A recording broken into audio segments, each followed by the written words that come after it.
Magical Energy Industrial Era. Welcome back, brave explorers of impossible worlds. We are excited to have you here to continue this odyssey together. Before we continue, everything you'll hear is pure fiction. So please don't try to replicate combat techniques at home. This wonderful story in all its rights belong to its brilliant original author. We are only the messengers of entertainment. Want another dose of adventure? Subscribe to our YouTube channel so you don't miss a single chapter. And if you can't wait, our Patreon has exclusive surprises you'll love. Chapter 126, An Incredible Favor. The next day, at dawn, a thin mist still lingered over the firing range, the first hints of daylight appearing on the horizon, the sun just peeking over the horizon. Luo Yu stood before the wooden cabin, watching Aang's figure disappear rapidly into the mist, growing ever more distant until he vanished from sight. The letter he had drunkenly written the night before was on his person. Now, he was on his way to the administration building. Several times, Luo Yu felt the urge to speak, but the words caught in his throat. Seeing this, Olivera finally spoke up. Should I call Aang back? Can he be brought back? Loy asked, then shook his head. Never mind, it's better not to. Olivera's expression was strange. He said, it's rare. No, this is the first time I've seen you so hesitant. That's because I don't know if doing this is right or wrong, it's good or bad. In this world, there is no absolute right or wrong, only willingness or unwillingness. You should ask your own heart, then let him go. Loy made up his mind and ignored him, but as soon as he turned his head, he felt a sense of unease. Putting everything else aside, I feel like a huge fortune has left me. It really hurts. Then, Teacher Olivera, let's spar. Besides divine sigh, behemoth heartbeat, please use your strongest power. I want to know how far I am from a transcendent being like you. Then let's do it. A moment later, two figures crossed paths on the training ground. One unleashed their battle aura with astonishing power, the other unleashed rings of mock energy, their attacks sharp and piercing. The two clashed repeatedly, sometimes soaring into the sky, sometimes transforming into swirling whirlwinds, their weapons clashing, a gold and a silver slender sword intertwining in midair, producing a crisp clanging sound. Gary Mills stretched and walked out, his lips twitching at the sight before him. Why did he have to encounter these monsters? Two of them, no less. Did they know that prolonged contact with such monsters made him appear weak? Meanwhile, Aang entered the city center's administrative hall as the first rays of dawn broke. 4 months had passed, the smoke of battle had long since dissipated, and a new administrative hall stood there, even more magnificent and imposing than before. Many pedestrians came and went, many already queuing to conduct business. But Aang simply walked in, his posture ramrod straight, the armed guard seemingly oblivious, allowing him to pass through unimpeded. It was here that Aang found Baron Miller's confidant. After handing him a reply, the man didn't leave. Without hesitation, he led Aang into the most secluded room. There, the walls, floor, and ceiling were covered with intricate magic arrays, their radiant light bathing the entire room in glow. The central portal, though only about a meter high, processed a considerable amount of documents and information. Besides the official Gazette, the Imperial Gazette, the Habsburg Empire also had its own internal publication, the House Gazette, dedicated to disseminating various news, decrees, and announcements. Especially for certain acts of deterrence, to be effective, the message needed to be relayed throughout the Empire's cities and regions. Therefore, these small teleportation magic arrays were installed in every city.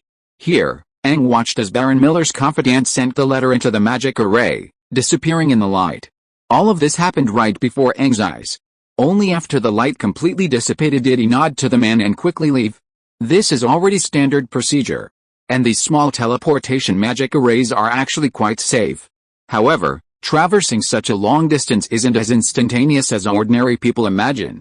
The teleportation process itself takes time, varying depending on the distance. However, it generally takes within a few minutes. Empire, Dragon and Beauty Hotel. On the top floor, Baron Miller stood there, looking around. For Miller, this wasn't his first time in the capital. He had stayed here for a period with Lord Dorji. It was during that time that Dorji Petrovich was received by His Majesty Hohenzollern III. Then, he received the title of Lord and became the Consul of Auckland. It could be said that this was where Dorji's dream came true, but Dorji also lost his life far away while completing his mission. Now, it was his turn to stand here, facing a choice of fate. Miller admitted that even though he had seen it more than once, he was still awestruck by the prosperity of the capital. Looking down from this vantage point, the ground is paved with neat bricks, thoughtfully divided into pedestrian and vehicle lanes. Magic-powered cars, almost unseen in Auckland, are everywhere here, in all shapes and sizes, shimmering with magical light as they speed along the streets. Magic crystal chandeliers are now standard on both sides of the road, stretching to the horizon. From afar, the entire city seems bathed in light, like twinkling stars in the sky. The empire's architecture is also predominantly high-rise, each 7 or 8 stories tall, some even 30 or 40. This is a result of the changes brought about by magical machinery. Mages began researching useful and inexpensive building materials, incorporating steel reinforcement for structural support, which allowed these towering buildings to stand tall. If you stand on a street corner looking up at these skyscrapers, you'll feel like an ant facing a behemoth. But if you look down from above, you'll experience a sense of superiority, a captivating feeling of controlling all living beings. Countless people are captivated by this, climbing upwards recklessly. Even after seeing it many times, Miller was still deeply shocked. This place was a completely different world from Auckland. Of course, he couldn't afford to be indulging in it now. Or rather, if he couldn't resolve his current predicament, he, a mere baron, might suffer a crushing defeat in the capital. He would also squander all the inheritance Georgie had left him. This was something he was unwilling to accept, but he didn't know how to turn things around. Although he wrote to Loy, hoping she could help him, it was just his last wish. He didn't believe that Loy's arrival would change anything. To put it bluntly, this was just a desperate attempt to find a solution. But it was almost his last struggle. Sigh. With a long sigh, Baron Miller's handsome face showed deep helplessness and exhaustion. He had only been in the capital for 4 months, yet it had been more tiring than the years he had spent working in various departments in Auckland. Just then, a knock came at the door, and the urgent sound revealed the owner's urgency. "Come in." A man pushed open the door and entered. It was one of Miller's close attendants. Miller was about to reprimand him, but his eyes lit up when he saw the envelope in the attendant's hand. "Is it a letter from Loy?" "Yes, I just picked it up from the magic post office and sent it over immediately, quickly." "Let me see it." Yes, the letter was handed to Miller, who eagerly peeled off the sealing wax and poured out the contents. Several long, green objects fell out. Miller picked them up and examined them, but found nothing special. Then, he unfolded the letter. Surprisingly, although the letter was 3 pages long, the content was unusually concise. The first page contained only one sentence: soul-stabilizing incense, when burned, produces green smoke. Breathing it into the lungs helps to clear the soul and eliminate distracting thoughts. It is an excellent meditation elixir, helpful for beginners in basic meditation. The entire page contained only this short content, leaving Miller completely bewildered. Then, he eagerly flipped to the second page. This time, the content was much more extensive. Miller examined it closely and discovered it was the method for refining the soul-stabilizing incense. It was very detailed, not only listing the types of raw materials but also the processing methods for each material, as well as the complete refining process. The content was detailed down to the grams of each herb, the specific techniques, and even the many points to note. Initially, Miller could concentrate on reading, but the complex refining process exhausted his already limited patience. So, he only glanced at it quickly before picking up the third sheet of paper. This page had 2 lines written on it. The top line read, "Take this soul-stabilizing incense to the Minister of Machinery, and present the secret recipe you have, and your wish will be fulfilled." Below that was a sentence written in Luoyi's flamboyant style: "Miller, you owe me a huge favor, remember to repay me tenfold." After reading it, Miller was both angry and amused. He felt that Luoyi was joking with him. How could he owe her such a huge favor with such a nonsensical explanation? But he still understood Luoyi, knowing she wasn't the type to joke about such things. So, he patiently flipped through the 3 pages of letters again and again. After a long time, he finally saw a line of text on the second page. Behind the densely packed recipe for the secret medicine, 1 batch yields 50 grams of soul-stabilizing incense. Using 10 grams per serving, you can get 5 servings. Total cost: 135 copper tier, 135 copper tier, 135. Miller seemed to finally realize, that means the cost of 1 serving of soul-stabilizing incense is less than 14 copper tier, At this moment, Miller's eyes finally lit up, even bursting with astonishing light. It's done, it's done. Ho ha ho ha, as expected of my good friend Miller, you're truly amazing. This mission is almost complete, pushing the tide of history. Chapter 127 Farewell. Although he shouted it's done, and had ample confidence in Roy's plan, Miller didn't lose his caution. After calming down, he immediately did two things. First, he personally lit a pot of soul-stabilizing incense, inhaling the rising wisps of smoke, and meditated. As a specially trained magic gunslinger of the Empire, Miller's strength was considerable, and he had already mastered the basics of meditation. He sensed the effects of the soul-stabilizing incense. It was definitely a good aid to meditation. However, for someone who had already completed the basics of meditation, its verification effect was minimal. Out of necessity, he went to the Empire's Magic Academy and found a young man who hadn't yet mastered meditation but had completed the basic courses. He gave him some money to experience the effects of the soul-stabilizing incense. After the experience, the young man not only returned the money but even took out all his own money, begging Miller to sell him some of the incense. This turn of events left Miller somewhat amused and exasperated, but the effects of this meditation elixir were clearly satisfactory. Upon receiving this result, Miller did a second thing. He hired an apothecary. Yes, an apothecary, not a potion maker. Then, he personally purchased the raw materials, meticulously calculating the costs, and had the apothecary concoct the soul-stabilizing incense according to the recipe. It was, after all, a secret medicine. Although it didn't involve magic, it still required extremely high standards for the weight of the ingredients, the processing of the raw materials, and the concoction techniques. The apothecary failed 8 times before finally finding the knack in successfully concocting one batch. Just as Roy had recorded, a standard batch yielded 50 grams, which could be divided into 5 portions. If only these 5 portions were considered, the cost would indeed be between 15 and 20 copper tires. The main difference was that this was the capital city, where everything was expensive, even the raw materials. Even so, such a low cost for one batch of secret medicine was astonishing. Miller couldn't even hide his bewilderment. Such an important secret medicine had such a low cost. It was truly unbelievable. However, once Miller confirmed the medicine's efficacy, a huge weight was lifted from his heart. Then, ignoring the rumors and gossip, he locked himself in his room for 2 days. During those 2 days, he devised numerous countermeasures and gathered extensive information on the Minister of Machinery. Knowing your enemy is half the battle. Only after 2 days, feeling fully prepared, did Miller don his most magnificent clothes, board his carriage, and knock on the Minister of Machinery's door again. No one knows what the two discussed that day, but according to the Minister of Machinery's servants, his laughter that day seemed to shatter the air. On that same day, the nobles of the capital all knew that a new patron had joined the Minister of Machinery's ranks.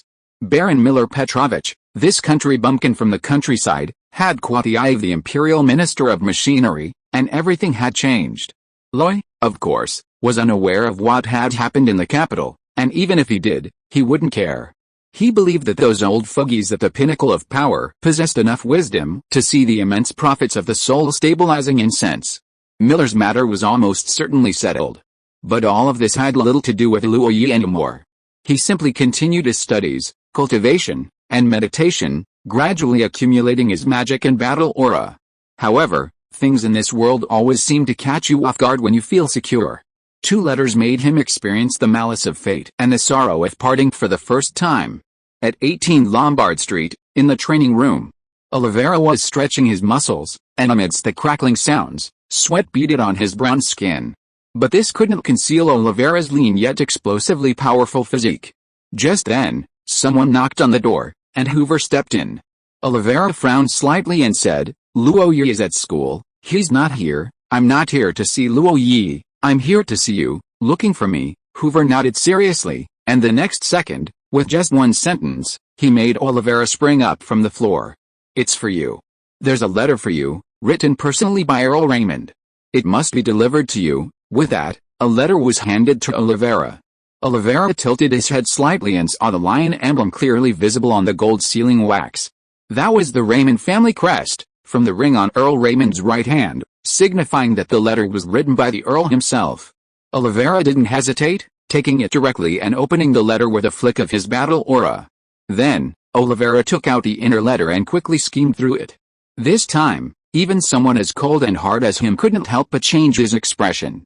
Beside him, Butler Hoover could no longer contain himself. He asked, "What's wrong? What does the letter say?" "The Earl wants me to go back." Afternoon, in the study. Loy looked at the letter in her hand, examining it again and again, before finally looking up. "Teacher Olivera, are you really going back? The Earl summoned me. I have no choice but to return, but this letter doesn't say anything. It doesn't even mention the specifics. How can it summon you back? It doesn't say anything because it's inconvenient to say it in a letter. If I hadn't wanted to say goodbye, I should have returned to the Duchy of Normandy the moment I received the news." Olivera rarely spoke so much, but Loy still couldn't accept it. But, there are no buts. Fortunately, Loy, your strength has improved significantly, and you're no longer afraid of ordinary extraordinary beings. Just be more cautious while I'm gone." Loy's lips twitched, and she couldn't help but ask, "Can't I not go back?" Olivera slowly shook his head, saying nothing, but he placed a parchment scroll in front of Loy. "This is a share of the Lightning Magic Energy Group. I'm leaving, so I'm returning it to you. Take it back, take it back. What I give away, I won't take back." After a pause, as if resigned, Loy said, "In any case, please have dinner before you leave." Okay."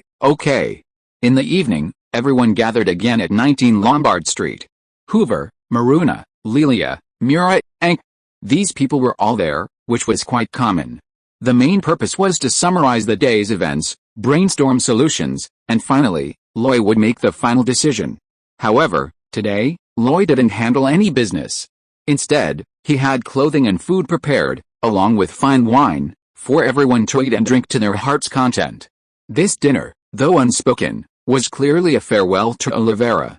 Loy wasn't a heavy drinker, but today, he drank too much for the second time. Feeling that tipsy intoxication, he seemed to have rediscovered the feeling of being a playboy from his previous life.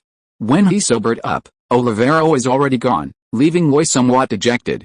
Perhaps, this is what parting is like, bringing sorrow to the heart. Seeing Loy's low spirits, Lilia moved back in to live with him, offering him warmth and comforting his lost heart. However, things in this world rarely go as planned. Just a week after Olivera's departure, another letter traveled across the ocean and reached Lilia's hands. Yes, this time it was for Lilia. Her father was critically ill and had written a letter urging her to return home quickly. Only then did he learn that Lilia Lightning wasn't from the Habsburg Empire, but from another powerful nation on the Silver Sea, the Kingdom of Tudor. Like Olivera, she had come here to study, aiming to learn about the most advanced magical machinery. Her family was involved in the magical machinery industry, and she had been exposed to it since childhood, which explained her interest. A young girl who loved magical machinery, frankly, few in her family supported her. Even her mother had strong objections, but her father offered his full support.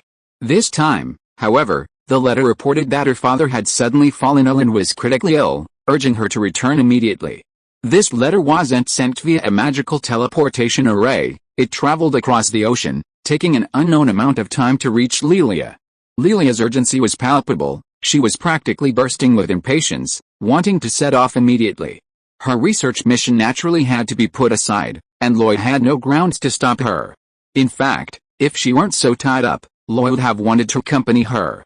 The long journey was unsafe, and Lilia, a magic apprentice, had little ability to protect herself. In the end, Loy could only arrange a group of men to act as her guards. The guard captain was an old acquaintance, the leader of the Bohemia mercenary group, the one who had previously taken on the rescue mission, the burly man wielding a bow. With her rising status, Loy naturally needed more power, currently possessing two main forces. Firstly, there was the group led by Aang, which gathered the original members of the Brotherhood and some second-tier combatants from the underworld. After being recruited, they mainly served as guards for the magic-powered machinery factory and dealt with desperate outlaws who wanted to plunder. The other group was led by the burly archer, a group of men recruited by Roy during the chaos in Auckland. They were mostly mercenaries or detectives, with higher moral standards, and many had families and were well known. The reason for recruiting these people dates back to the three members of the Greenman family. The young Evan Greenman requested to return home safely. Roy entrusted this task to the burly archer, and after the archer completed his mission, Roy felt he needed more manpower and recruited him. With these additions, he gathered 5 or 6 second-tier combatants, all of whom Roy supported. This time, Lelia was returning to the Tudor kingdom, and Roy sent everyone out to ensure her safety. Life is unpredictable. Chapter 128, Big Event. October 21st, New Divine Calendar 311. The morning sun shone brightly. At Fisherman's Harbor, a luxurious ocean-going vessel was docked. Many people, breathing in the morning mist, carried their belongings and climbed the long ladder to board the ship. The Raymond family's carriage arrived along the main road and stopped beside them, followed by 3 or 4 other carriages. People immediately jumped down. Several of them were fully armed, exuding a sharp aura, their eyes like knives as they surveyed their surroundings. The leader was a burly man, wielding a large, incredibly powerful bow. Several others dressed as male servants opened the carriages and began unloading the luggage piece by piece onto the ship. Although Loy couldn't go, this status couldn't be compromised. Lelia was in a state of turmoil and didn't care, only wanting to get home quickly. But Loy had arranged everything perfectly. Lelia wasn't returning from her studies this time, but rather returning home in glory. The reason for his high-profile behavior wasn't that he wanted to pay up front, but because the world treated the rich and the poor very differently. Even if they encountered pirates and their ships were breached, the poor were mere weeds to be killed at will. The rich, however, would first have their origins questioned, and then consider whether they could be provoked. If one wasn't afraid of the other party's background before even considering extortion, their chances of survival were far greater. In the carriage, Lelia suppressed her unease and said, "Actually, there's no need for such a commotion. I can go faster by myself." Loy shook his head decisively. "Promise me, if there's anything you're unsure about along the way, listen to the man with the bow. I'll explain everything to him, safety first." Saying this, he took out his dimensional pouch, and with a flick of his wrist, produced a bottle of potion. "This is for you." Lelia lowered her eyes and saw a bottle of potion, no bigger than a thumb, yet shimmering with a dazzling light. At first glance, it seemed as if one could see a flowing galaxy within it. Could this be the tears of the holy angel? Lelia's eyes widened, her beautiful eyes filled with disbelief. "That's right, it's the tears of the holy angel, known as one of the best healing potions. I asked Lady Linda for help, and she used the teleportation array inside the magic tower to urgently obtain it. It must have cost a lot of money, right? You know I'm not short of money." "How much exactly?" "Only twice the usual price, but it's all worth it. Believe me, with this potion, your father will definitely get better." In the extraordinary world, one advantage is that a healthy body, and even a long lifespan, can be bought with money. This bottle of Tears of the Holy Angel is the best among restorative potions. Although it can't compare to the legendary Great Resurrection spell that can bring people back to life, it's gentler and easier for the body to absorb. Most importantly, it can cure almost all diseases and hidden injuries, restoring the body to a healthy state as much as possible. The Great Resurrection spell can indeed bring the dead back to life, but a resurrected old person is still an old person, and will still die. This potion could restore the old man's body to its optimal state, ensuring he could live longer. Of course, such a top-grade potion wasn't just expensive, it was practically priceless. Moreover, since Loy needed it so urgently, he had to make a sacrifice. Lelia, clearly not stupid, immediately asked, "It's not just about gentle, is there something else?" Loy chuckled. "I also made a small favor." As he said this, he grabbed Lelia's small hand and, without waiting for her consent, shoved the potion into her hand. "Take it. I'm waiting for your father to recover. Come back quickly, our mechanical research can't do without you." Lelia gripped the potion tightly, looking at Loy, her azure eyes filled with a hint of melancholy, reflecting Loy's smiling face. "Why are you so good to me? How can I let you go? I'm afraid I won't be able to repay you." Loy touched his face, wiping away his tears, before saying, "What nonsense are you talking about? You're my woman, so it's my duty to be good to you. If you don't want to, even if the sky falls, I'll hold it up for you. So, don't have any reservations, and don't mistreat yourself. I'll be here in Auckland, waiting for your return." Lelia held Loy's hand and nodded earnestly. "Okay." Saying this, she didn't want to look back. Lifting her magical long dress, she stepped off the carriage. All around, fully armed mercenaries immediately surrounded her, protecting her in the center. With their steps, she walked towards the long stairs of the large ship. She walked quickly, afraid that if she slowed down, she would truly be reluctant to leave. Behind her, Loy watched her retreating figure and beckoned to the archer. The burly man with the bow moved with agility, reaching Luo Yi in a few strides, his expression serious. He couldn't afford to be unserious. In fact, he had witnessed firsthand how this man had risen to power. From complete obscurity to immense wealth, from a simple, lucky boy to a renowned business tycoon in Auckland. And that didn't even include his personal strength. Legend had it in the underworld that he had killed a third-tier transcendent. In the past, he would never have believed it, but having witnessed Luo Yi's prowess, he found it somewhat plausible. And that didn't even include his current close relationship with Baron Miller, the governor. They were practically inseparable. Any one of these achievements would be remarkable for anyone else, but all of them combined in one person made it legendary. Now, the underworld of Auckland even whispered that you could mess with anyone, but never mess with this young man who wasn't even 20 years old. Facing such a powerful figure, he felt that no amount of respect was excessive. Luo Yi didn't turn her head, but asked, "I heard you have 2 children, a boy and a girl, both in Auckland." The burly man with the bow tensed for a moment, but after a brief silence, he said, "Yes, the eldest is 14 and attends a primary academy. My daughter is still young, she's just learning to walk." Luo Yi nodded slowly and said, "Then we'll wait for you to come back. When you do, I'll write a letter of introduction for your son so he can study at Philint Magic Academy." In an instant, the burly man's expression went from stiff to overjoyed. "Are you telling the truth? Would I lie to you? Of course not. Don't think that Philint Magic Academy is easy to get into. Even with a so-called easy entry, strict exit policy, those who can get in still need to come from wealthy families and have status and position. Although the burly man with the bow is quite strong, he is ultimately just a mercenary. It will be quite difficult for his son to get into Philint Magic Academy." Loy finally turned around and said, "You know the preconditions." "Of course I know. Even if I die, I won't let Miss Lilia suffer the slightest injury. Also, if anything happens, remember to write to me immediately, okay?" The burly man with the bow nodded slightly. Seeing that Loy had no further instructions, he said, "Then I'll be going. Go ahead. By the way, what's your name?" "Lion Vasquez." "Lion Vasquez, I'll remember that." The large ship finally set sail. Loy smiled and waved goodbye to Lilia on the deck. Even with his eagle eyes, he watched the ship grow farther and farther away until it was completely out of sight. Loy's expression stiffened, his smile faded, and he lowered his hand, looking somewhat gloomy. Nearby, Mira Greenman walked up and said softly, "Miss Lilia will have a safe journey." Loy nodded slowly. "Let's go back." With that, he lost interest in speaking again, turned, and boarded the carriage. On this day, Loy saw off his confidant, experiencing the pain of parting and feeling deeply distressed. But this day, October 21st, 311 of the new divine calendar, was a day to be remembered even in history. Because on this day, a major event occurred in the Habs Empire. Imperial capital, Santa Cruz Palace, throne room.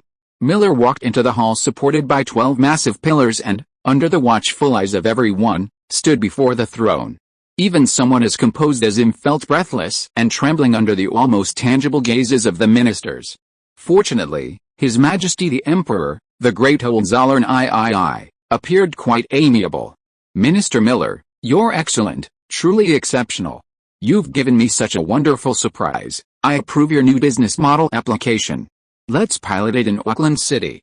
I'll give you absolute authority, Minister Miller. Please don't disappoint me." Miller excitedly pounded his chest, saying, "I will not fail His Majesty's trust." On this day, a new business system, changed from the win-win model to the joint venture model, was applied to railway construction. From this day forward, railway construction throughout the Habs Empire transitioned from 100% state-owned to a model of cooperation between state and private capital. Thus, it embarked on a fast track of development. But that wasn't all. Most importantly, on the same day, an order was relayed from the Santa Cruz Palace to the entire Habs Empire. A secret medicine called soul-stabilizing incense appeared on the supplies list of every first-year Magic Academy student.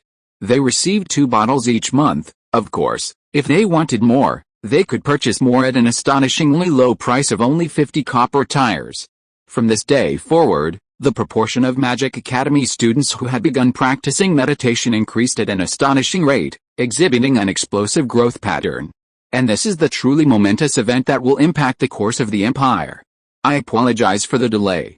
If you are listening to this novel on a channel other than Fanfic World, it means it was downloaded and re-uploaded without effort. we warmly invite you to visit our channel, Fanfic World. There you will find the original version of this story and many other novels of various genres. We look forward to seeing you dive into a world of incredible novels.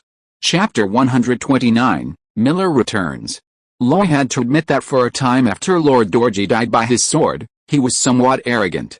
Although on the surface nothing seemed amiss, he remained diligent and polite, and arrogance had crept into his bones. This was actually quite normal. People often get lost in success and lose sight of themselves. Some are truly arrogant because they control themselves, while others go mad because they can't. They might even think there's nothing they can't do, and they love to boast and seek validation. If things don't go their way, they'll throw a tantrum and have to get into a fight. That's the path to disaster. Loy was relatively better off, but he himself had to admit that for a period of time, he felt like the protagonist in a book, with everyone revolving around him. Then, a letter took Olivera away, another letter took Lilia away. His two closest friends were gone. This finally brought him back to reality from that arrogant state, leaving him somewhat dejected. Olivera and Lilia's departure made him somewhat lazy, less enthusiastic about training, often distracted in class, and seemed rather lost. Although he had lived 2 lives, it seemed his mental fortitude wasn't truly invincible. Fortunately, at this stage, most of his skills had reached their limits, and his daily work mainly consisted of accumulating pure battle aura and magic power bit by bit. Furthermore, with Lilia gone, Mira Greenman was free. She moved back to 18 Lombard Street, found a room, and settled in. Then, she became Roy's full-time housekeeper. From the small details of daily life, food, clothing, and shelter, to the major tasks of accounting and financial transactions, everything was arranged by her. It was thanks to her presence that Roy's life remained well organized. As for business matters, they had been divided into 2 parts, one being the Raymond family's assets. That was the part that Earl Raymond had entrusted to him, including the manor, land, shops, perfumes, and shares in the Champagne Magic Textile Factory. These were all systematically managed by Butler Hoover. Maruna, on the other hand, was responsible for the other half of Roy's business, namely the Lightning Magic Machinery Factory. Although Roy seemed somewhat complacent, the acceptance of magic hammer forging machines had increased dramatically during this period, with orders surging and the factory struggling to keep up. To address this, Douglas transferred 10 more mage apprentices to work at the factory, bringing the total to a substantial 30 people. In terms of skilled magic machinery personnel, this was no small number, and it had even drawn considerable criticism. Rumors circulated that Douglas Hill was controlling students, forcing them to choose employment, causing quite a stir within the magic machinery circle. But Douglas Hill didn't care. His reputation was already bad, so he was simply indifferent to criticism. Furthermore, while this statement is true, the sheer amount of money Roy was willing to spend, offering high salaries and benefits, was undeniable. Perhaps the magic apprentices initially agreed due to Douglas's tyranny, but once they arrived and received salaries far exceeding those outside, any slight resentment naturally vanished. Unless one enters the Imperial Civil Service system, isn't everyone there to earn money? Now, with Morginter, they were naturally happy. Also, although Roy wasn't particularly attentive, he still used Deep Blue's data analysis module to simplify and standardize the entire operational process. Thus, the manufacturing of the magic forging machine was divided into 9 stages, each with its own department, aiming to create an assembly line operation as much as possible. Adding to this were the Quality Control Department, After Sales Service Department, Purchasing Department, Accounting Department, and Sales Department. With these additions, the entire framework of the Lightning Magic Machinery Factory was finally established, totaling 14 departments, putting the manufacturing of the magic forging machine on the right track. Not only did production costs decrease by 20%, but efficiency also increased dramatically, more than doubling. Even now, while Lightning Magic Machinery Factory isn't the largest magic factory in Auckland City, you can't deny it's the most profitable. That's what technological monopolies are like. They can set prices so high you can't afford them, and you have to accept it. Meanwhile, Roy's savings at the Seven Gods Bank finally started to rise, surpassing its peak of over 40,000 gold tires. Furthermore, Olivera left, and Eng took over his position, in charge of security. Although Eng was overshadowed by Roy and seemed unremarkable, a closer look revealed that this young man had Olivera's tutelage, Roy's ample resources and nutrition, considerable talent, and, more importantly, the diligence of an orphan. He had only been training for a little over a year, yet he was already a second-tier Gale swordsman, had even mastered meditation, and possessed decent marksmanship. With such strength, he would be impressive anywhere. He'd be more than qualified to be a bodyguard. With his gang of brothers, he took on the responsibility of securing all of Roy's property, occasionally clashing with desperate criminals. After careful consideration, Roy even entrusted him with the last bottle of holy lava hard elixir and secret sacred technique, divine psi. These items were naturally priceless treasures, but truly valuable things are those that can be used and put to practical use. As time passed, Roy gradually adapted to life without Olivera and Lilia. He continued to cultivate diligently, attend classes, accumulate knowledge, and run his factory, making a fortune. The only thing that dissatisfied him was that the two of them had been gone for so long without sending a single letter. Well, Lilia was on the ship, so it was inconvenient, but Olivera had traveled by land and hadn't even bothered to let him know she was safe. This made Roy very unhappy. However, imagining Olivera holding a pen and writing a letter, Roy found the scene quite amusing. Of course, what upset Roy even more was that not only did the two not write, but Miller hadn't written either. Although he wasn't there, Roy was still very confident in his plan. Don't underestimate this soul-stabilizing incense just because it's not rare. There are better meditation elixirs, but in terms of cost-effectiveness, none can compare. With this soul-stabilizing incense, the speed of learning meditation could be greatly accelerated, cultivating a sufficient number of talents. And as long as the talent pool keeps up, the development speed of magical machinery will also increase significantly. Roy believed that this was an irresistible temptation for Hohenzollern III. With this paving the way, why not let Miller try this so-called win-win model? Originally, Roy was very confident, feeling that this move could solve any problem. However, as Miller's communication with him ceased, his unease grew little by little. As the saying goes, man proposes, God disposes. No matter how well the plan is made, who knows what unexpected situations might arise? He even speculated that something might have happened to Miller, or that he might have been assassinated. He flipped through the newspapers but found no reports on the matter. Given the commotion Miller had caused in the capital, he was practically a celebrity. If something had really happened, the Imperial Political Gazette wouldn't have ignored it, would it? Feeling uncertain, Luo Yi wrote several more letters, but they all disappeared without a trace. This brought Luo Yi's unease to its peak. But at such a distance, he couldn't exert his strength. He had to admit that for a moment, he even had the urge to go to the capital. Even if he had died in a political struggle, he wanted to see him alive or dead. Of course, it was only for a fleeting moment, and he quickly dismissed the thought. Just as he was struggling with this dilemma, that evening, the setting sun shone through the windows, casting a golden glow. There was a knock on the door of number 19, Lombard Street. Knock, knock, knock. The rhythmic knocking seemed to indicate the visitor's good manners. Who is it? Mrs. Cassidy's voice was still loud and clear. She was already at the door when she spoke. The old lady opened the door, paused for a moment when she saw who it was, and then said, Luo Yi, come quickly. Someone is looking for you. Inside the training room, Luo Yi, who had been meditating with his eyes closed, frowned slightly. He naturally didn't like being disturbed while cultivating, but he knew that Mrs. Cassidy wasn't senile. She probably had reasons for calling him like this. So, the muscles in his legs, which had been sitting cross-legged, suddenly twitched, and he stood up as if floating. He walked quickly, reaching the door in a few steps. There stood a blond young man, upright and elegant, his custom-made clothing making him look truly dashing. Upon seeing Luo Yi, he said nothing, but offered a bright, sunny smile. Miller, haha, Luo Yi, aren't you happy to see me? Why are you back? I sent you so many letters, why didn't you reply? I thought something had happened to you, that you were just gone like that? Wait, as she spoke, Luo Yi had already stood in front of Miller. He seemed to have realized what was happening, his eyes widening as he said, You did this on purpose? You're such a wicked little devil. I almost went to the capital to collect your corpse. Wasn't I trying to give you a surprise? Are you sure this is a surprise, not a shock? It's definitely a surprise. So, it worked out. You even used the soul-stabilizing incense, so you should have known the outcome, right? Haha, should I congratulate you? At this moment, Miller stepped forward and hugged Luo Yi tightly, saying, I should thank you, Luo Yi, my friend. This time I really have to rely on you." Luoyi hugged him tightly, almost making Miller faint. "Good to know. Remember, you owe me a huge favor, of course, so don't you want to see how much benefit I've brought you? Come on, let's talk inside. I myself feel like I haven't had enough. I really want to add more chapters."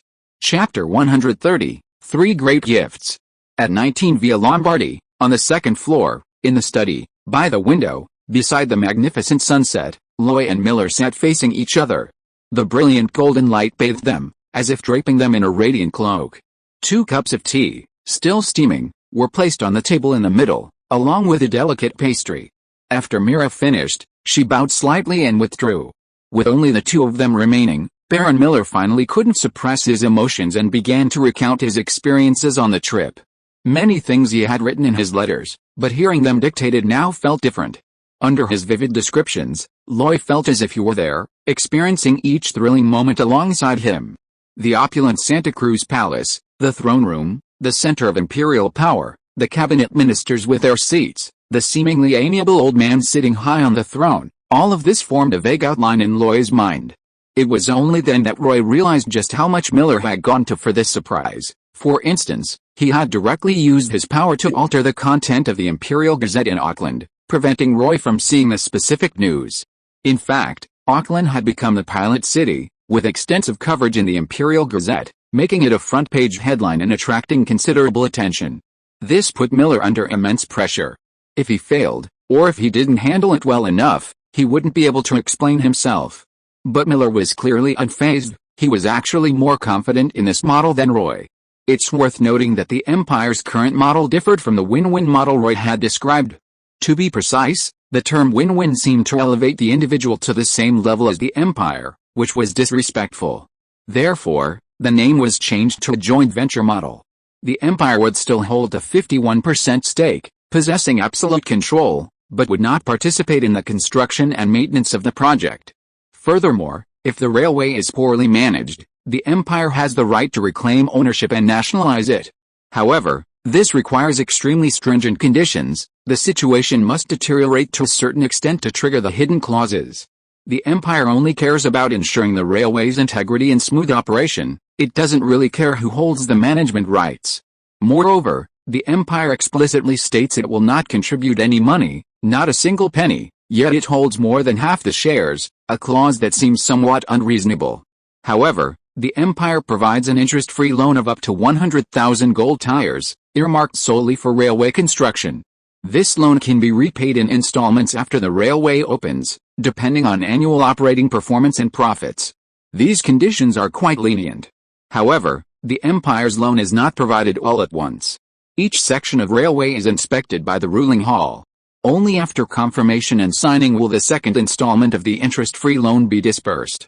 The entire process is divided into 5 installments of 20,000 gold tires each, a design specifically devised by the cabinet to prevent the railway from being used in vain.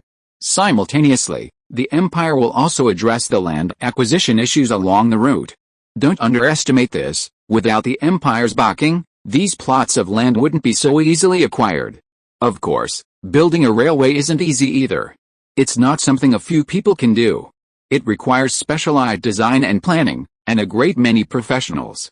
Even later, when the magical trains are running, there still needs to be someone to direct operations, someone to manage the schedule, and someone to maintain the tracks regularly. Therefore, the Empire will send real engineers and technicians to provide on-site guidance and solve various problems. It is thanks to these people that the railways built can be considered up to standard.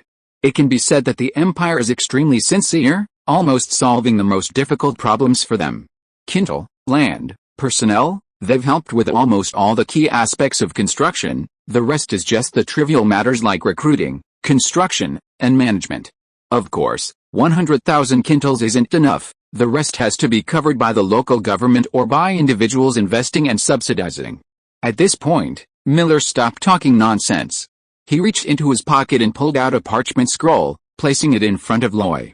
Loy took the shares, but didn't open them. Instead, she asked, "What's this, shares? Of the remaining 49% of the shares, I can give you a maximum of 19%, you just need to give me 20,000 gold tires. I'll guarantee you'll be the second largest shareholder after the Empire, with absolute management and operational control. As for the rest, my governing council will only hold 10%, also contributing 20,000 gold tires. That leaves only 20% of the shares. I'll divide it into 10 parts, each 2%, and then invite all the major merchants from Auckland City to participate. I'll have them bid, the highest bidder wins. She paused, then Miller asked, "Do you think they'll participate?" Loy smiled and said, "Don't worry, I'll make sure they do. It's not always possible to have connections with the railroad, or even the empire. It's like having an extra layer of protection. I believe they'll flock to it. In that case, I'll ask for your help with this matter. I believe you'll give me a surprise." Loy finally opened the parchment, carefully examining the text and seals.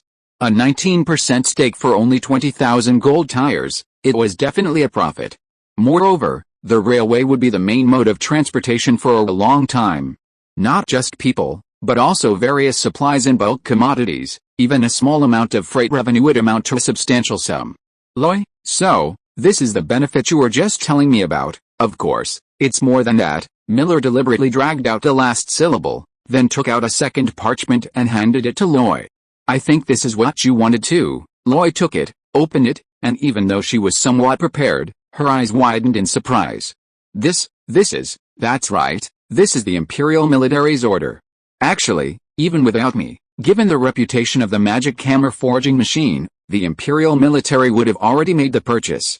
I just accelerated the process a bit and increased the quantity to 100 units, worth 100,000 gold tires. I gave them a discounted price of 98,000, how about that? Didn't you get ripped off? Moreover, I can tell you definitively that the size of the empire is beyond your imagination. The military's demands are actually quite staggering. This is the first one.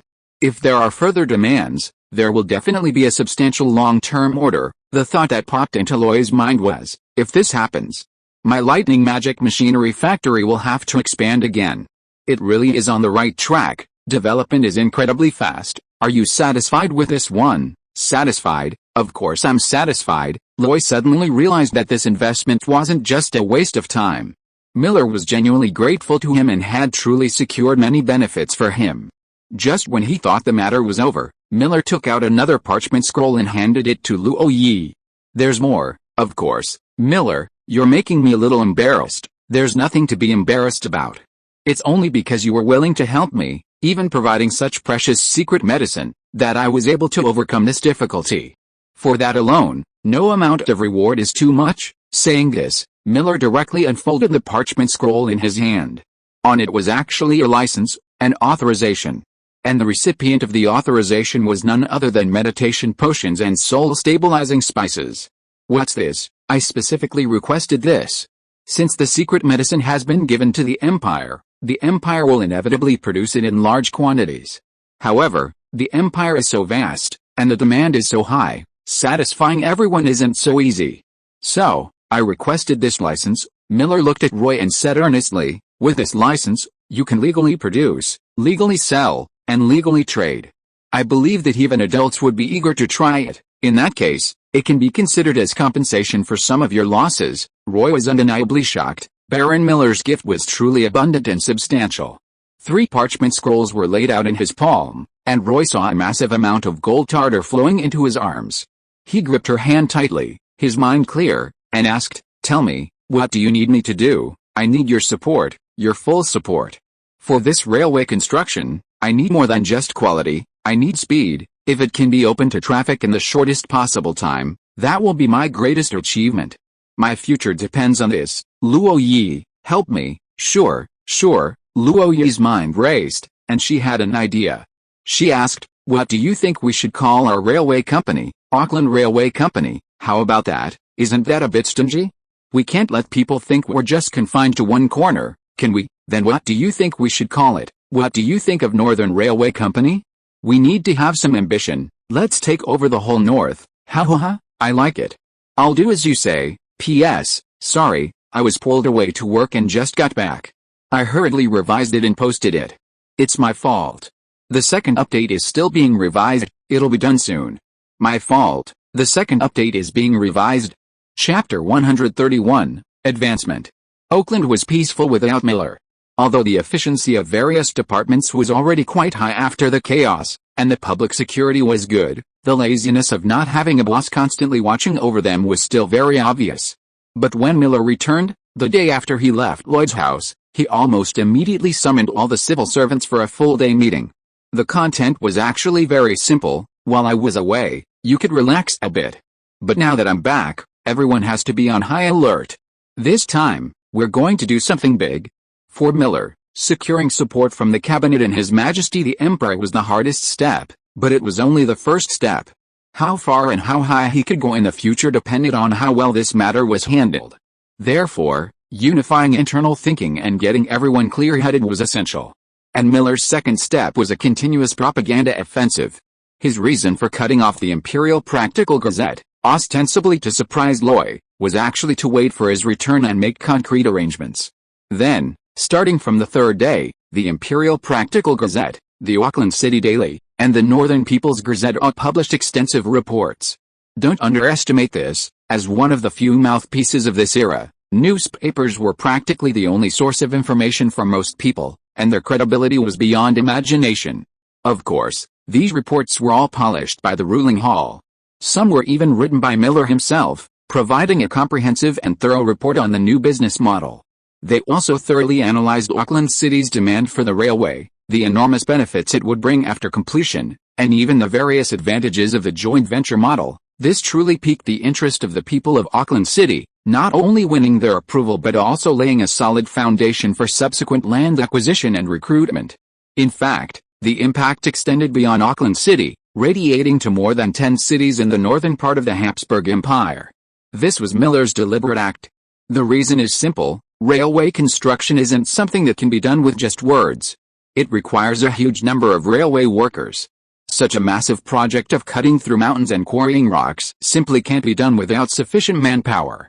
Therefore, almost every newspaper had recruitment advertisements at the bottom. Although the Northern Railway Company hadn't even erected its framework or finalized its shareholders, it had already started recruiting. Loy believed in the principle of preparation is key to success. Lack of preparation leads to failure. Although it would inevitably take some time before construction actually began, Loy had already secured these workers. Maruna specifically rented a row of shacks in the east of the city, renovated them, and immediately arranged for people to live there. Although there were no jobs yet, training could begin. Railway construction is both physically demanding and technically challenging. It's not something anyone can do on their own. Therefore, Loy provided them with food, lodging, and wages to train a group of excellent railway workers. When the actual construction of the railway was needed, this group would be team leaders and foremen, supervising the work and serving as technical backbones. Loy also planned to train a group of excellent technicians from among them. This would be essential for the future, whether the railway company continued to operate, took on other projects, or transitioned to railway maintenance. Of course, training experienced railway workers required mentors, and the Empire's support had arrived. About a week after Miller's return, a group of people, escorted by personnel from the Imperial military, arrived in Auckland. The leader of this group was a middle-aged man in his 40s, with dark skin and a weathered face. He looked like an old farmer, someone who spent his days working outdoors. However, this man, named Mars Adams, possessed the highest engineering titles and was a highly sought-after figure. Even the Imperial Royal Academy was vying to appoint to a position. He was an expert in railway design. Almost the entire railway in the narrower region was his work.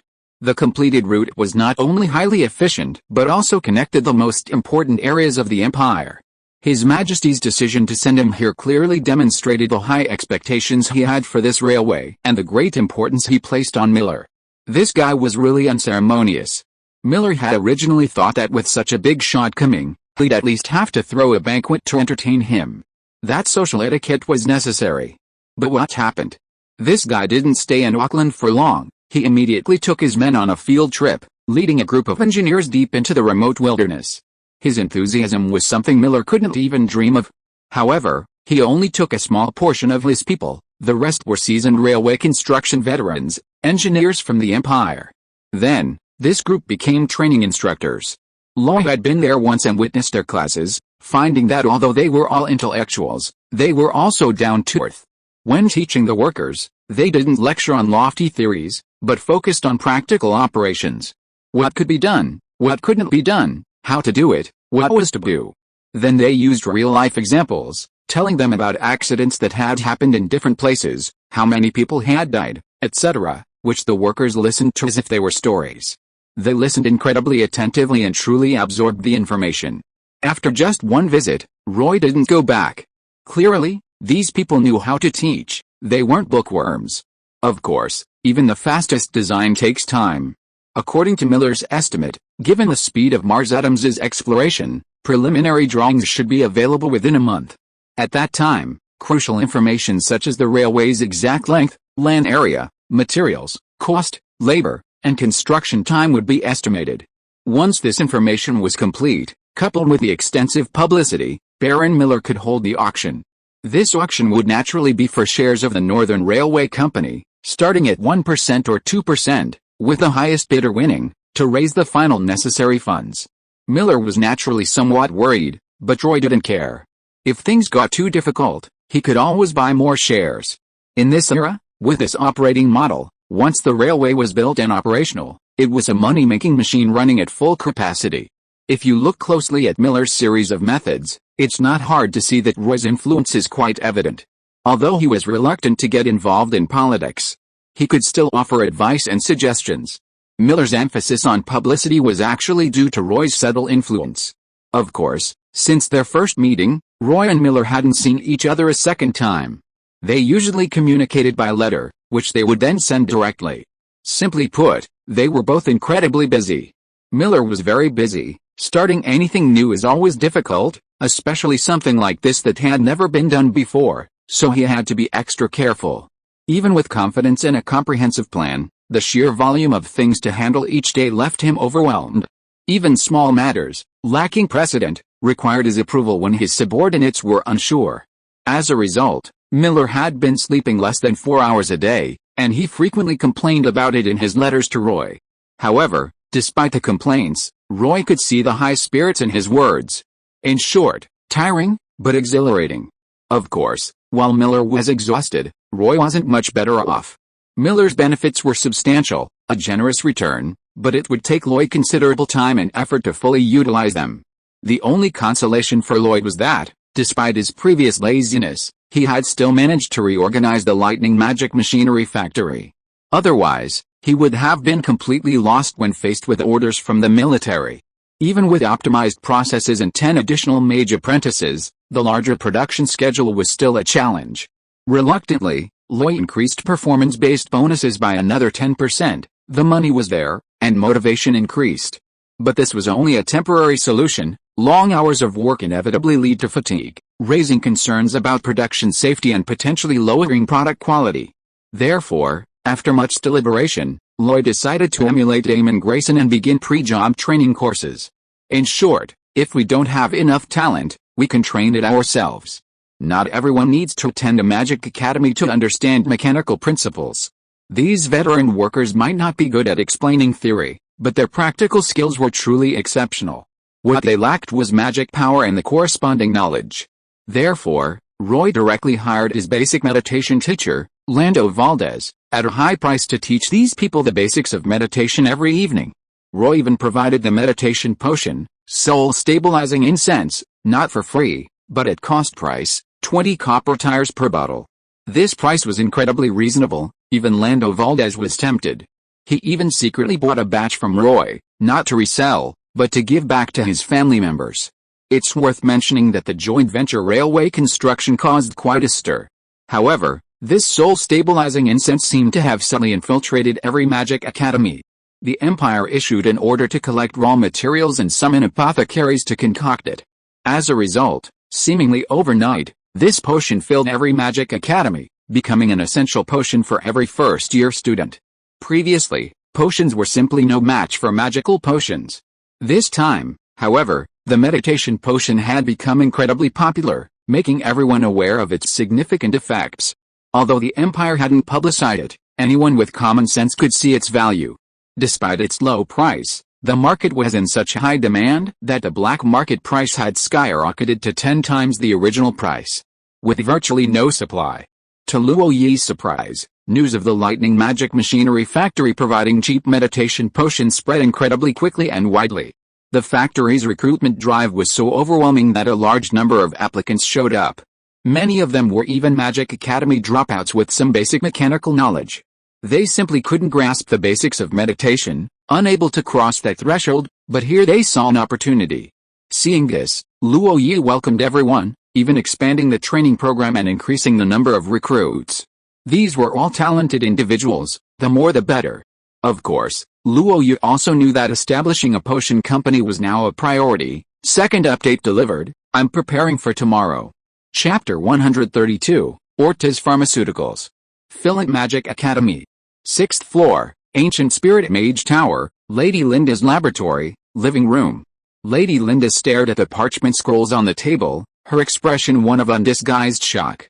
2 parchment scrolls lay unfurled on the round table, one a license from the Empire, the other a recipe for a meditation elixir and soul-stabilizing spice. Either one was incredibly valuable, yet it was precisely because she knew it that she couldn't hide the complexity of her expression.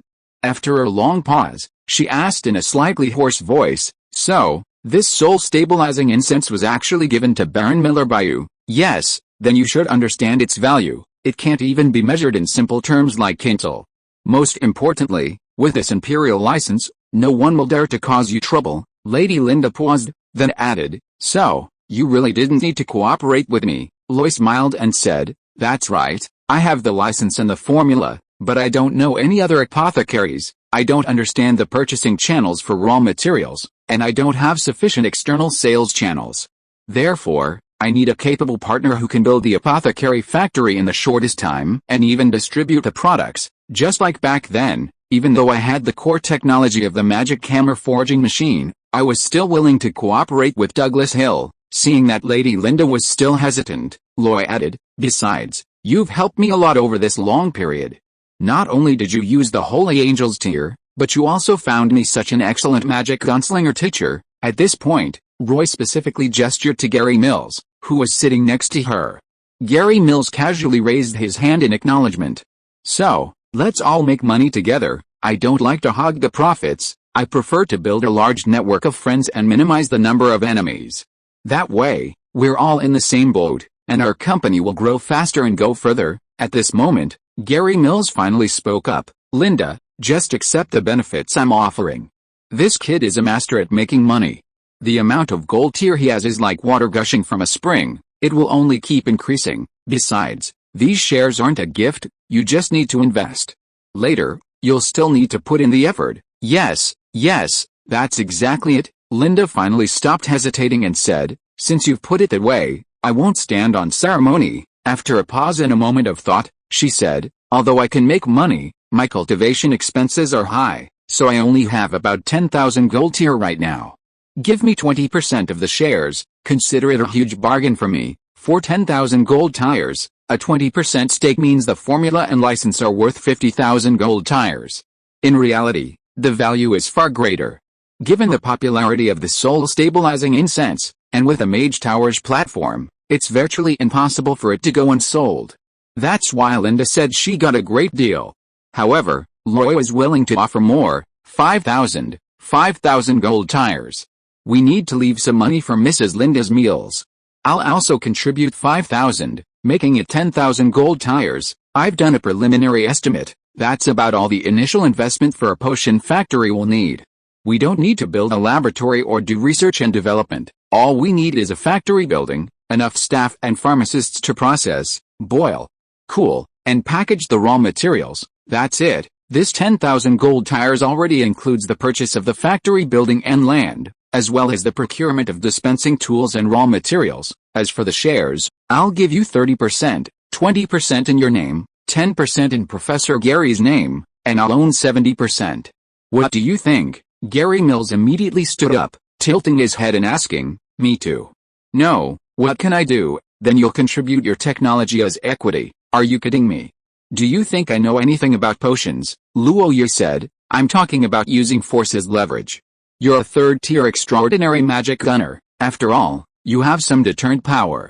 With you here, we can feel more secure and keep some prying eyes away. If you're talking about this, with Olivera not here, I'm truly more than willing to step up." Lady Linda pondered for a moment before finally speaking, "As for my side, The assistance I can provide mainly comes in three directions. First, alchemists.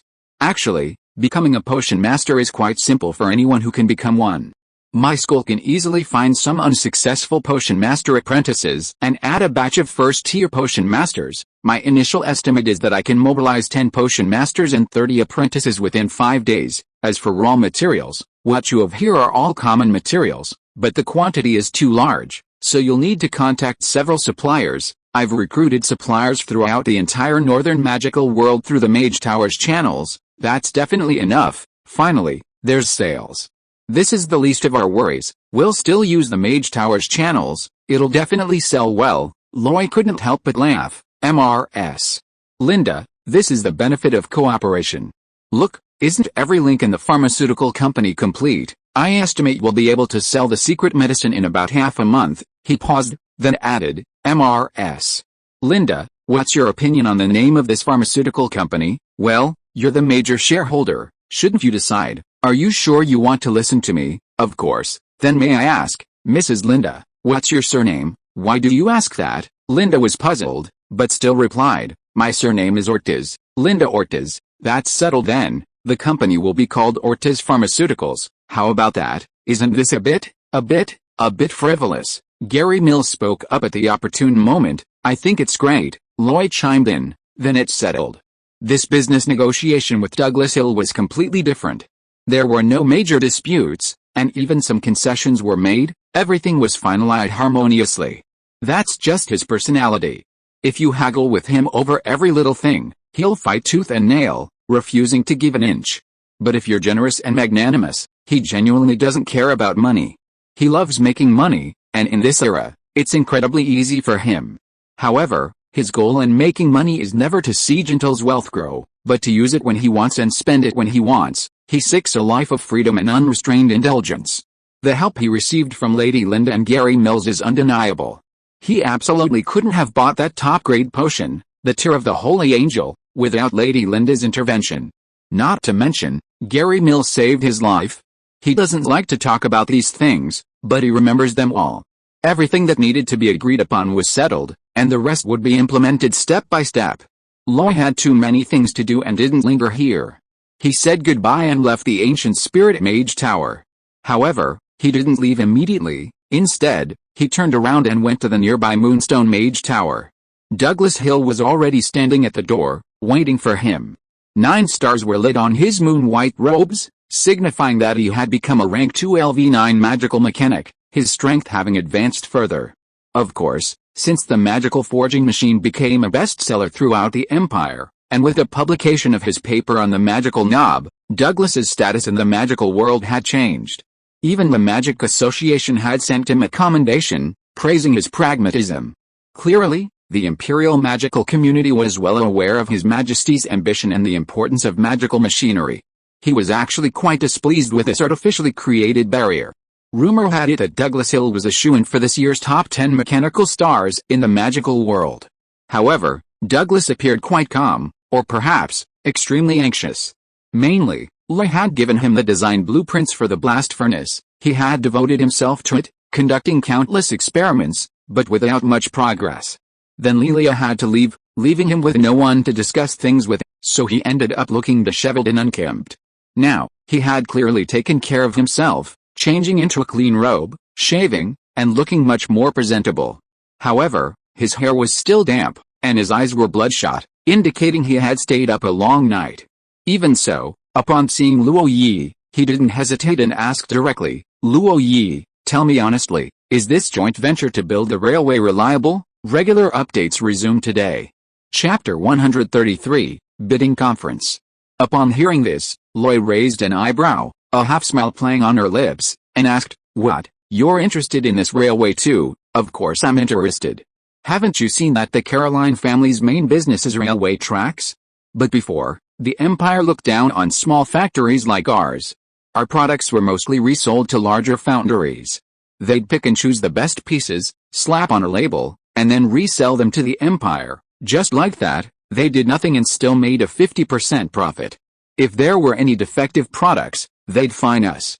Their attitude was practically swaggering. Douglas Hill couldn't help but grumble, then turned and said, Loy, Just give me a straight answer. Is it really possible to buy shares and become a shareholder in this railway? Is there some kind of trap I don't know about? Loy countered. Haven't you read the newspapers? Yes, but because I've read so many, I'm hesitant to believe everything.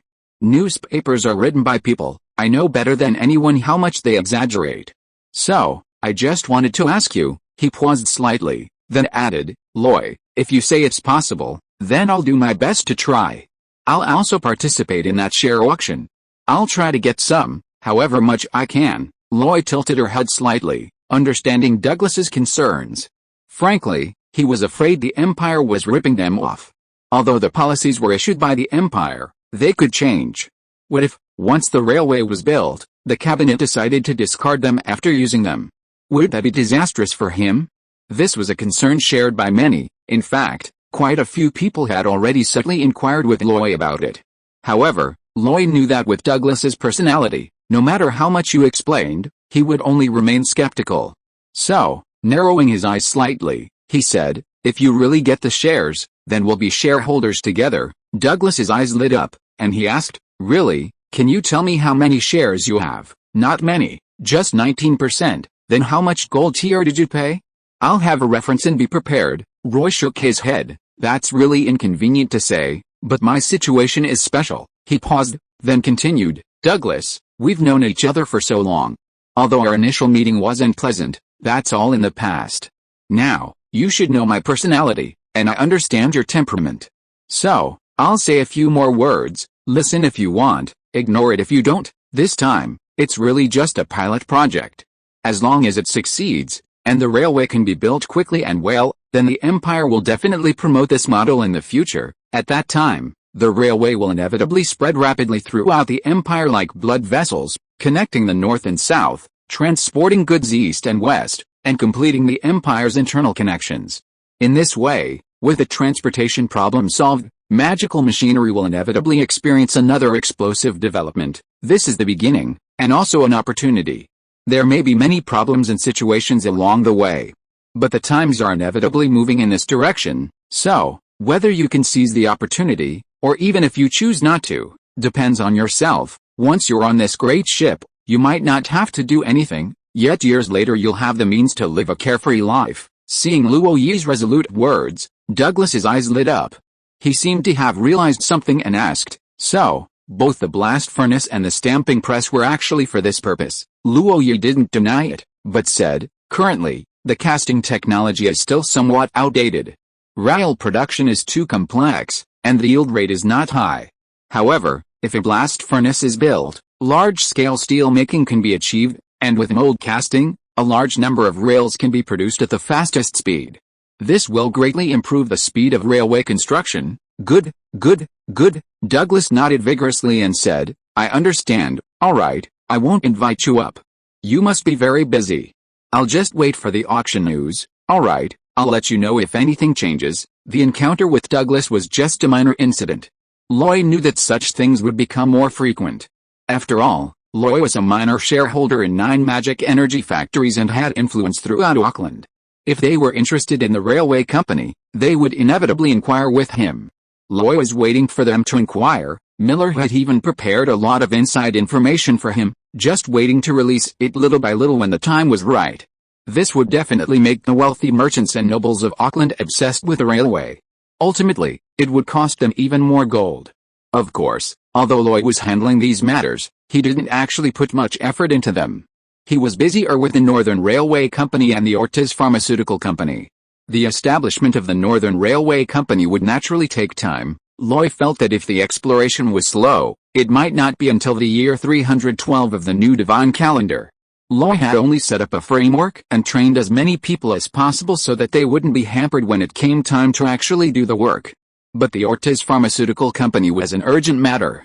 Maruna and Aang had both been sent out by him to search for suitable locations through both commercial and underworld channels.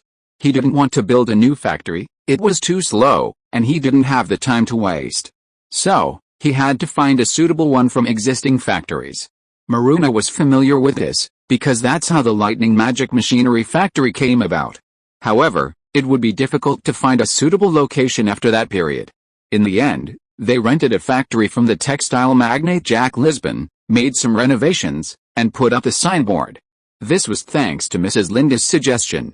As a second-tier potion master, she actually understood the value and market of the meditation potion and the soul-stabilizing spice better than Loy. It could be said that this one product alone was enough to support a large pharmaceutical company. Therefore, instead of trying to deceive, it would be better to build a more luxurious and complete potion factory, preferably equipped with a top-notch potion laboratory and research institute, integrating production and research to ensure the company's vitality. Loy agreed with this idea, so the matter was divided into two parts. The factory was temporarily rented, and some pharmaceutical tools were acquired. Once the personnel and raw materials arranged by Lady Linda arrived, large-scale production would begin. The urgency was understandable. Every unit of the spice produced represented a considerable profit. This time, Loy's pricing was much more reasonable. The cost of the soul-stabilizing spice was about 13 copper tires, while the Empire sold it for 50 copper tires, more than 3 times the price. Loy couldn't possibly sell it cheaper than the Empire. That wouldn't be competition, but a slap in the face, inviting trouble. Therefore, Loy priced it at 60 copper tires per unit. This time, he had genuinely considered it and felt that this secret medicine, which could advance the introduction to meditation and the development of magical machinery, really shouldn't be sold too expensively. Otherwise, he risked being criticized. So, he only added a tiny bit of profit. Of course, even so, the cost of 12 or 13 copper tires, plus transportation, labor, and losses, would at most amount to 20 copper tires. And then? Selling it for 60 copper tires would still yield double the net profit, which is definitely not low. In just over half a month, the entire production line was set up. Currently, it's still in the break-in phase, and the output is low, but it has already made a name for itself. On the platform of the Mage Tower, almost every time the soul-stabilizing incense appears, it's sold out. Even those who buy it, even if they don't use it themselves, but resell it on the black market, make 10 times the profit. This is truly good stuff. It's not circulated outside the market at all. These days, Luo Yi has been extremely busy. Not only is he swamped with many matters, with numerous things waiting for his approval, but the final exams for the first semester of his second year are also in full swing. On top of that, he also has to deal with various wealthy merchants and nobles. He's truly been working non-stop. You can imagine how busy everyone else, like Maruna, Hoover, Mura, and Ang, who were in charge of the actual work, must have been. Especially the first 3, who slept less than 6 hours a day, spending the rest of their time running around. They were dealing with one thing after another, and this continued for almost a month before things finally got organized. Of course, despite the busyness, things were progressing smoothly, giving them a feeling of being on the right track, as if divinely guided. Time flew by, and it was the end of December, with Christmas and the Feast of Grace just around the corner. It was then that the Imperial Engineer, Mars Adams, finally returned to Auckland before the winter snow. He locked himself in his room for 3 days, and finally, the railway design was complete. It was a parallel double-track railway, approximately 360 kilometers long, with 11 stations planned along the route, all located on major transportation routes. The entire railway ran from Fisherman's Port to Auckland, then to Camrady, and finally connected to the Imperial Railway network. Preliminary calculations indicated a cost of 200,000 gold tires. On the same day, the governor's office posted a notice that Baron Miller had decided to hold an auction for railway shares at the Seven Gods Bank on January 15 of the new divine calendar 312, with the highest bidder winning. Of course, this was a unique event, and Miller felt that using the word auction was inappropriate. Therefore, Lloyd suggested it, and it was changed to a bidding meeting. The full name was the Northern Railway Company Share Bidding Meeting. The news caused a sensation throughout Auckland, even radiating outwards at an exaggerated speed. And this time, the commotion caused by the new business model was far more dramatic than Lloyd had imagined. Second update. Chapter 134, Building Momentum. As the last few days of December approached in the new divine calendar year 311, another year had passed in a blur.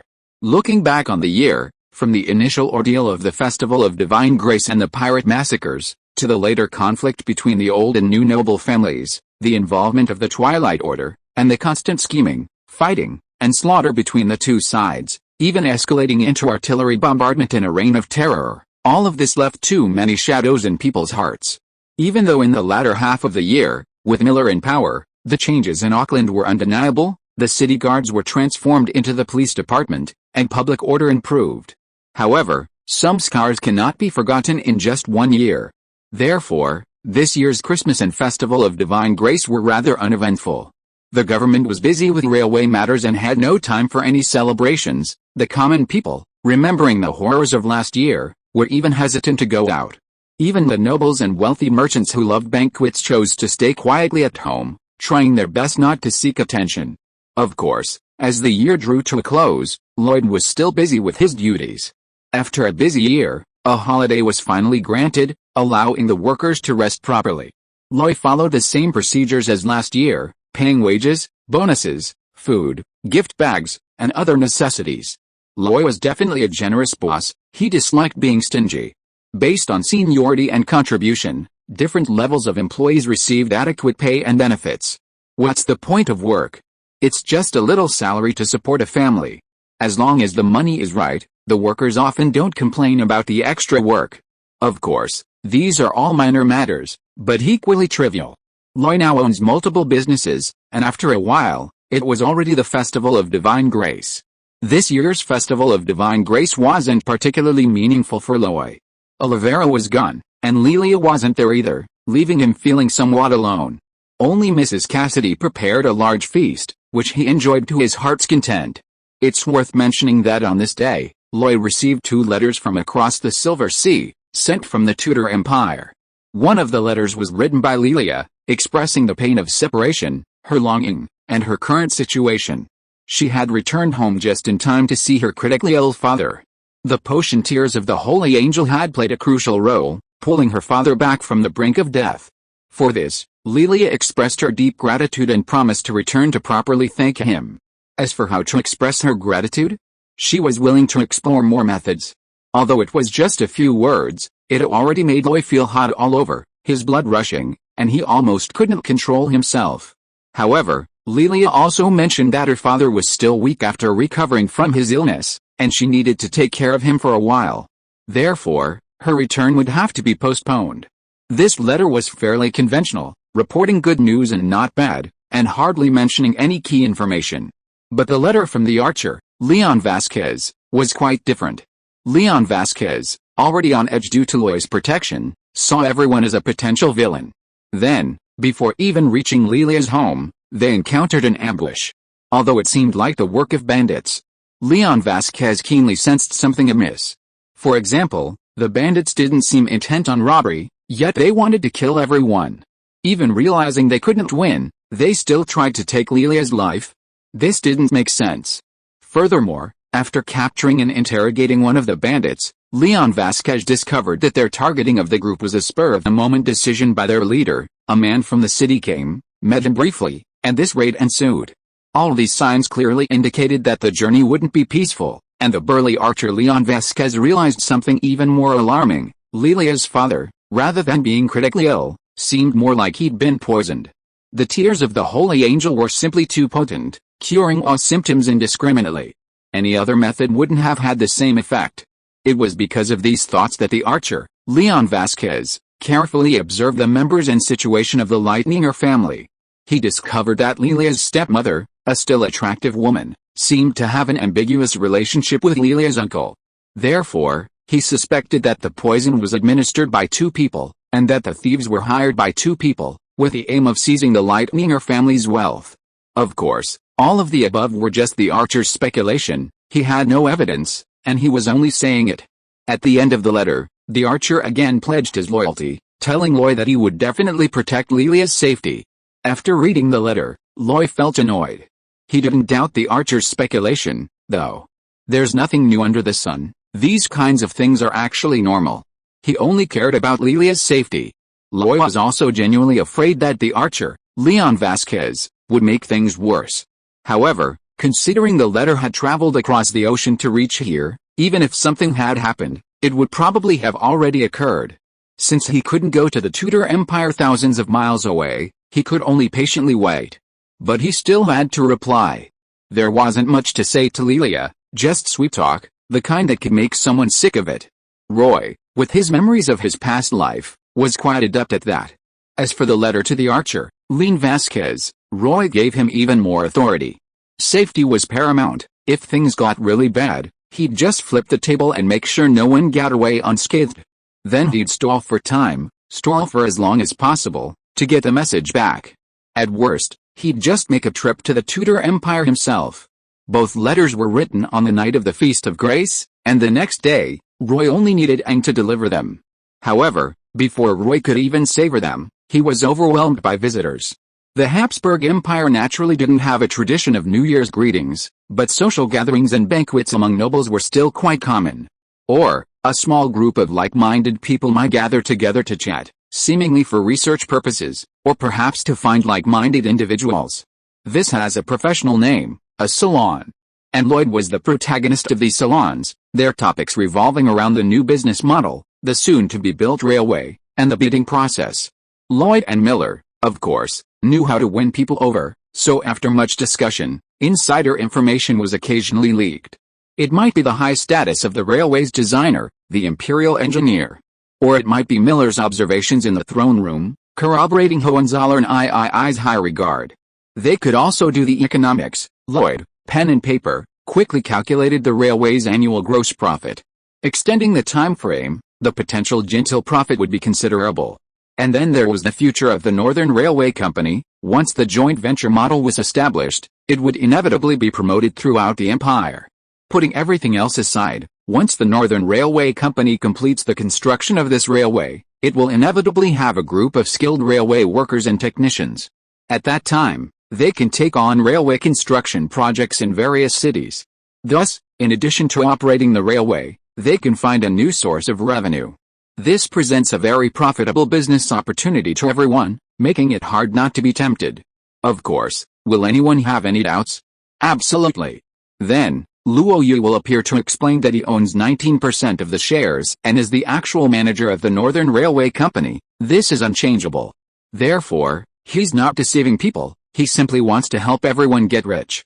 If anyone else said this, they would probably be criticized to death, but coming from Luo Yi, they have to think carefully.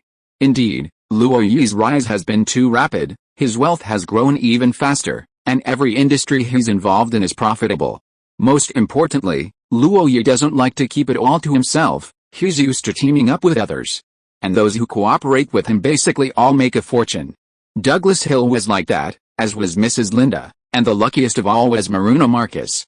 Even though Maruna was now Roy's subordinate, the entire Marcus family, apart from him, was practically extinct. This alone elevated Roy's standing in everyone's eyes. As a result, while others would be extremely wary of such praise, Roy's words gave them a sense of certainty and a feeling of anticipation. Regardless of what others said, Roy felt he had successfully completed Baron Miller's mission. He expected the bidding meeting to be a huge success, ensuring a sufficient supply of kintal for the subsequent railway construction. Thus, 10 busy days passed. On January 11th, 312 of the new divine calendar, Roy, having attended dozens of salons, finally decided to go on strike. He was utterly exhausted, so exhausted that he had to squeeze in time for cultivation every day, and so exhausted that he couldn't help but roll his eyes when talking to a group of old foxes. So, he decided to take a day off and go to the shooting range outside the city to relax. Everyone needs rest, and with Lelia gone, he could only rely on training. Going to the shooting range to fire guns, set off cannons, and practice swordsmanship would be a great way to unwind. And today he finally had the chance. Chapter 135, Another Wave Rises. Outside Auckland, at the shooting range, tranquility reigned. Even in Auckland's coldest season, the flowing water remained crystal clear. The peace was broken only by the arrival of Loy and his companions in their carriage. The wooden cabin door was unlocked, and the barbecue grill was brought out. Gary Mills acted as the chef, grilling meat for everyone. Butler Hoover busied himself preparing various dishes. Aristocratic etiquette was ingrained in his bones. Therefore, every piece of tableware, every plate, and every chair had its place. Nearby, Mira Greenman appeared quite composed, observing and learning with a certain grace in every movement. Maruna, however, lacked the patience for this, and simply unloaded the ingredients and seasonings he had brought. His two children, who had accompanied him, also lent a hand. The two little ones were clearly excited, their faces flushed.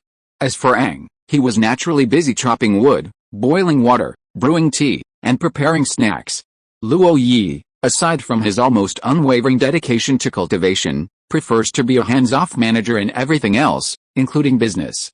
He sets the direction and makes the decisions, but the actual implementation, arrangements, management, and supervision are all handled by these people.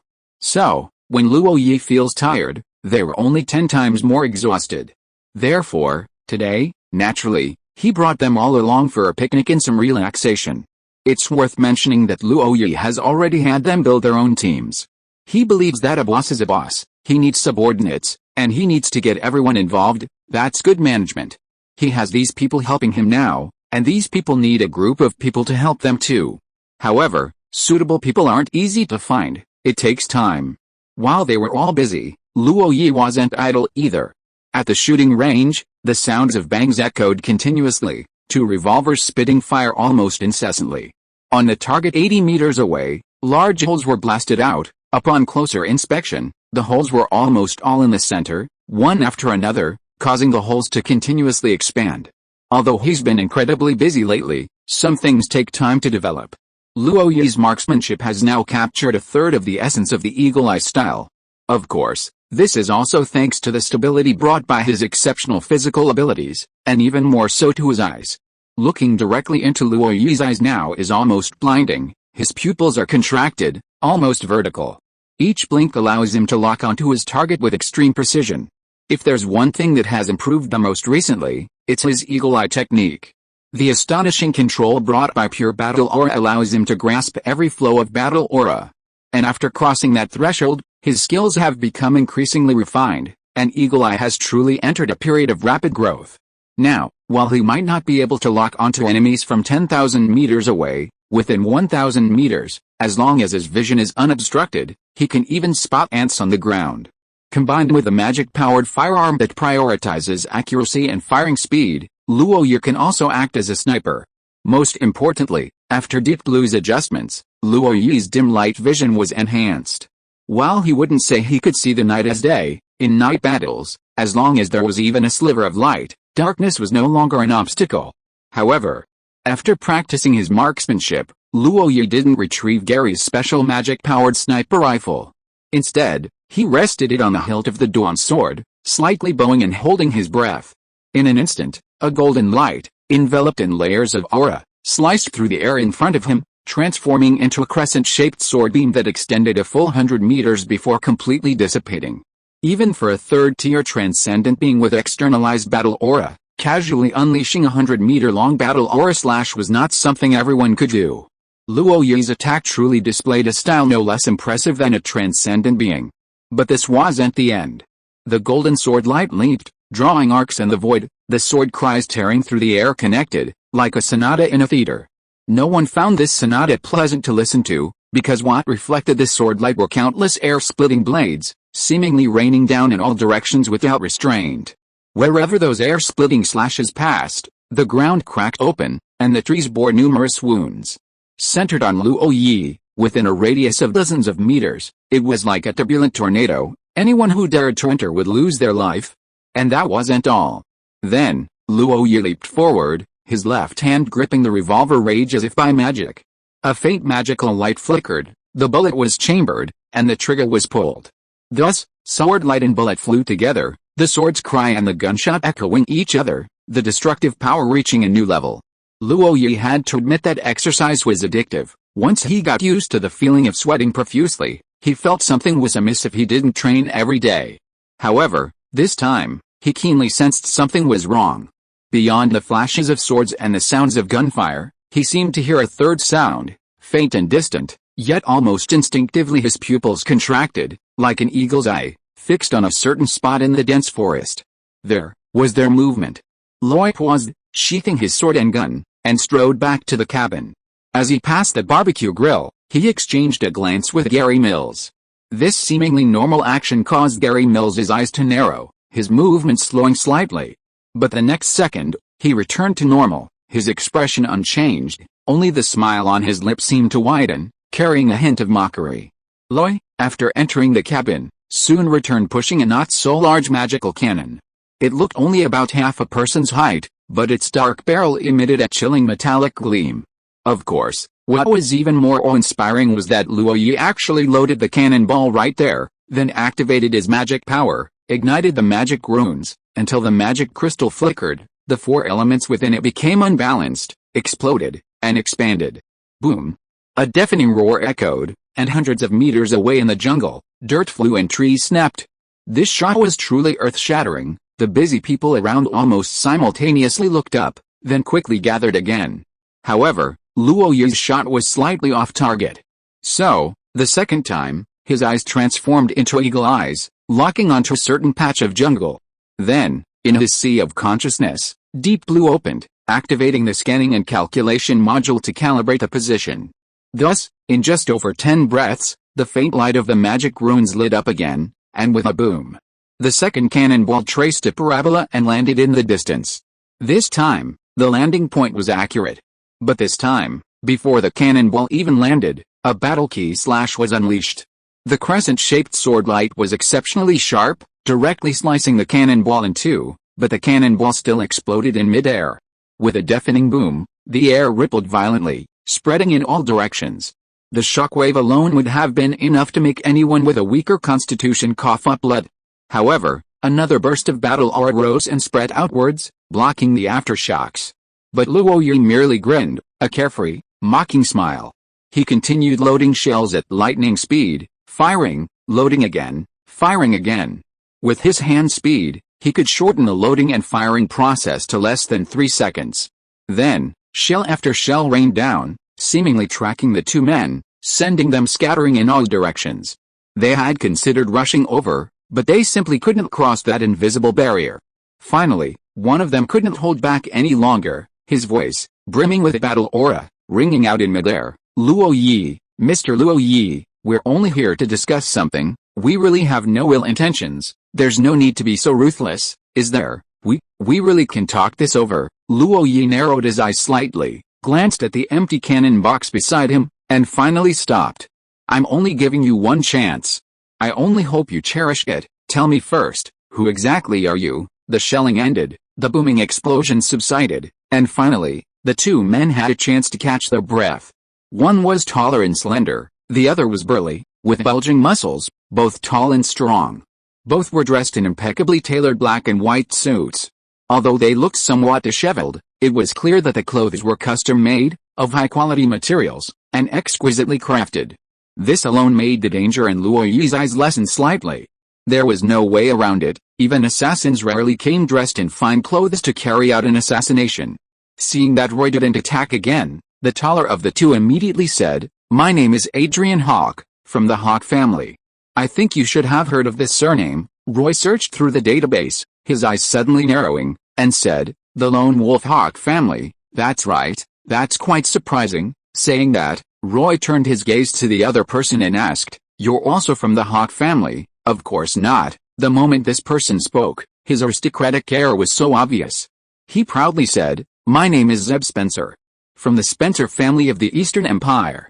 I think you must have heard of this noble surname." At this moment, Roy's eyes couldn't help but twitch, and he said with extreme decisiveness, "So you think you can just say that? Do you know that claiming to be an imperial noble is a death sentence?" Professor Gary. Before he could finish speaking, Gary Mills had already appeared in front of the two, his gold and silver pistols at his waist so conspicuous.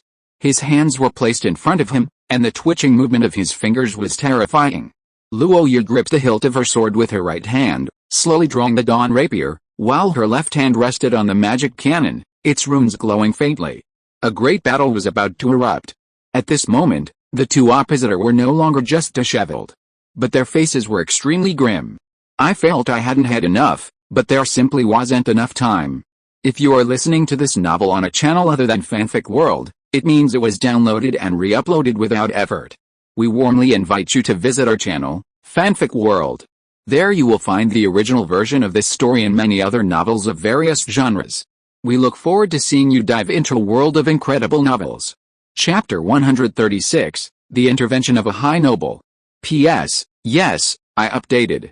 After much thought, I haven't missed a month, and taking a break on the last day would be a huge loss. So, I managed to write this 4,000-word chapter.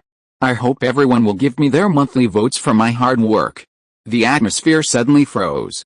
A murderous aura filled the air, making the winter sky seem even colder.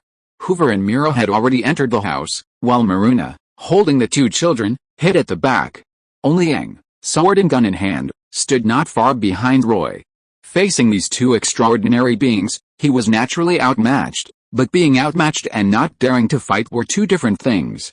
However, seeing that conflict was inevitable, the tall and slender Adrian from the Hawk family finally spoke. Stripped of his arrogance, his voice was unusually calm. "We are not here to conceal our whereabouts. Many people already know. Therefore, you may not believe our identities, but killing us to silence us is useless." Upon hearing this, Luo Yi, though silent, looked at him with a change in expression. He lightly tapped the hilt of his sword, and after a moment, finally smiled. "Compared to the self-proclaimed clever one beside you, you seem to be truly clever. All right then, I'll tentatively accept your identities. You are from the Hawk and Sespin families. So, what brings you here?" His words immediately eased the tense atmosphere considerably. However, Zeb Spencer, standing to the side, looked indignant and immediately retorted, "What do you mean by thinking you're clever? What do you mean by acknowledging our identities? Could our identities be fake?" Loy looked at Zeb as if you were a clown. "If I remember correctly, I didn't send you either an invitation today, nor did I receive any formal invitations. So, why are you here? Why are you at my private shooting range, coming without permission and hiding in the woods to spy? Now tell me, is this the behavior expected of nobles? Or is this the kind of shameless aristocratic etiquette the Spencer family taught you?" Loy's words were quite skillful. He even singled out Zeb Spencer, omitting Adrian Hawk. At this moment, Zeb Spencer was speechless. He could neither deny nor admit it. In aristocratic etiquette, such sneaky spying was considered extremely impolite. If Lloyd persisted, even if they were killed, the Hawk and Sespin families would have little to say publicly. Of course, covert retaliation was another matter entirely. At this moment, even Adrian Hawk's gaze towards Zeb changed. He had previously thought this man was incredibly stupid and easily manipulated, which was why he had intentionally befriended him. But now it seemed that if this man was too stupid, trouble would ensue. Left with no other choice, he could only take over the conversation, speaking very sincerely. "Lord Lloyd, our sudden arrival was indeed somewhat inappropriate. However, we can swear on the honor of our families that we have no ill intentions. We simply lacked connections and thought we could visit you directly, but seeing Lord Lloyd practicing martial arts truly startled us. That's why we were mistaken for assassins. It's all a misunderstanding. Please forgive us and let it go." Okay, since the other party had sworn on the honor of their families, what could Lloyd say? Moreover, regardless of whether this statement was true or false, it was at least self-consistent, and Luo Yi couldn't press the matter further. This was a true master, not only exceptionally strong, but more importantly, possessing a clear mind and a thorough understanding of the intricacies of noble life. With this thought in mind, Luo Yi decided to cut to the chase and ask directly, "In that case, let's be frank. What brings your two families here?" This time, Adrian remained silent, instead looking at Zeb beside him. On the surface, Zeb was clearly in charge, but in reality, he was being used as a scapegoat. However, Zeb felt respected and said directly, "Lord Loy, we learned through some channels that you hold 19% of the shares in the Northern Railway Company. That is to say, apart from the Empire, you will be the largest shareholder, holding actual management control of the railway company." Loy's eyes narrowed, and he said, "So what if it is?" This was common knowledge, so there was no need to hide it. But he changed the subject and said, "However, if you are interested in the shares, you will have to wait until the bidding conference. We will naturally participate in the bidding conference, but just taking 20% of the shares is not enough. We want more. You want my 19% of the shares? Wait, you actually want actual management control of the Northern Railway Company?" In that instant, Loy understood what they meant, his mind racing, countless thoughts flashing through his mind.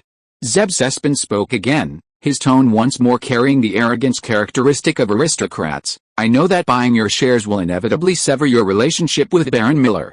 But believe us, you will gain enough kintal, as well as the friendship of the Hawk and Sespin families." His words were weighty, especially the word friendship. Loy refused decisively. "All right, I respect the Hawk and Sespin families, but this 19% stake is not for sale. That won't change." So, please leave, both of you. Adrian Hawke spoke up at the opportune moment. Lord Loy, I won't comment on Gentle, but the friendship between the Hawke and Sespin families is very precious. You must understand that stepping onto a new platform means facing a different world. It might be a height you could never see in your entire life, so don't ruin it for yourself, Loy replied almost without hesitation. Butler Hoover, I'm here, see them out. Yes, Hoover strode forward, maintaining the most perfect aristocratic demeanor, and said, Gentlemen, please, you. Zeb Sespin wanted to say something, but Adrian Hawke grabbed his arm and gently shook his head, stopping him. Turning to look at Lloyd, he said softly, Your Excellency, this first meeting was presumptuous of us, leaving a bad impression on both sides. However, the promises made by the Hawke and Sespin families still stand.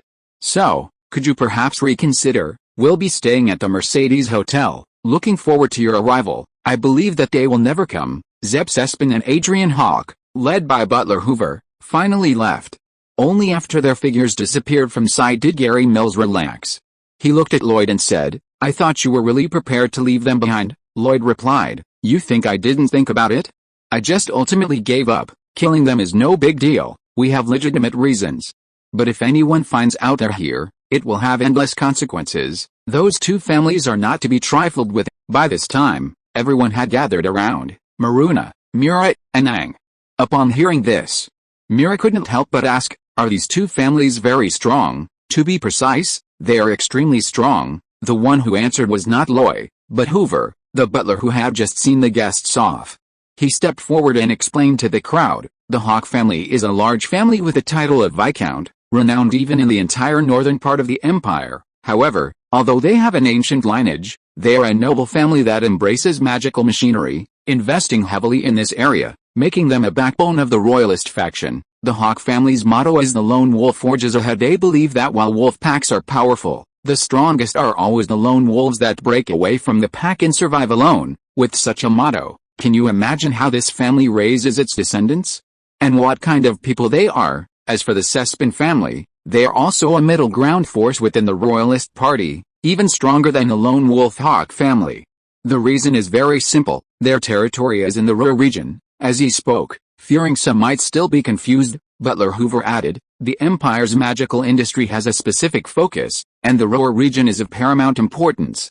The empire's resource allocation there is beyond what Auckland can imagine. In the Ruhr region, any noble that has survived has seen an astonishing increase in power and wealth over the past few decades. If both of these groups have their eyes on the Northern Railway Company, then it really is. Butler Hoover's words were cut short, but they already made everyone's hearts sink. Gary Mills couldn't help but add, You're only talking about these two. Who knows if other major noble families in the empire have designs on them? At that moment, Loy looked around at the table already set, the golden roasted meat, and the various delicacies he had brought. He couldn't help but curse out loud, A bunch of bastards. I can't even eat in peace. This is too much, young master. What should we do now? What else can we do? Pack up and go back to Auckland City, straight to the governor's office. I need to talk to Miller about this. The picnic ended abruptly. Loy felt a surge of inexplicable anger, and he really wanted to drag those two back and beat them up again. But he knew clearly that this was no small matter. If these nobles were to truly intervene, it would undoubtedly introduce countless variables. Of course, he was unhappy, and the two who had arrived without notice were also quite unhappy. On the road leading to Auckland, a carriage was speeding along. The road was a rugged, winding dirt track, yet the carriage moved with the feel of a race car. The two steeds neighed, their muscles bulging, pulling the carriage at breakneck speed. The driver was also a seasoned charioteer, subtly adjusting the direction with a slight twitch of the reins. Even at such a high speed, the carriage remained incredibly stable, surrounded by a blue breeze, without the slightest bump. Inside the carriage, Zeb Sespin felt a fire burning in his heart. How dare he? How dare he? How dare he? Just a bastard, yet he dares to be so arrogant. I think he doesn't want to live. Adrian, say something. Are you really scared by a bastard? Adrian Hawke snapped out of his daze, withdrawing his gaze from the window, a complex expression flashing across his face. No one knew that he was also a bastard. Turning back to Zeb Sespin, he said, Although I hate to admit it, this bastard truly has the right to be arrogant. You've seen his strength, he's clearly only at the second tier, but his swordsmanship, spearmanship, and the combat techniques he's mastered. Where are they weak? If it weren't for the fact that his superhuman protector, Oliveira, one of the Raymond family's guard captains, was recalled, I probably wouldn't have dared to come here with you. This one truly has the means to kill you and me, so we should have some respect for the strong. Zebsespin's lips twitched, his eyes fierce, as if he wanted to utter a harsh threat. But in the end, he swallowed it back. Having reached the third-tier superhuman realm, he certainly didn't lack vision and experience. Someone like Roy did indeed deserve some respect. But he was still unwilling, so we're just going to let it go like this? The family sent us here on a mission, right? Although there won't be any punishment when we go back, you don't want to be labeled incompetent, do you? Of course I don't want to, but there are many ways to achieve our goals. If we can't talk it out directly, can't we think of other ways? Zeb's eyes lit up when he heard this. What ideas do you have? What if everyone attends the bidding meeting, but no one bids? What then? That might be difficult to handle, because there are definitely more than just our two families interested in this railway company, so we still need to go and talk to them properly. On the other side, Roy had already met Miller in the administration hall. After Roy recounted the situation, Miller jumped up. What are they trying to do? What are they trying to do? This is a pilot project that His Majesty the Emperor is paying close attention to. If they dare to cause trouble, aren't they afraid of the Empire's wrath? Luo Yu retorted. Then if they want to share the Empire's burdens, is that not allowed? But they can't be sincere? Sincerity isn't something you can tell just by looking at it. How do you know they're not sincere? Miller frowned and said, you mean they just want to gain profits and control the actual management of this railway? If that's all, it's not impossible. Luo Yu looked at Miller and couldn't help but say, have you lost your mind? If you really give them actual management control, in the future, they can do whatever they want with you, because it's related to your evaluation by His Majesty the Emperor. Are you sure you want to get on the ship of these two families and let them manipulate you? Miller's face twitched, and he took several deep breaths to finally calm himself down. He said somewhat embarrassedly, my mind was in turmoil, and I lost my composure. Lewis, you must have already considered this on your way here. Could you tell me about it? Lewis didn't refuse. He said, the involvement of these powerful nobles is clearly for their own benefit. However, their selfish motives are too strong, and they can't wholeheartedly help you. Therefore, we must maintain control. As for the shares, giving them some wouldn't hurt. We can also leverage their channels and connections to make the project run more smoothly. You're right, but I'm afraid they might use some underhanded methods. I think they won't dare to cause too much trouble. The Empire is watching, and His Majesty the Emperor is watching. They'll know their limits. However, some minor tricks are still unavoidable. And we can only deal with them as they come. That's all we can do for now. As he said this, Lewis saw that Miller was still frowning, so he said, however, the arrival of these powerful nobles actually has its advantages. What advantages? Of course, our previous worry about not being able to sell the shares is probably no longer an issue. Therefore, the funding for this railway construction should be plentiful. Surprised? Chapter 137, Unpredictable Turbulence. The bidding meeting was scheduled for January 15th, and today was January 11th, only 4 days left. Yet, in those 4 days, Loy was nearly driven mad by the annoyance. Gary Mills was right, it wasn't just one or two powerful nobles interested in the Northern Railroad. The Hawk and Sespin families were merely the initial scouts. Later, envoys from other noble families arrived one after another. They weren't so impolite, they sent their visiting cards first, arranged times, and arrived gradually. Yes, it was as if they had planned it perfectly, staggering their arrival times without even exchanging a glance. It was Loy who suffered, drinking tea round and round, hearing the same old talk over and over again. These people all shared the same goal, to acquire that 19% stake. Theoretically, if they won all the shares in the bidding meeting, they would have a 20% stake, granting them management rights. However, you also have to consider the 10% within the ruling hall, so if they want to truly gain control, Roy's shares are indispensable. Originally, in their view, Roy was just Baron Miller's front man, acting on his behalf. As long as the conditions and benefits were sufficient, and his safety was guaranteed, being a traitor wouldn't be unacceptable. Zeb Sespin and Adrian Hawk approached him with this idea in mind. However, after being rejected many times, they realized that Roy's relationship with Miller was not what they had imagined. In fact, from another perspective, Roy could be considered Baron Miller's financial backer.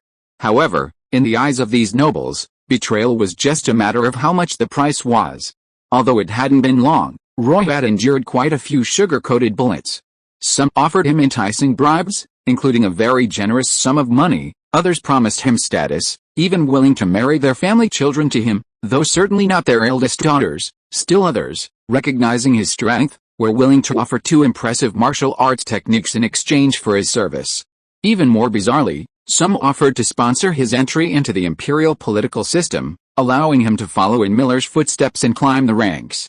Luo Yu nearly choked on his food. He had no desire to get involved in politics, and now someone was trying to bribe him with this? Judging by their expressions, it was as if they had received an immense benefit. Only Luo Yu's strong self-control prevented them from throwing him out. Of course, many powerful noble envoys used multiple tactics, promising money, beautiful women, wealth, and status. Some were even more confident, offering only 9% of Luo Yu's shares, clearly confident they could gain more at the bidding conference. In just 4 days, Luo Yu had experienced multiple temptations and almost lost his chastity. Of course, it was only an almost. He wasn't short of money or women, nor did he want to enter officialdom or care about those higher-ranking circles. Therefore, the temptations these people offered meant nothing to him.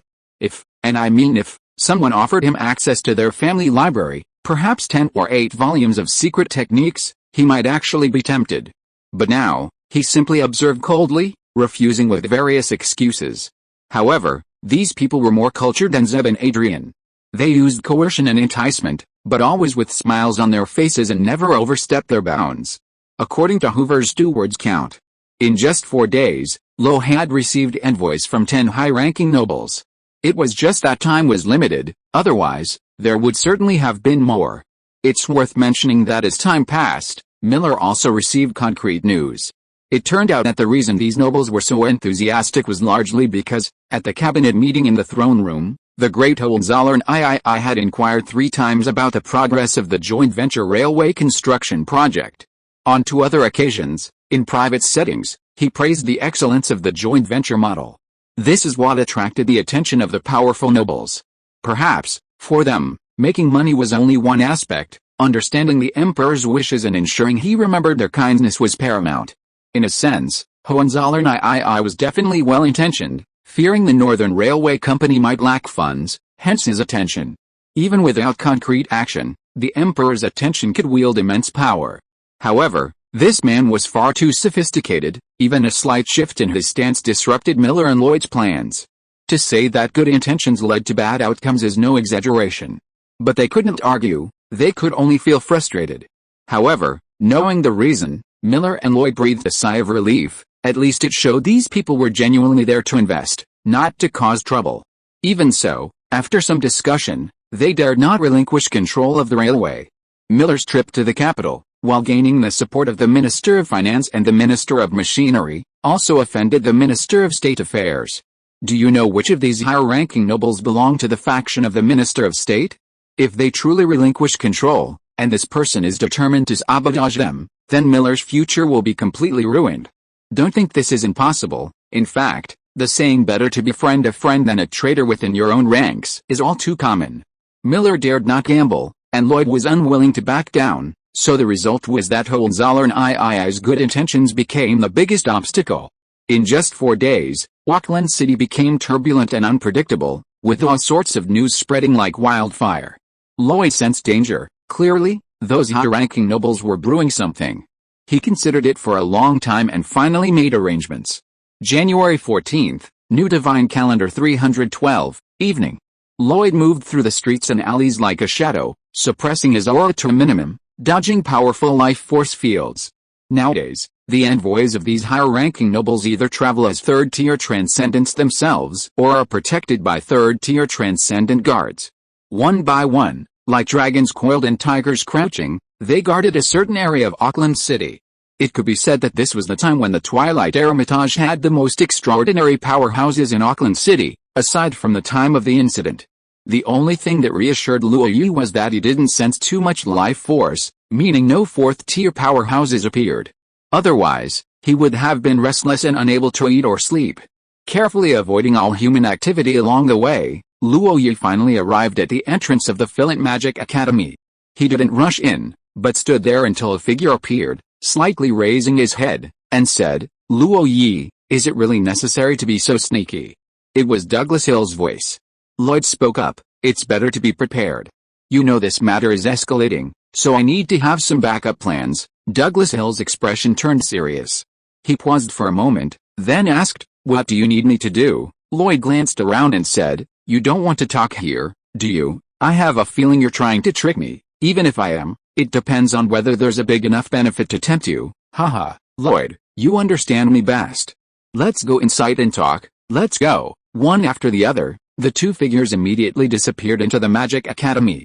The magic circle covering the entire academy only flickered briefly before going silent.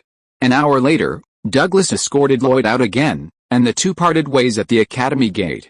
Lloyd once again transformed into a shadow, disappearing from Douglas's side in a flash. Douglas stood there, staring for a long time, a struggle and hesitation between his brows. But in the end, he gritted his teeth, his face showing a resolute expression.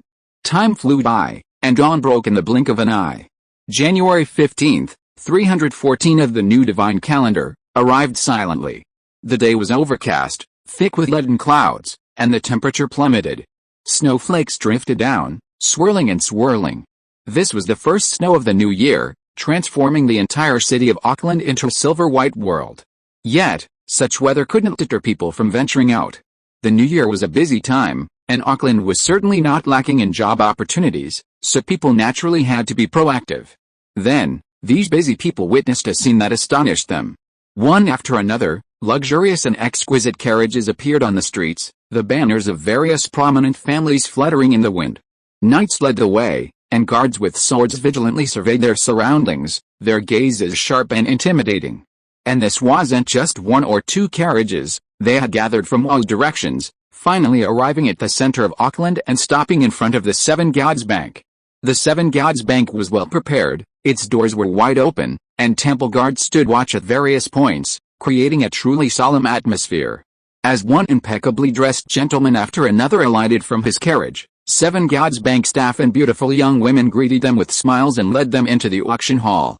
Soon, the hall was filled with carriages, as if a grand banquet was about to begin.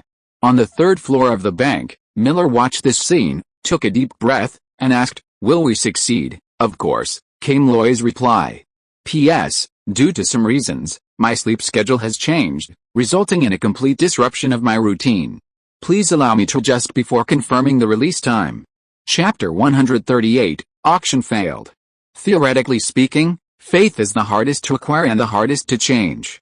It's like a tumor rooted in the mind. Once formed, it's difficult to eradicate. Even when inexplicable paradoxes arise, and so-called theological texts are inconsistent, believers, through self-deception, can find a way to justify themselves. Therefore, the Church of the Sun God, as the vast force that led humanity to expel all the alien races from the old world and unify faith, could be said to have reached its peak. Kings could die, empires could fall, but the Church was almost the only one, unifying the faith of the entire continent. At one point, the Church even proclaimed that the Lord of Light was the only God, and all other gods were heretics, false gods. However, even this powerful Church, the Church of the Sun God, which preached exchanging suffering and endurance for entry into heaven, was torn open after the emergence of the Church of the Seven Gods. Faith is the hardest to shake, but once it begins to waver, it's like a landslide. Habs's empire had nearly completed the conversion of faith. While those who still worshipped the Lord of Light remained, their numbers had visibly decreased. The Church of the Seven Gods, meanwhile, had gradually gained dominance. This was undoubtedly due to the empire's support, but it also demonstrated the Church of the Seven Gods' power, its diverse and pervasive influence. One must also acknowledge that Habs's empire's ability to drive the development of magical machinery was also due to the Seven Gods' faith liberating people's minds, thus revitalizing them. Returning to the main point, the Seven Gods Bank, as one of the most important forces under the Church of the Seven Gods, played a pivotal role. The services it provided were far beyond what the Church of the Sun God had even conceived of, truly ahead of its time. Take the auction hall, for example, which regularly held auctions. Various rare magical materials, magical weapons, potions, magical items, and even ancient artifacts, paintings, stone carvings, sculptures, and more could be found. Even ancient beings occasionally appeared. Yes, while the auctions explicitly prohibited the slave trade, that only applied to humans. Besides humans, beings like elves, orcs, and dwarves are excluded. The wind elf contracted by Olivera was actually purchased by Earl Raymond at an auction. It's fair to say that here, even if you don't buy anything, just looking around will broaden your horizons and give you bragging rights later. Therefore, this is the most suitable location for holding a bidding conference. Inside the magnificent hall, magical lamps illuminate the space, beneath which are rows of seats, all made of mahogany and upholstered, resembling sofas more than chairs. There are also private rooms on the second floor, reserved for distinguished guests. The Seven Gods Bank doesn't recognize noble titles, but only its own protective barriers. For example, Roy's ruby ring can secure a private room. Of course, the wealthy nobles who can come here are all quite rich, so the former tycoons and nobles of Auckland City can only obediently stay on the first floor. This is a difficult situation, but they have no choice but to accept it. A map was already hanging at the front of the hall. While not particularly aesthetically pleasing, it was undeniably accurate and detailed. It was a railway map, depicting two double-track railways running in opposite directions. From Fisherman's Port to Auckland City, and then to Camberley City, there were 11 stations along the way, almost all located on major transportation routes. From these 11 stations, one could travel to virtually anywhere in the north. This alone meant that these 11 stations had the potential to develop into towns and villages in the future. In an era of advanced transportation, settling along railways was perfectly normal. In addition, various data were displayed around the railway, its total length, required materials, cost in gold, and even the expected benefits. Everything was clearly and concisely marked. The construction of this railway was not particularly difficult, mainly because the northern part of the empire, including the Auckland City area, was relatively flat. The entire railway had very few hills. The most challenging sections were a few gentle slopes and some dense forests. This railway map indeed attracted the attention of many, with many wealthy merchants crowding forward to examine it closely. Don't think they're wasting their time. In fact, just buying a few plots of land along the railway could bring considerable profits. The railway is the lifeblood of finance, no joke. Those on the second floor, however, were much more nonchalant, each displaying an air of elegance and composure. Even those who seemed interested mostly used a single telescope to observe. Zeb and Adrian were among the most active, moving among the envoys of various nobles. They spoke loudly or whispered, occasionally glancing in the direction of Roy, as if plotting something. Roy was practically the only one in the entire city of Auckland with a seat on the second floor. He sat there next to Douglas Hill. As a mage, his senses were incredibly sharp, and he naturally felt those gazes. He couldn't help but smile wryly. "Luo Yi, I have a feeling you're going to trick me this time." Luo Yi smiled and said, "You still have a chance to refuse. Believe me, I won't hold a grudge. Refuse my ass. Compared to profit, what are they?" He paused, then added, "But don't forget your promise to me. My promise is my bond." "That's good, that's good." Just then, a series of knocking sounds rang out. Clatter, clatter, clatter. The loud, resonant sound of the mallet drowned out all the noise and silenced everyone. Baron Miller was there, dressed in his finest attire. His short, golden hair was styled in a slicked-back style, giving him an exceptionally sharp look. His well-fitting gentleman's suit was a classic black and white, highlighting his upright posture. Every movement exuded the decisiveness of a soldier and the elegance of a nobleman. With that kind of appearance, he could charm countless women. Unfortunately, becoming the head of the Petrovich family meant his love life was now largely driven by self-interest. Seeing everyone's gaze focused on him, he finally spoke. "Gentlemen, the purpose of today's bidding meeting is self-evident. After so much time, everyone understands what needs to be said, so I won't waste any more words. My promise is that the accounts will be transparent, every expenditure will be clearly recorded, and every shareholder is welcome to inspect them at any time. Then, I declare the bidding meeting open." This was Roy's request. Since it was a bidding meeting, there should be no more talk, just focus on this one thing. Therefore, Miller's actions were quite decisive. With a flick of his wrist and a surge of magic, he retrieved a parchment scroll from his dimensional bag. This world already had usable paper, but parchment scrolls, with their excellent magical carrying capacity, still played a vital role in various situations, such as contracts, agreements, IOUs, licenses, etc. What Miller presented was a certificate for a 2% stake in the Northern Railway Company, bearing the seal of the governing hall and shimmering with magical light. Clearly, its authenticity was beyond doubt. 2% of the shares, priced at 5,000 gold tires, with each bid increment no less than 100 gold tires. Gentlemen, who is interested? Make your bid. Miller spoke with great confidence. The long-term hype and the eagerness shown by the wealthy and nobles were undeniable. Moreover, with a group of powerful nobles now involved, he hoped to drive the price up significantly. However, after he finished speaking, no one spoke for a long time. Gentlemen, who is interested? Make a bid. Miller couldn't help but urge again, but his voice echoed in the hall without a response. His smile slowly froze on his face, his gaze shifting from gentle to sharp.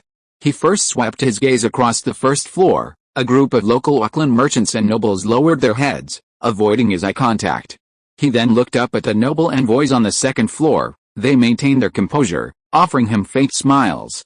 That smile, less of a polite gesture, was unmistakably provocative. At that moment, Miller felt as if he'd fallen into an ice cave. He understood everything. There are many ways to achieve one's goal, but direct action, seizure by force, is the most foolish. So, they chose a different method, a failed auction.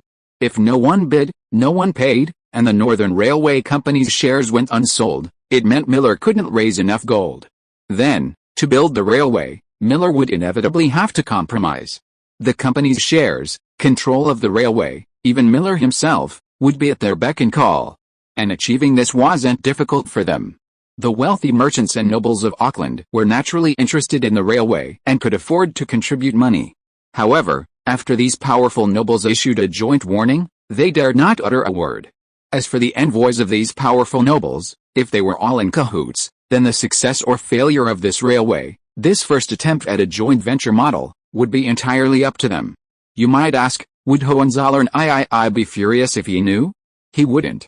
As an emperor, he only cared about the result, not the process.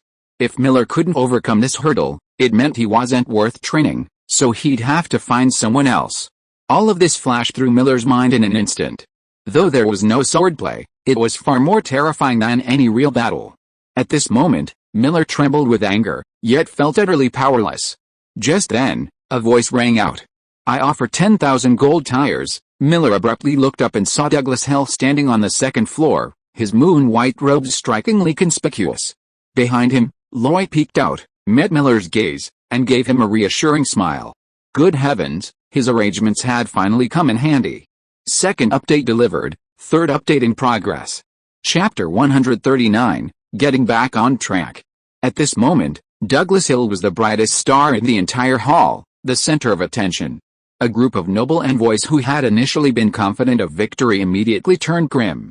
Zeb and Adrian, in particular, were the ones who devised the plan and spearheaded the discussions with the noble envoys.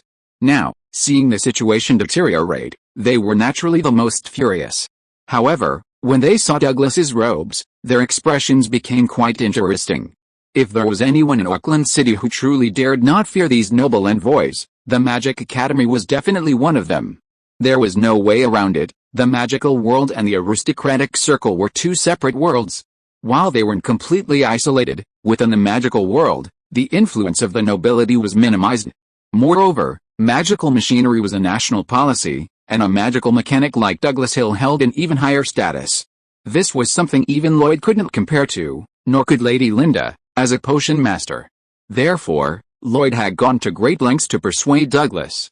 It was only Douglas who saw nothing but magical machinery and gentle. Otherwise, someone with a weaker stomach might not have dared to take on this job. But since he had already made the move, Douglas was willing to go all out. He stood there, meeting the scrutinizing gazes of the nobles, without flinching in the slightest. Instead, he smiled and continued, Ladies and gentlemen, 10,000 gentles, 2% of the shares. Does anyone agree? If not, then it's mine. Click. Miller struck his gavel at the opportune moment, and amidst the shocked and angry gazes of the crowd, continued, 10,000 gold tires once, 10,000 gold tires twice, 10,000 gold tires 3 times. Congratulations, Mr. Douglas Hill, you will acquire 2% of the Northern Railroad Company's shares and become a shareholder.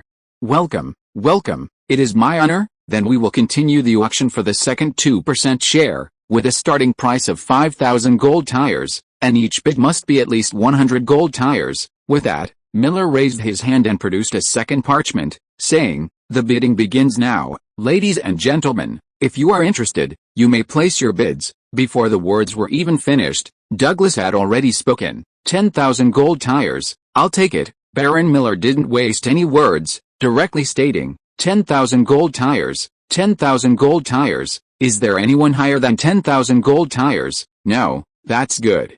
Then, 1, 2, 3, sold, clang. Without giving anyone a chance to back down, the gavel fell, as if it had fallen into the hearts of everyone present. Then, using the same methods, the same tactics, and the same rhetoric, the time seemed to have shortened even further. Douglas secured a third parchment. It wasn't until the fourth parchment was placed on the table that an envoy from a high-ranking noble family couldn't resist any longer. Judging by his posture, Douglas could buy all the remaining shares by himself. 100,000 gold tires was a lot, but no one knew how much money this man possessed. If they couldn't secure even a single share, they wouldn't be able to explain themselves back home, and their families would be even less able to face His Majesty the Emperor. Therefore, when the fourth parchment appeared, these noble envoys truly couldn't hold back any longer. "I bid 11,000 gold tires," a loud voice rang out, and a hand rose. Zeb Sespin turned to look at his partner, Adrian Hawke, his face filled with disbelief. Why?" Adrian maintained his smile and composure, but a closer look revealed only helplessness in his eyes. He explained in a low voice, Zebu, our tricks are useless now, so hurry up and make your move. If you're too slow, you'll have to spend a lot more gold tires." Adrian Hawke's defection was absolutely abrupt, but none of the noble envoys sent here were fools. They only hesitated for a moment before realizing what was happening. Thus, the fourth parchment was acquired by the Hawke family for 10,100 gold tires, which was considered a bargain. After that, each parchment became more expensive, and the competition became increasingly fierce. By the 10th parchment, the price had even reached 30,000 gold tires, which Zebu Sespin snatched up. Even so, his face showed a mixture of disappointment and relief. He had ultimately, obtained one. It's worth mentioning that the wealthy merchants of Auckland, seeing that these noble envoys themselves had broken their vows, were no longer at ease. Several of them joined forces, pooling nearly 20,000 gold tires to purchase a 2% stake. It was this action that made Miller's gaze towards them more amiable, otherwise, they would all be in trouble after today. From then on, the bidding conference ended smoothly amidst shouts of increasing bids. According to the council's statistics, this time, the 20% stake was auctioned off for nearly 200,000 gold tires. In other words, even without the Empire's interest-free loan, without Loy's 20,000 gold tires, and without the council's financial support, the money to build this railway was basically enough. However, there are ways to live without money, and ways to spend money. Loy was already planning how to spend such a large sum of gold tires. Workers' wages would definitely need to be raised, various safety facilities would need to be arranged, and food, accommodation, sanitation, and medical care would all need to be properly provided. Building a railway is arduous work, and many have died on it. In fact, some foremen are so harsh that the railways are littered with the bones. This was a characteristic of the times, and Roy couldn't guarantee that every worker would be safe and healthy. However, he would do his best to ensure their safety and wages, treating them as human beings. Originally, Roy had intended to subsidize some of the costs himself, but now that he had enough money, there was no need for further trouble. However, before the noble envoys left, their eyes were filled with hostility as they looked at Roy, as if they wanted to devour him alive. Clearly, these people weren't stupid. They knew that Douglas was the one in the open, and Roy was the one truly in charge. They would be resentful if they had spent more money than they should, as it would be difficult to explain back home. Roy appeared unconcerned, but his vigilance was heightened. With Olivera absent and no one to protect him, he had to act alone. Therefore, after leaving the auction hall, Roy had raised the security level. This included not only 19 Lombard Street, but also several magic energy factories and shops, fearing that these people might cause damage. Believe it or not, in just the last few days, The champagne magic textile factory was set on fire by thieves. The lightning magic machinery factory was broken into and vandalized by robbers, and the potion factory also had its raw materials sabotaged. However, these underhanded tactics were all discovered in time. But catching the culprits was useless. They had no idea who hired them, let alone how to pursue the matter. Fortunately, 19 Lombard Street remained infamous, and no one dared to patronize it. Amidst all this commotion, by January 20th, within 5 days, all the due payments had been submitted to the council. The council then opened an account at the Seven Gods Bank, and thus, the more than 200,000 gold tires for railway construction were deposited into it. Miller, without any hesitation, held the launch ceremony on the 20th. In short, the first shovel of earth was dug at the railway station outside Auckland, officially marking the start of railway construction. In fact, to speed up the construction, the railway was built in sections, divided into 3 engineering teams, each with its own tasks. This way, while enough manpower was available for Kintel, the required workforce tripled. This is where Roy's foresight came into play. The trained workers finally proved invaluable.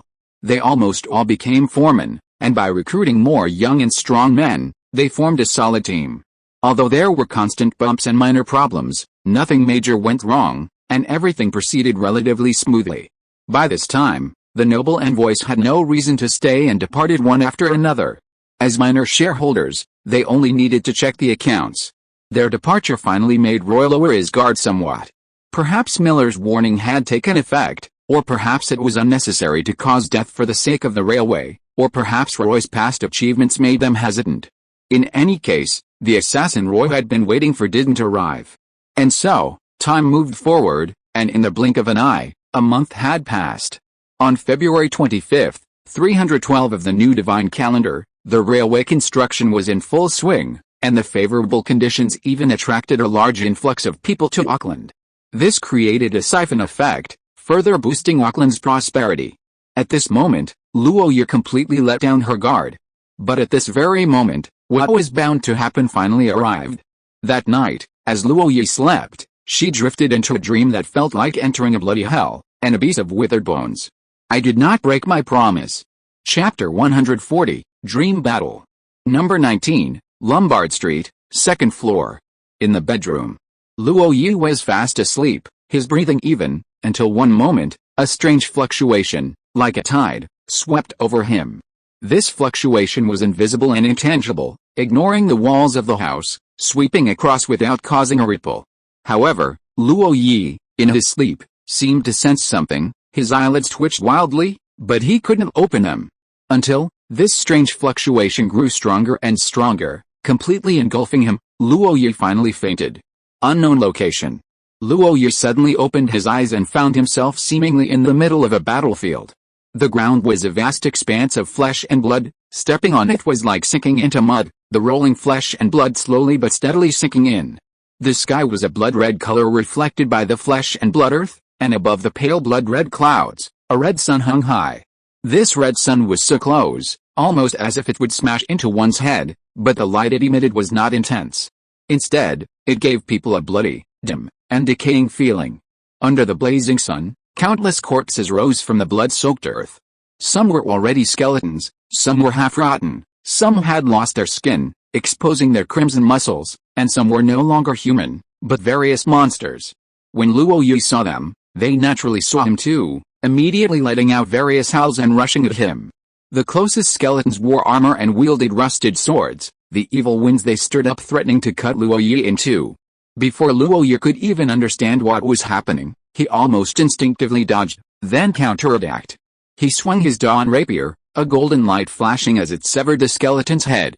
But the lack of a head didn't hinder the skeleton warrior's attack, it just lost its aim, swinging its longsword wildly. Luoyi took a few steps back, his eyes gradually sharpening. He raised his hand, gripped his sword, and a trembling force spread along the blade, a humming vibration resounding, and mock rings rose out of thin air. Luoyi unleashed a sword strike from a distance, tearing the air apart and shredding the skeleton warrior to pieces. Even in this state, the skeleton warrior's arms continued to twitch, but it posed no threat. The next second, however, a highly decomposed corpse charged forward. This corpse was abnormally obese, naked, covered in brownish-yellow corpse oil, its mouth full of rotten teeth, reeking of a foul stench. Ignoring Luo Yi's sword, it lunged forward, intending to crush Luo Yi to death. Luo Yi's face paled, and he retreated rapidly. But after only a few steps, he had to stop, as the other skeleton warriors surrounded him, leaving him no way to escape. He gripped his sword again, and the mock rings on the dawn rapier rose again, spreading outwards in a vast and powerful wave. With a swing of the rapier, 10 air-piercing slashes swept across, dismembering the fleshy corpse. But it seemed as if friction ignited a spark, the corpse oil burst open, and with a deafening roar, a wave of heat spread in all directions. Using the shock wave, Luo Yi soared into the air. Adjusting his stance, he landed with his left hand already gripping the magically powered weapon, Fury. The bullets were specifically designed for use against corpses, holy water bullets. Thus, left hand on the gun, right hand on the sword, both weapons fired simultaneously. Gunshots and sword cries echoed each other. Bullets and aerial slashes flew in unison. 10 minutes later, the area within 100 meters was littered with severed limbs and piles of bones. Luo Yi stood atop this heap of corpses, panting heavily. At this moment, his body was exhausted. The extreme exertion had caused a dramatic drop in his stamina and fighting spirit. Yet, at this very moment, a strange feeling suddenly welled up within him. He felt a sense of déjà vu about this scene. However, before he could ponder this, even more terrifying skeletal warriors charged from the distance. He saw a 3-meter-tall, 1,000-pound orc roaring to the sky. He saw a headless knight clad in jet-black armor, wielding a flaming demonic sword, charging towards him.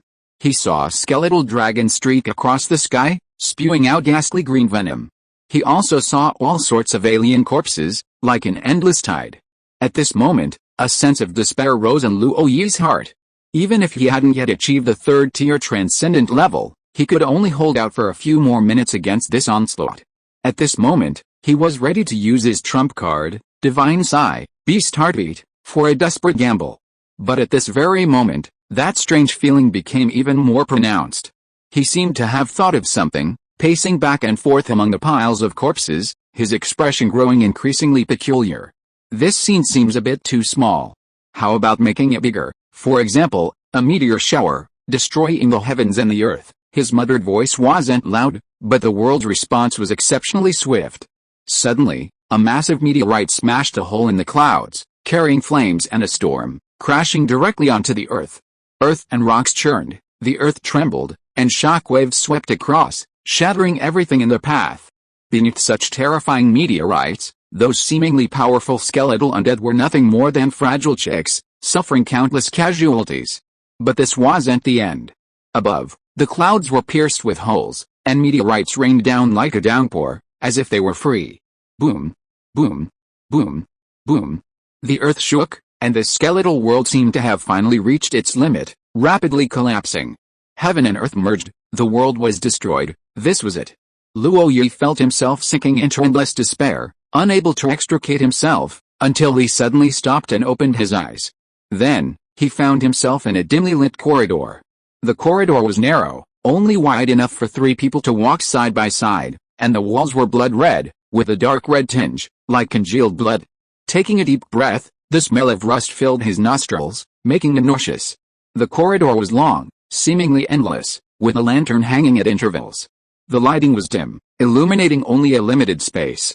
The constant shifting between light and shadow created an eerie and unsettling atmosphere. Luo Yi squinted slightly, taking a few steps forward. The sound of footsteps echoed through the corridor, growing louder and more chilling. Unconsciously, Luo Yi's pace quickened, as if trying to escape the feeling, rushing forward relentlessly. But the winding corridor seemed endless, with increasingly chaotic and loud footsteps echoing. In such an environment, even without enemies in sight, it was often the fear that overwhelmed one. However, in an instant, Luo Yi stopped, no longer moving, indifferent to his surroundings. A slightly sarcastic smile played on his lips. Just creating this atmosphere to scare me to death? That won't do. How about you bring some monsters, like those lizards, but skinned and able to roam the walls without a care in the world? How about that? As he spoke, a roar actually came from the depths of the corridor. A crawler, its body devoid of skin, its flesh and fascia exposed, sharp claws lolling out, and a long tongue lolling out, charged forward. This was just the first, countless more followed. They climbed the walls with incredible speed, a dense, overwhelming mass. But Luo Yi's smirk deepened. He raised his hand and casually waved it. Beams of laser light shot up from both sides of the corridor, the crimson rays transforming into a grid, the gaps no bigger than a finger, and surged forward. The monster's roars ceased abruptly, and they fell in chunks of flesh. Luo Yi seemed unsatisfied. He waved his hand again, and a second, a third, a fourth. Countless laser nets, layer upon layer, surged forward until the entire corridor seemed unable to withstand the pressure and collapsed. This time, Luo Yi steadied himself, staring intently at the shattered space, and fell safely. Then, he plunged into a world of fire. The lava flowed like a river, raging wildly. The air was scorching hot, a single breath felt like it would burn your lungs. The air was thick with a pungent, foul stench of sulfur, making one feel dizzy and disoriented. You deserve to die, a deep voice echoed through the fiery world. From within the lava, a hand as large as a small mountain emerged and slammed into the earth. Boom! With a deafening roar, the arm exerted its force, and a gigantic fiery head emerged. It had horns burning with abyssal flames, a mountain-like body, eyes blazing with rage capable of destroying the world, and an aura of terrifying power that sent chills down one's spine. Standing there, it seemed to proclaim to the world, I am the embodiment of fear, the synonym for destruction, Lord of the Abyss, the Lord of Dread. This was something Lui instinctively knew, as if it echoed within his own heart. However, he showed no panic, but instead smiled and said, you can command powerful monsters, so can I. Let me show you what the unspeakable Cthulhu is all about. With that, he raised his hand and waved it. Behind him, a massive rift suddenly opened in the void, revealing a gigantic eye within its endless abyss.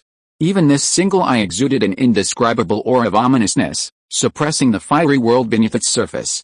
The eye blinked, then swiftly receded, followed by a multitude of tentacles that snaked their way out of the rift. 8 tentacles filled the crack completely, so much so that his body could barely squeeze through. Then, with a powerful pull, the tentacles ripped apart space, revealing endless darkness, and a terrifying monster descended. The Abyss Lord was stunned, a flicker of confusion crossing his angry eyes.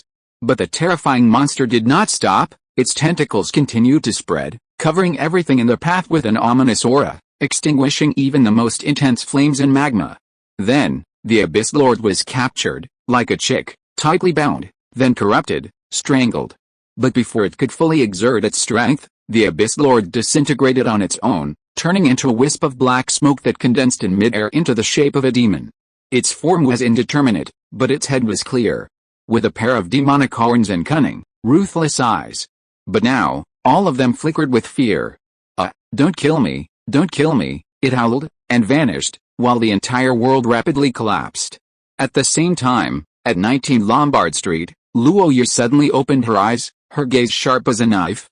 P.S. There are only 2 today, but I remember all the extra chapters, including the 3,700-point reward from the reader. I will definitely add more.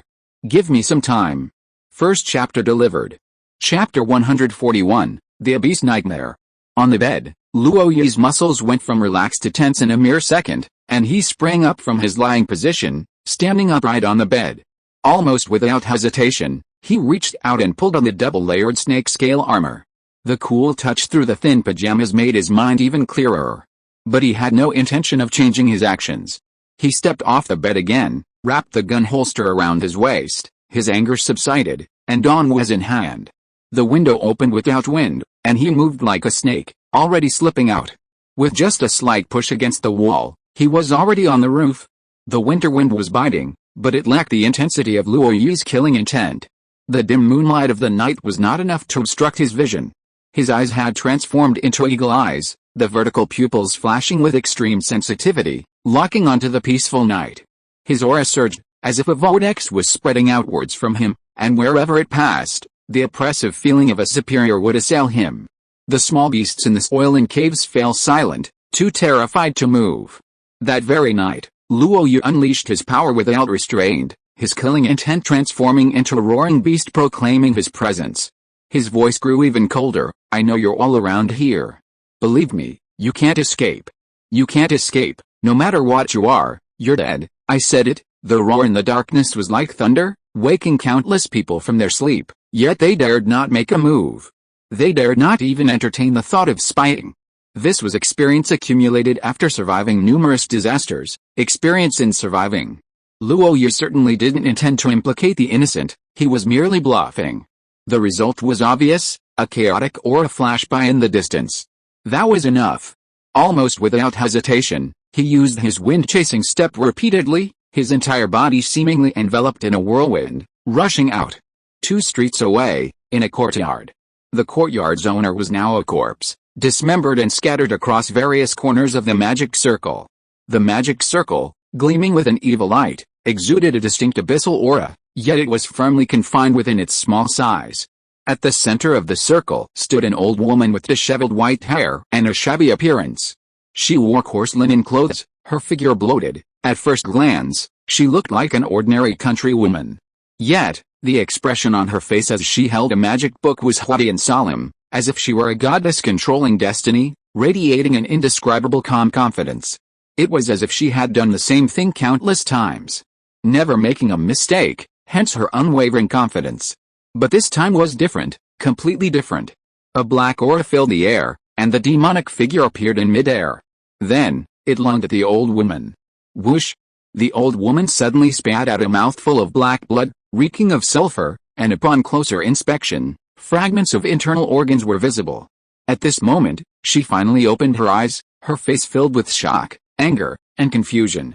However, she still knew the gravity of the situation and immediately focused all her strength to suppress her aura, further strengthening the magic array to isolate everything as much as possible. But just then, Luo Yi's icy voice rang out, carrying a storm of killing intent. The old woman was unfazed, even a cold smile appearing on her face. She had experienced many things and naturally wouldn't be frightened by a small threat. But the next second, her smile froze on her face. Because, although she wasn't frightened, the demon she had contracted was trembling and shaking. Even though she calmed the abyss's aura as quickly as possible, it was too late. A figure arrived with a gust of wind, slashing down with a sword. The sword light was like a full moon, carrying a spinning force, tearing through the air, and arriving in the blink of an eye. The old woman had no choice but to activate the magic circle, causing the evil circle to glow and transform into a barrier, desperately resisting the fierce, tearing slash. Boom! A muffled thud, followed by a powerful shockwave that spread outwards. The exquisite courtyard was instantly shattered, tables and chairs flying everywhere. However, this couldn't mask the gunshot. A magic-powered pistol named Rage, equipped with armor-piercing rounds, plunged into the dust with unparalleled spinning and tearing force. Then, flashes of magical light appeared, clearly indicating that magical artifacts had been activated, layering upon each other to block the bullet's impact. After emptying a magazine, Luo Yi stood atop the wall, quickly reloading, but did not fire again. When the dust settled, the old woman stood disheveled in the center of the evil magic circle, blood trickling from her mouth, her face deathly pale. 7 or 8 different evil lights shone around her, clearly indicating she was a wealthy woman. However, Luo Yi's armor-piercing bullets weren't so easy to deal with. A section of her left arm was pierced by the bullet, exploding into a bloody mess. Yet, she still held the magic book, her venomous eyes fixed on Luo Yi. "How did you do that? Tell me, how did you do that? What makes you so terrifying to the Abyss Nightmare?" So, that monster was an Abyss Nightmare. This thought flashed through Luo Yi's mind. Deep Blue automatically searched and found some information. Abyss Nightmares are extremely rare demons in the Abyss, said to feed on dreams and kill without shedding blood. But that's all. After all, the information Luo Yi could access was all common stuff from the library. Magic books like the Demon Compendium had to be found in the Mage Tower. As for why Luo Yi wasn't afraid of this Abyss Nightmare? It's simple. It's because the auxiliary learning module creates dreams every day. In terms of familiarity, Luo Yi is no less familiar than the Abyss Nightmare. According to the teachings of the previous life, dreams originate from the subconscious, a convergence of conscious distractions. Creating special environments within dreams, allowing one to experience events similar to real events, can greatly save study time. After all, there's a saying, reading 10,000 books is not as good as traveling 10,000 miles. The Abyss Nightmare demon can clearly enter an individual's subconscious, creating terrifying scenes that subject them to various dangers, ultimately leading to their death from fear. In other words, dreams don't kill, but if you die of fright, There's nothing that can be done. But realistically, how many people, suddenly entering such terrifying scenes and facing countless monsters, can remain calm and composed enough to analyze the situation? Even if you do find a way out, can you find a solution? This is why the nightmare demon is so successful at killing. And it's also the source of the old woman's confidence. However, unfortunately, she encountered Luo Yi. After Luo Yi realized it was a dream, her fear vanished. If the nightmare can create terrifying scenes, it can create even more terrifying ones. After 2 such encounters, the nightmare became enraged and actually transformed itself into the Abyss Lord. Perhaps, in his experience, the Abyss Lord was the most terrifying being, but for Loy, what he had seen and heard was beyond the other's imagination. Thus, the god of Cthulhu was born, and an indescribable terror descended, terrifying this Abyss nightmare. Of course, Loy couldn't tell the old woman any of this. He merely smiled coldly. "Tell me who sent you, and I'll give you a quick death. Want to kill me? How? Who dies is still uncertain. Come forth, my knight." The old woman clearly hadn't done nothing. With this roar, the evil magic circle shone brightly, and the dark abyss Orus whirled, transforming into a black mist that spread out. Clatter, clatter, clatter. The sound of hooves came from within the black mist, growing faster and faster. A headless knight, clad in black armor, wielding a flaming longsword, and riding a nightmare warhorse, charged out. He charged at Loy almost without stopping. Unfortunately, Luo Yi was faster. Raising her gun, roaring with fury, she fired bullets filled with holy water. These bullets, packed with highly concentrated holy water, were ineffective against mortals. But against demons, they were their nemesis. The bullets were blocked by the longsword, but the holy water splashed down, sizzling and corroding. The headless knight, though unable to howl, trembled violently. The flames on the demonic sword were also extinguished by the holy water, leaving only scattered specks. Don't underestimate the headless knight. In fact, even a superhuman knight wouldn't have a good chance against him. This monster, protected by the abyss, was truly difficult to kill outright. However, a targeted approach was different. Under the influence of the holy water, his combat power plummeted. The old woman, however, clearly understood Luo Yi's predicament. After summoning the headless knight, she didn't stop. She chanted evil incantations, the sounds of blasphemy echoing in the air. She directly burned the spellbook in her hand and cut off her injured left arm as a sacrifice. Then, the nightmare demon, already terrified, was summoned again, unwillingly but forced to materialize in midair. But Luo Yi was faster. Her anger shifted, and amidst the bang bang bang bang of gunfire, she emptied her magazine. Her dawn rapier slashed through the air, creating over 10 aerial slashes that danced like a chaotic swordplay, surrounding the old woman. Even then, at the last moment, Luo Yi unleashed her rapier.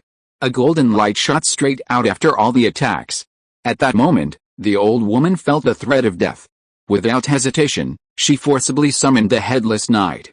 The headless knight, no longer hesitant to heed the corrosive holy water, spurred his horse and charged forward, blocking the attack. Evil spiritual light flickered around the old woman, a final act of defiance. Boom! All the collisions seemed to merge into one, a deafening roar like a thunderclap from nowhere.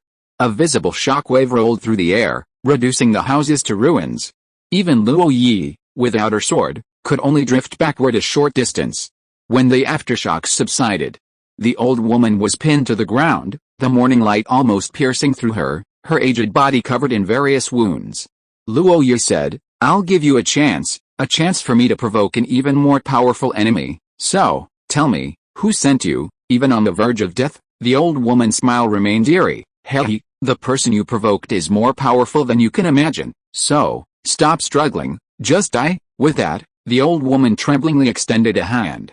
It was her most intact right hand, stubbornly held upright, pointing at Luo Yi. A sharp shriek rang out, like the final lament of a siren. The beast demon was unwillingly annihilated, transforming into a wave that spread outwards. Almost instinctively, Luo Yi retreated, incredibly fast, but still not fast enough. He was enveloped by the shock wave, a terrifying shriek echoing in his soul, seemingly about to tear it apart. But at that very moment, the divine Psy beast's heartbeat suddenly activated, its heart pounding violently like a drum. Thump! In that instant, ripples spread outwards around Luo Yi. Thus, the soul-piercing shriek was completely shattered. Luo Yi paused, then whirled around like the wind, but upon reaching her, He realized the old woman was dead. Her gray eyes had lost their luster, but were still filled with resentment and bitterness. Luo Yi's expression was equally grim. At this moment, Aang strode in. Without turning around, Roy ordered directly, "Go to the governor's hall and tell Miller I've been attacked." "No, go to the mage tower first. Bring Lady Linda and Douglas here, I need their help." "Yes," Aang responded, vanishing like the wind. Roy, however, narrowed his eyes, his gaze flickering. In the darkness, no one knew what he was thinking. Second update delivered, bonus chapter not forgotten, give me some time. Chapter 142, The Merciful Witch. This night was destined to be incredibly long. To Luo Yi's surprise, the first to arrive were a police force armed with batons, shields, and long knives. Leading them was none other than the former Captain Weiner, now the police chief of the Pro-District Police Station. Although they had transitioned from the city guard to the police, the personnel changes were minor, and many familiar faces remained. However, the entire police department was completely transformed. First, the highest-ranking officer had changed, and orders from above were being enforced. Furthermore, salaries were now solely funded by the governing body, ensuring no delays, and various benefits were provided. Thus, the police department was now capable of strictly enforcing orders. At Miller's insistence, they even launched a series of anti-gang operations, round after round, resulting in a noticeable improvement in Auckland's security. This was one of the reasons why Auckland attracted a large influx of immigrants. For ordinary people, making a living was important, but a safe environment was even more crucial. The police reacted extremely quickly, although they initially seemed hesitant and reluctant to approach, they still arrived. Loy appeared and exchanged a few words with Weber, which finally roused the man's courage. He then immediately organized a team to seal off the surrounding area, preserving the scene as much as possible. Next, Mrs. Linda and Douglas Hill arrived. These two were closely tied to Loy's interests, their fates were intertwined. Therefore, they were extremely proactive. Douglas used a flight spell, wind walk, unfolding a pair of pale blue wings and flying over with a flap of his wings. Mrs. Linda and Gary Mills arrived on a magic carpet, soaring through the air. Both were fully armed, Gary Mills even carried his sniper rifle on his back, and the magical runes on his gold and silver pistols at his waist were illuminated. Mrs. Linda was even more extravagant, all 10 of her fingers were adorned with rings, and her wrists, chest, and ears were covered in various ornaments. At first glance, she appeared to be a glamorous lady in full regalia, but anyone with magic could easily be dazzled by the overwhelming power emanating from her. Before she even reached him, Gary Mills leaped off the magic carpet, his golden and silver pistols already in hand while he was still airborne. In that very short time, Lady Linda had cast 3 different spells on him, protecting him. Loy, where's the enemy? Want me to blow his head off? He's dead. If I relied on you, I'd probably be dead. Hell, I know you. If you can't beat him, I doubt I could either. Then who are you trying to impress? I have to put on a show? The two had become quite familiar, and unlike Oliveira's taciturn nature, Gary Mills was very talkative and unrestrained in his jokes. The two bickered, which eased the tense atmosphere. When Mrs. Linda landed, Roy quickly stepped forward. "Madam, I need your help in investigating. I hope to find out as much as possible about the enemy's identity and origins." Mrs. Linda nodded slightly and asked, "Could you tell me what happened?" Of course, Roy quickly gave a brief summary, something he had already done once before. A few minutes later, Mrs. Linda entered the battlefield. Douglas Hill was wandering around. They met, and although they didn't speak, they nodded slightly as a greeting. Roy and Gary Mills stood to the side. Several times, Gary Mills wanted to speak, but seeing Roy's frown, he gave up the idea. These two were the most powerful people Roy knew in the magical world, so he could only hope they would bring him good news. He didn't have to wait long. About 10 minutes later, Mrs. Linda returned first. A massive, thick book now sat in her hands. When unfolded, its illustrations and text glowed with a magical light, appearing almost alive. Mortals would only see a jumbled mess, even those who tried to decipher it would become dizzy and disoriented. This was clearly a defensive measure, perfectly showcasing the haughty pride of classical magicians. They were very discerning. Lady Linda waved her hand, and the book automatically turned its pages until one page revealed illustrations and text. After a slight pause, she handed it to her, saying, "Why don't you look at it yourself?" Luo Yi didn't hesitate, taking it and channeling her magic into it. instantly bringing the text to life. It contained records of abyssal nightmares, far more comprehensive than Deep Blue's database. Luo Yi schemed through it, gaining a deeper understanding of abyssal nightmares. Abyssal nightmares, as the name suggests, are strange demons born from the abyss, somewhat like shadow creatures, without physical form. Their strongest ability is called dream creation, which involves creating dreams, devouring those dreams, and then consuming souls. Like almost all other abyssal species, they grow stronger by consuming souls. This method is undeniably insidious, but in the abyss, dream demons are weak and easily bullied.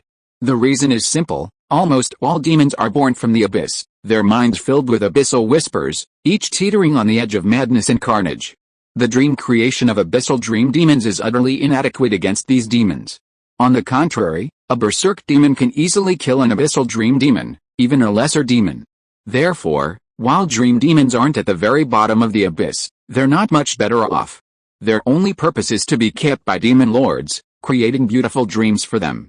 For a long time, dream demons were in a precarious situation in the abyss, considered an endangered species, on the verge of extinction. But everything changed when the mages of the prime material plane captured these nightmares. Intelligent beings are mostly rational and lawful, they have their own set of moral ethics, and their constructed cultural systems also tend towards rationality. In other words, they are not madmen. Then, the nightmares discovered that they could become almost infinitely powerful here. Even legendary warriors or powerful mages, if unprepared and dragged into the dream world, could be tormented to death by the nightmares. Based on this, a niche but extremely powerful faction emerged among demon mages, nightmare messengers. This profession has only one requirement: successfully summoning a nightmare from the abyss and signing a master-servant's contract. Whether you become the master of the nightmare or the nightmare becomes the master of you is irrelevant. For a long time, nightmare messengers became the nightmare of the powerful throughout the continent. They used treacherous methods to kill countless people. Some abyssal nightmare demons even grew to the point where their dreamscapes could engulf an entire city, plunging countless people into nightmares, causing them to die tragically, and ultimately having their souls devoured. But being too high profile wasn't a good thing either.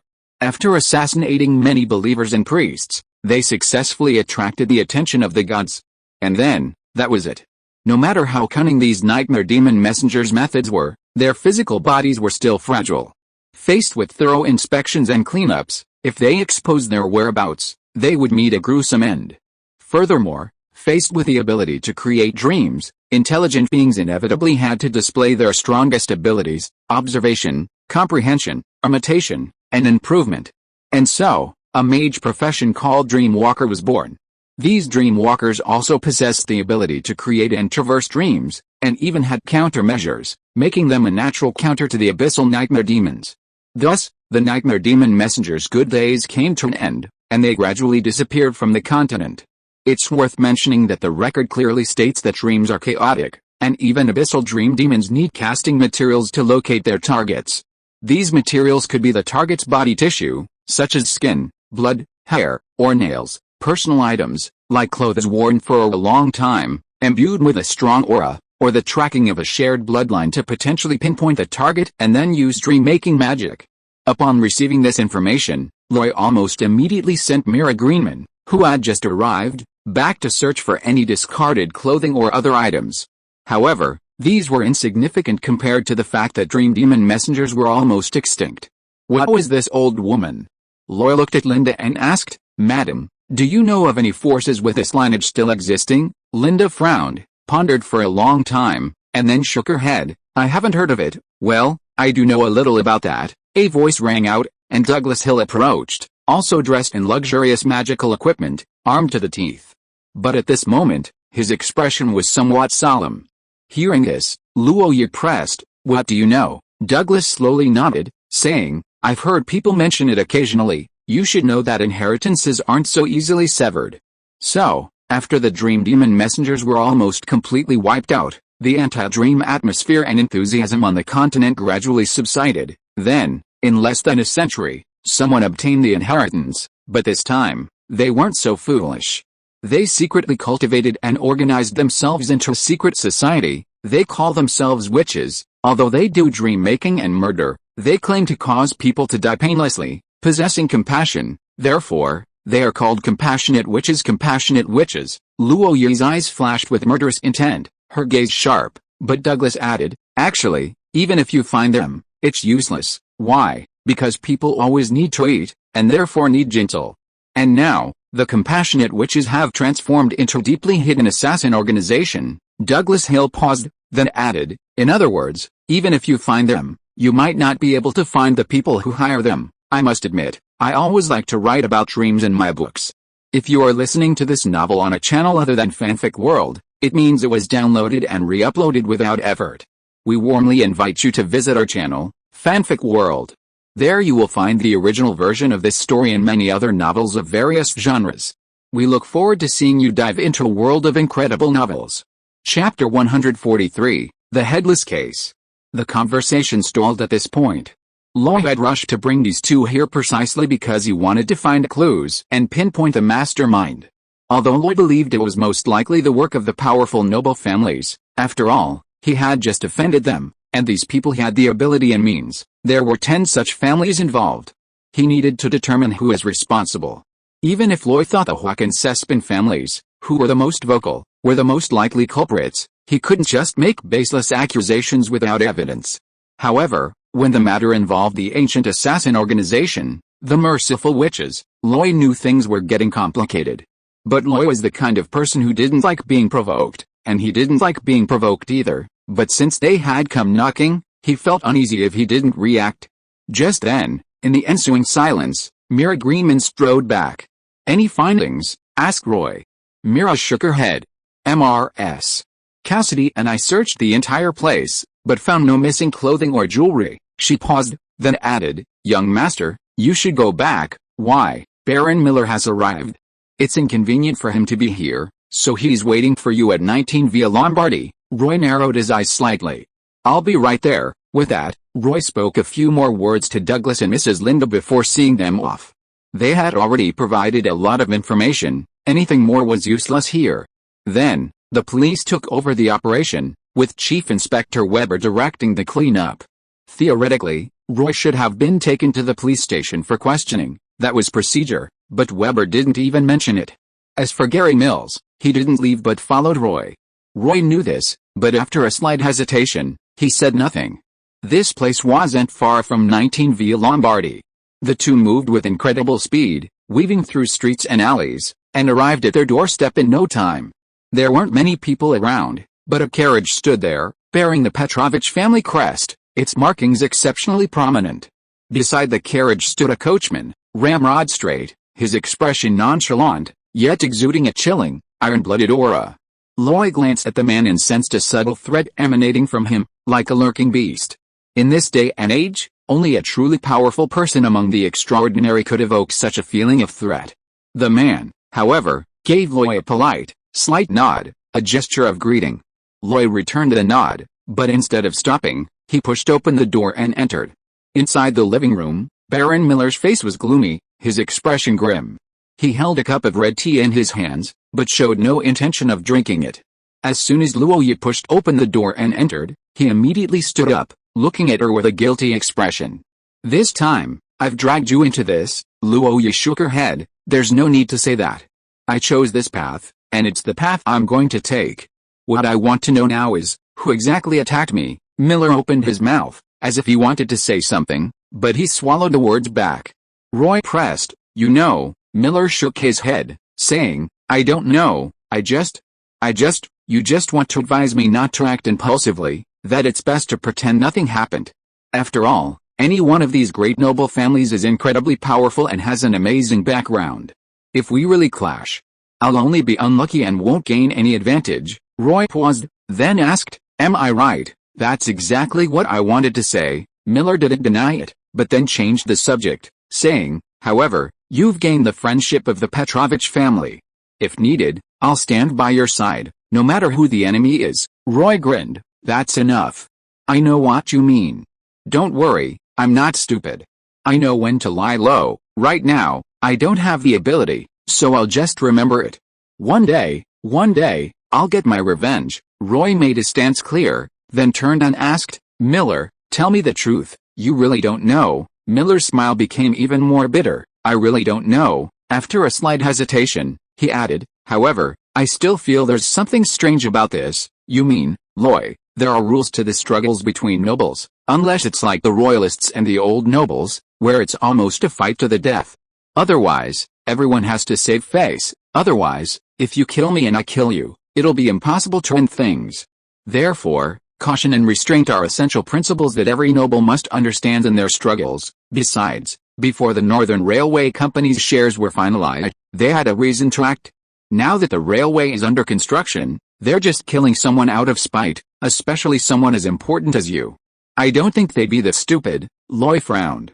He asked, "How confident are you?" "I'm just speculating based on the rules of noble conduct. If you want me to be specific, I certainly can't be certain. After all, there's no shortage of fools among the nobles." "Is that so?" Loy neither confirmed nor denied, simply nodding and then shaking his head. "Let's put this matter aside for now. Building the railway is the most important thing, okay?" Although it was said to be put aside, from that day on, Auckland still underwent very strict screening. While this world has magic, it has little to do with the police. Therefore, the police department's current method of arresting criminals is still the simplest screening. That is, sending out all the police force to question people door to door. The efficiency is naturally very low, but it's not without its uses. Especially the veteran patrol officers, who have dealt with people all their lives, have extremely sharp eyes. With a glance, they can tell who are honest people and who are pretending. The effect is certainly there, especially since Auckland is now a well-known metropolis. The population has created a siphon effect, showing signs of explosive growth. Of course, not everyone in this area is honest. Some seemingly inconspicuous people are the real culprits. And the screening has resulted in the arrest of many wanted criminals, raising Auckland's security level to a new level. Besides, Miller wasn't idle. In the name of the Petrovich family, he issued stern interrogations to the powerful nobles. While any one of these nobles was more powerful than the Petrovich family individually, this matter crossed the line of internal noble struggles, and they were in the right. Furthermore, Hohenzollern III genuinely valued Miller. If things escalated, even they wouldn't look good. Therefore, Miller dared to question them directly, but the result was both unexpected and predictable. No one admitted it. Yes, all 10 noble families vehemently denied the fact, claiming they hadn't done anything so shameless. Well, it's normal for nobles to be shameless, but since they all said so publicly, it was somewhat believable. In any case, Roy couldn't find the specific mastermind behind it all, not even a single clue. This assassination attempt had become a headless mystery, leaving him quite helpless. However, as time passed, Roy shifted his attention to other directions. For example, Lilia Leitninger and Leon Vasquez wrote again. The letters, naturally, were written by both of them, but originated from the same source, having crossed the Silver Sea together, and thus arrived at Loy's hands together. This time, Lilia didn't hide the bad news, but briefly described the situation. With the additions from the burly man with a bow, Loy understood the inside story.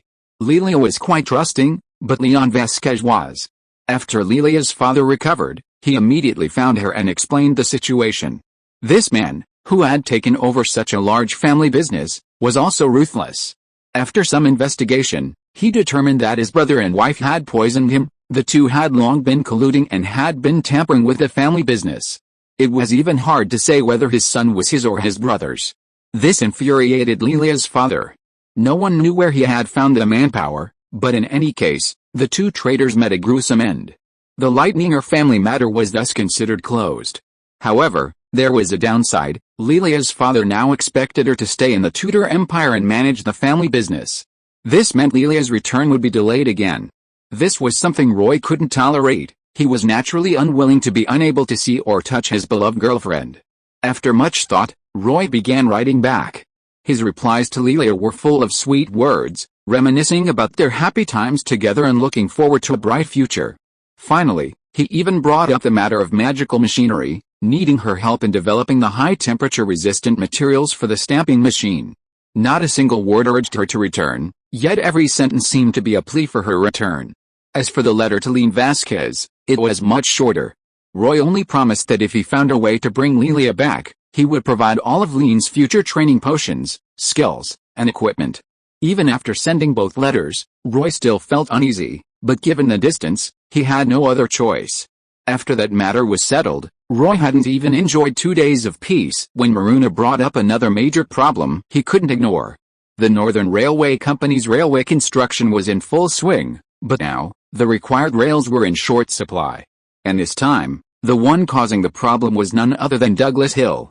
This is the second update. I'm still writing, and there will be an extra update today. Chapter 144, Confusion.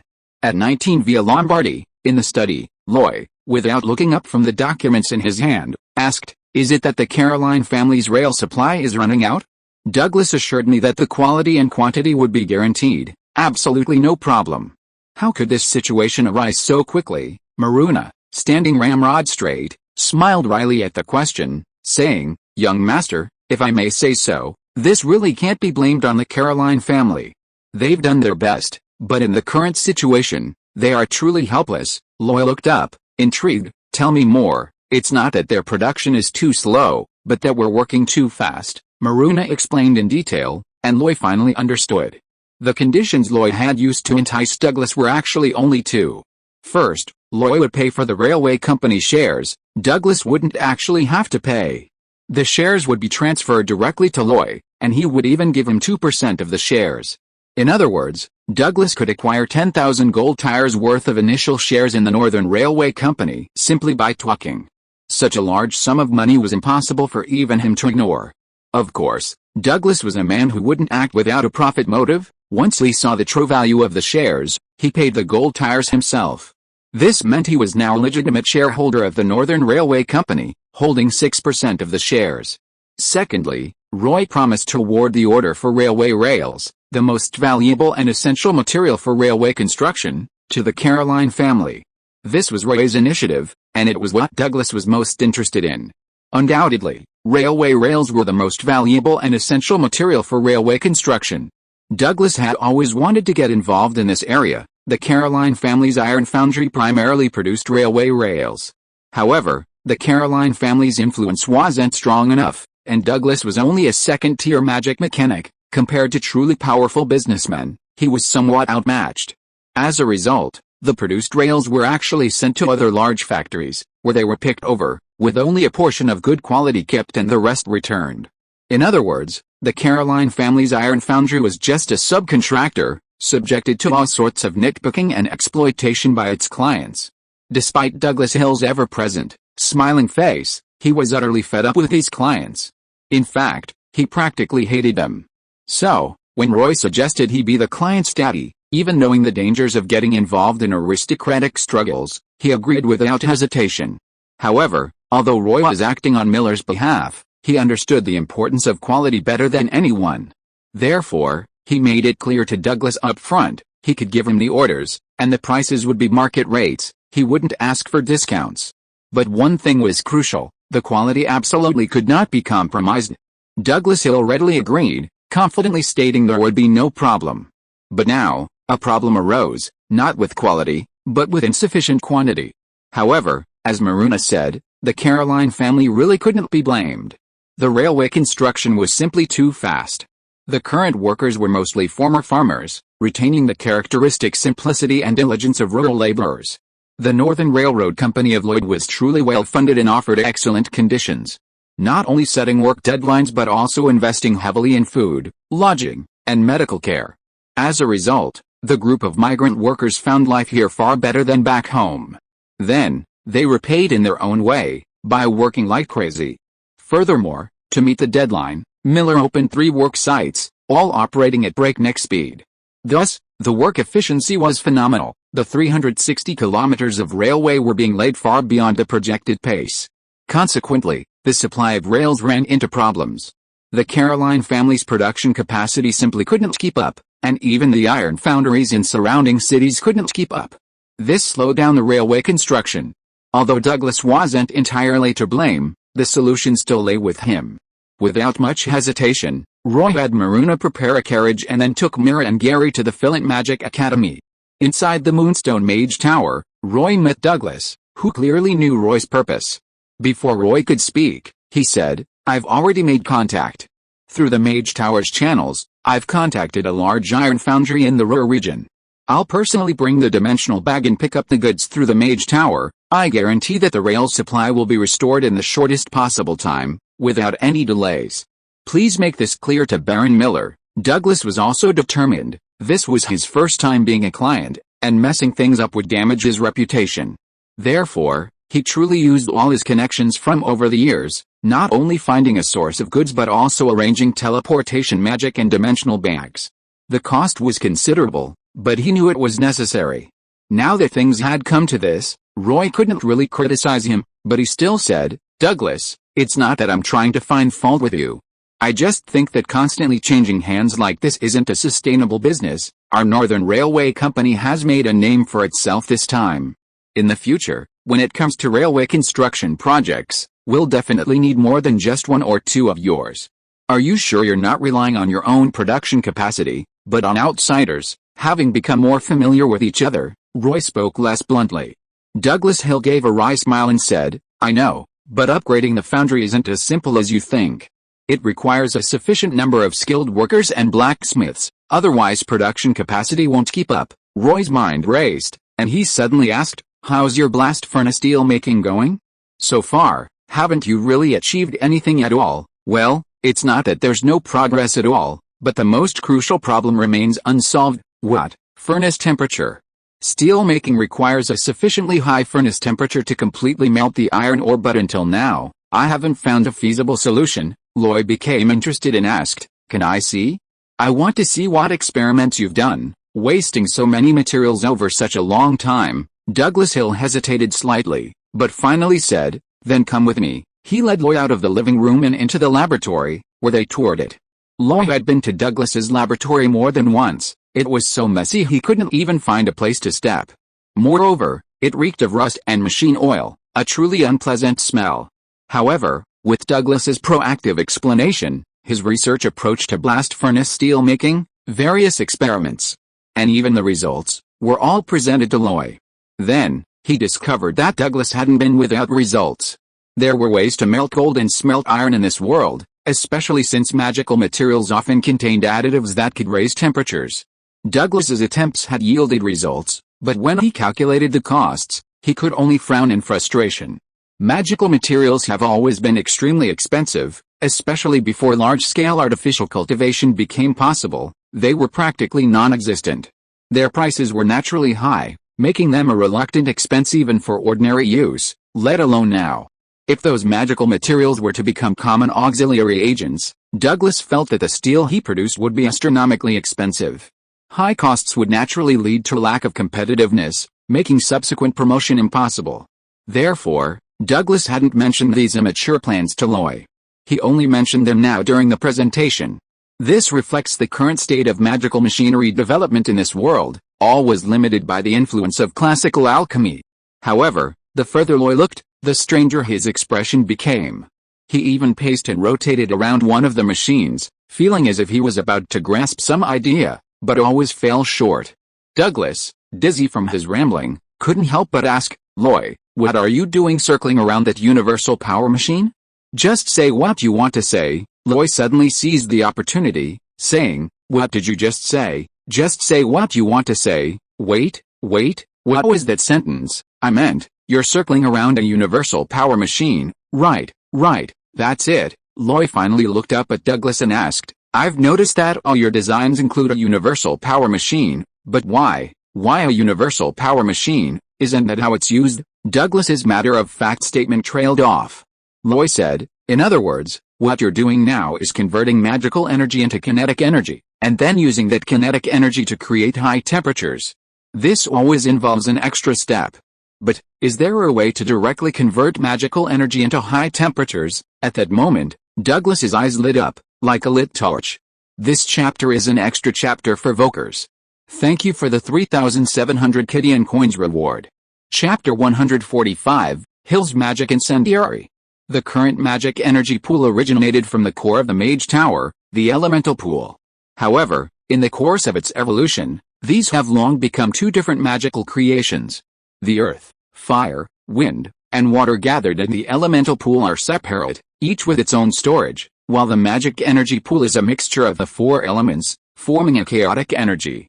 The properties of this chaotic energy are vastly different from the four elements.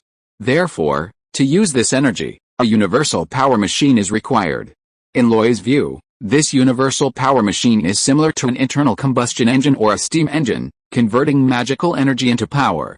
Then, through gears, connecting rods, bearings, and belts, it drives specific mechanical operations. Therefore, in Douglas Hill's view, the two are essentially one. He didn't consider the loss during the energy conversion process, focusing solely on converting the kinetic energy generated by the universal power machine into sustained high temperatures capable of melting gold and smelting iron. This isn't to say it's impossible, but clearly, Douglas Hill hadn't found the most suitable path. He tried every method he could think of, but he could never achieve a balance between cost and output. As a result, his project remained stuck in its initial stages. In scientific research, choosing the wrong path can be fatal. Fortunately, Roy, a novice, pointed out the flaws. It was precisely Roy's limited knowledge and lack of established patterns that shattered his cognitive barriers. In that instant, countless flashes of inspiration struck Douglas. He thought of the principle behind magic-powered firearms. Magic-powered firearms don't use universal power sources. Instead, they disrupt the balance of the four elements, breaking the boundaries of earth, fire, wind, and water, causing the elements to expand and ignite the bullet. This is another use of magic energy. What he needed to do now was find a way to directly heat the metal with magic energy to ensure high-temperature smelting. Did such a method exist? Of course. Douglas Hill had already thought of one, disrupting the balance of the four elements, using fire as the primary element, and then allowing earth, wind, and water to assist, thereby maximizing the furnace temperature. As for how to disrupt the balance? How to create the assist? Several materials were already flashing through his mind, waiting only to be tested one by one to determine their advantages and disadvantages. However, just as he was about to try them out, he saw Luo Yi in front of him.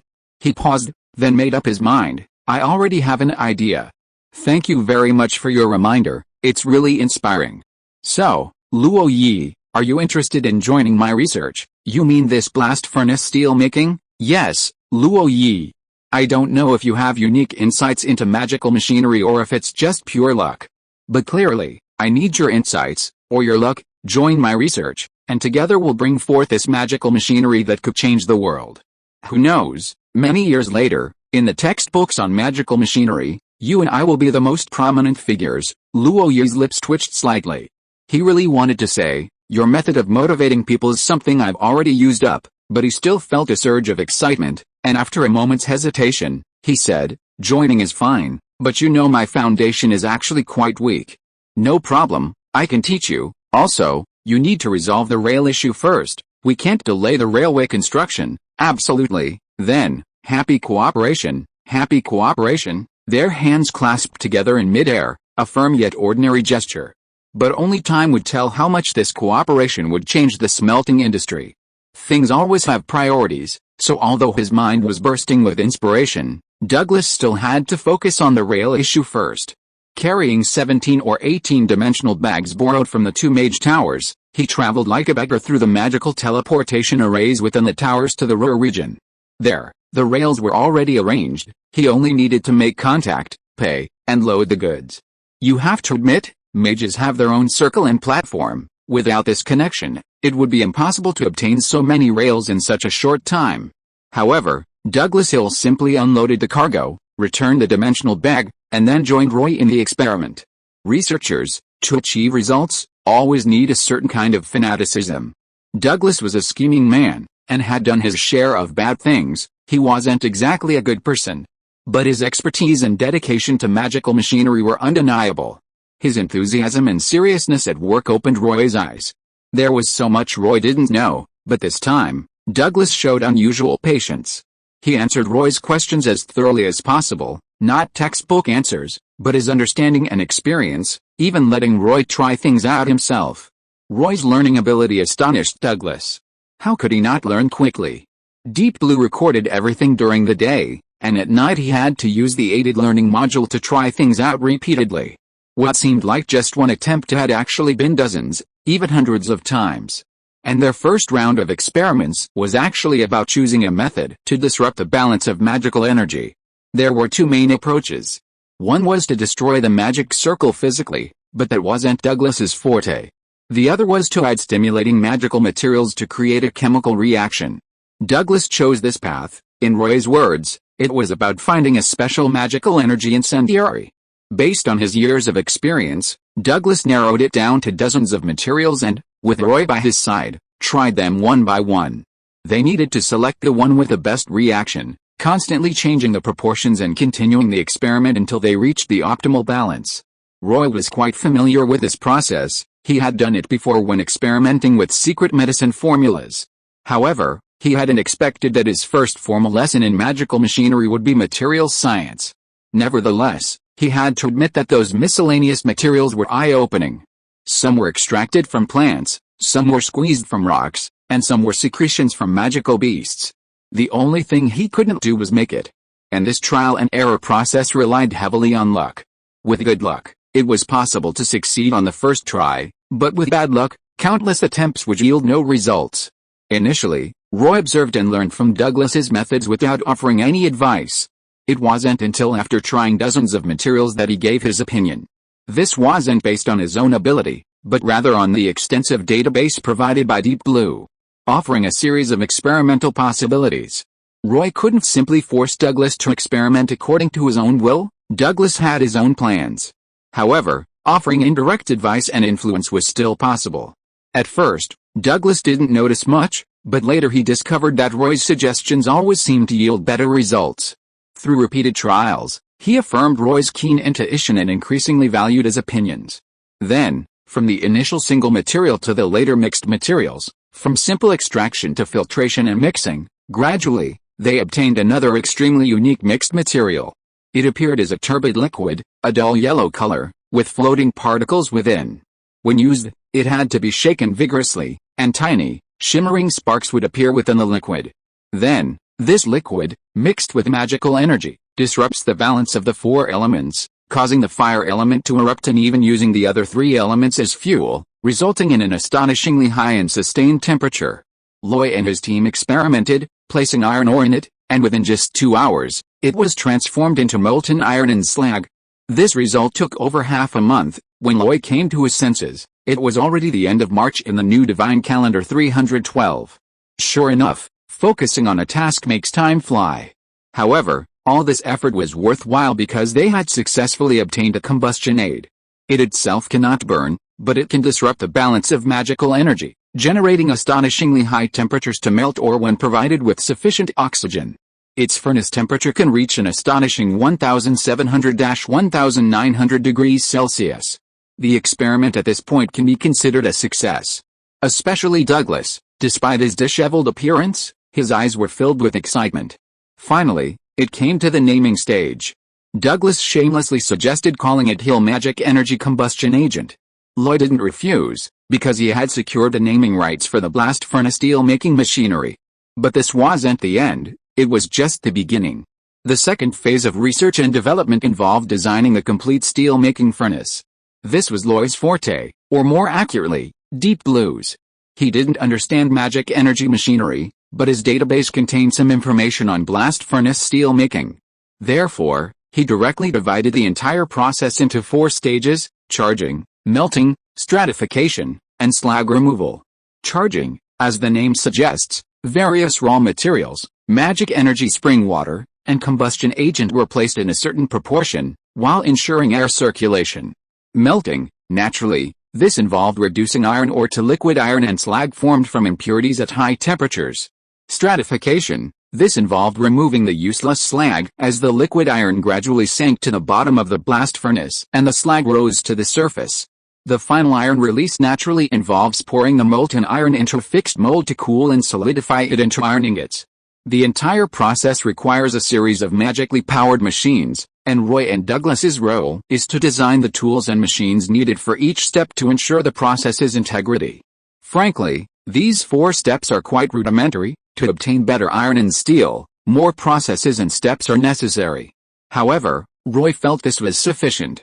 Technological progress must be gradual, and problems must be accumulated, discovered, and solved through practice. Trying to achieve everything at once is unrealistic. Therefore, this is enough. Subsequent improvements and iterations can be made during production. This was Roy's idea, and Douglas agreed. It was only when the research and development entered this stage that Douglas truly appreciated the benefits of collaborating with Roy. Third update today, striving for 10,000 words. Chapter 146, Releasing Battle Key. In Douglas's view, Roy's knowledge and experience in magical machinery were very weak. Especially regarding the drawing of magical runes, the integration of magic circles, and the micro-engraving of magical runes, he was practically clueless. There was no way around it. Even with an aided learning module, it only accelerated the learning process, not provided innate knowledge. Many things always require accumulation and understanding. However, Roy possessed a clear mind, an accurate understanding of the goal, and precise drawing skills. At this moment, Douglas suddenly realized that he didn't seem to need to consider the design itself, which was also his weakness. His task was simply to realize Roy's designs, blueprints, and various requirements through magical machinery. And this was what he excelled at? Working without the anxiety of uncertainty, he found it exceptionally smooth. After discussing it, they decided to first build a small, scaled-down version to conduct various experiments, determine the effects, and then try building a real steel furnace. Even so, such a creation was too large to fit in the laboratory, and too dangerous. After much deliberation, they decided to hold their test at the Lightning Magic Machinery Factory. The reason was simple. It was large enough to provide ample space. Douglas had considered placing the test at the Caroline family's iron foundry, but unfortunately, it was currently the main production site for rails. They were incredibly busy and couldn't find any room. You have to admit, the Caroline family was struggling to supply rails on their own. If it weren't for Douglas's support, they would have gone out of business long ago. The Lightning Magic Machinery Factory, on the other hand, primarily manufactured and assembled magic hammer forging machines. With Lloyd's adjustments, it was now one of the leading factories in Auckland City. It had a large enough area and more advanced personnel management. There was still room to squeeze in. The initial preparations involved clearing a large enough space, laying lapis lazuli, connecting the magic pool, building an iron furnace, and assembling skilled blacksmiths. You have to admit, before metal cutting machines like lathes and boring machines became widespread, blacksmiths were the mainstay of mechanical manufacturing. Many parts were hammered out by them, and highly skilled master blacksmiths could even control precision to an astonishing degree. Luoyu also had to admit that participating in this magical machinery research and development project was incredibly helpful. If before he only had a vague understanding, now he had a complete outline in his mind, having stepped through the threshold and glimpsed the scenery within. He also had a clearer understanding of his strengths and weaknesses. If he wanted to continue growing, he had to address his shortcomings, especially in the area of magical runes. But to do that, he needed to delve into magical knowledge, study runes, and micro-carving techniques, which was no easy task. The magical requirements for this part were different from those for a magic gunner. It required not only magical power but also precise control, like carving, which wasn't so easy to achieve. Luoyu's basic meditation had reached LV4, 51/100, and the effects of the continued use of the Requiem incense were waning, but his total mana had reached nearly 3,000 points. This was more than enough for simply manipulating magical machinery. However, it wasn't sufficient for in-depth research into the construction, manufacturing, and design of magical machinery. But compared to his mana gains, his progress in battle was the greatest. Despite his busy schedule, under Deep Blue's supervision, his routine was extremely regular. His daily training never stopped. The unwavering cheetah breathing technique, accumulation was his daily requirement. Combined with battle aura core potions, basilisk meat, and crimson blood potions, he naturally made progress every day. Then, that afternoon, Luoyu was helping out at the Lightning Magical Machinery Factory as usual. He supplied mana to the lapis lazuli stones he was laying, lighting them up section by section. This was a test, and also to ensure the smooth operation of each circuit. But at that moment, his movements suddenly froze. He felt his heart pounding, suddenly becoming stronger and more powerful. Accompanying the heartbeat was a surge of immense power flowing through his blood, circulating endlessly within his body. He felt an infinite vitality, the yearning of every cell, the contraction of every muscle, even the breathing of every organ. He sensed a certain limitation, a bottleneck, yet under this power, there was a possibility of loosening. Almost instinctively, Luoyu lowered his gaze, and on the screen reflected in his eyes, A line of information appeared: cheetah breathing technique, accumulation LV6, 99/100. Finally, he had achieved perfection. This thought echoed in Luo Yi's mind. Since drinking the holy lava heart last year, nearly a year and 2 months had passed, and with various supplements, he had finally perfected his pure battle ki cultivation. As for his physique, it had long exceeded the limit of the second tier, meaning that if he wanted to break through to the third tier of transcendence, he could try at any time. The first tier of a warrior's cultivation is destructive training, constantly improving various qualities through high-intensity, high-density training. However, if one cannot break through to the next level by a certain age, their lifespan will be shortened. Basically, if one cannot awaken their battle ki before the age of 40, they will age rapidly, their hidden injuries will accumulate and erupt, and their life will be short. Only upon reaching the second tier, with the circulation of battle ki, can one achieve the effects of replenishment, nourishment, and recovery. Even without the aid of magical potions, the body can maintain a long-term peak state, with a lifespan no different from that of ordinary people. In fact, their bodies will remain in a healthy state until the end of their lifespan, when they will age rapidly. As for the third tier, transcendence, of course, requires transcending the mortal realm. So how does one achieve transcendence? Combatants, or the strongest combatants, were once called bloodline knights. As the name suggests, they extract power beyond the mortal realm from their bloodline. Battle ki is attached to blood, circulating throughout the body with a heartbeat, and the method for breaking through to the third tier is almost universally the same. It is the entanglement, collision, and fusion of battle ki and blood, thereby achieving the effect of bloodline evolution. Blood plays a vital role in transporting and nourishing the entire body. Only when blood evolves and reaches a higher quality can it supply the body's needs. Transcendence is actually a process. Along with the evolution of blood, various aspects of the physique will develop in a superhuman direction. When the physique surpasses its limits, the amount of battle ki it can bear will far exceed before. Furthermore, because the body adapts to the flow of battle ki, it achieves the most iconic ability of the transcendent stage, battle ki release. Unbeknownst to him, Luo Yi had already stood at the threshold of transcendence. However, he had a second choice. Below his eyelids, another string of subtitles appeared: Secret Sacred Skill, Divine Psi LV1, 99 out of 100. Yes, he had pushed the Divine Psi skill to its limit. As long as the pure battle ki was perfected, it could undergo a second purification. Undoubtedly, there were many benefits to doing so, whether it was body refinement, amplification, or power, all would be greatly improved. But there were also disadvantages.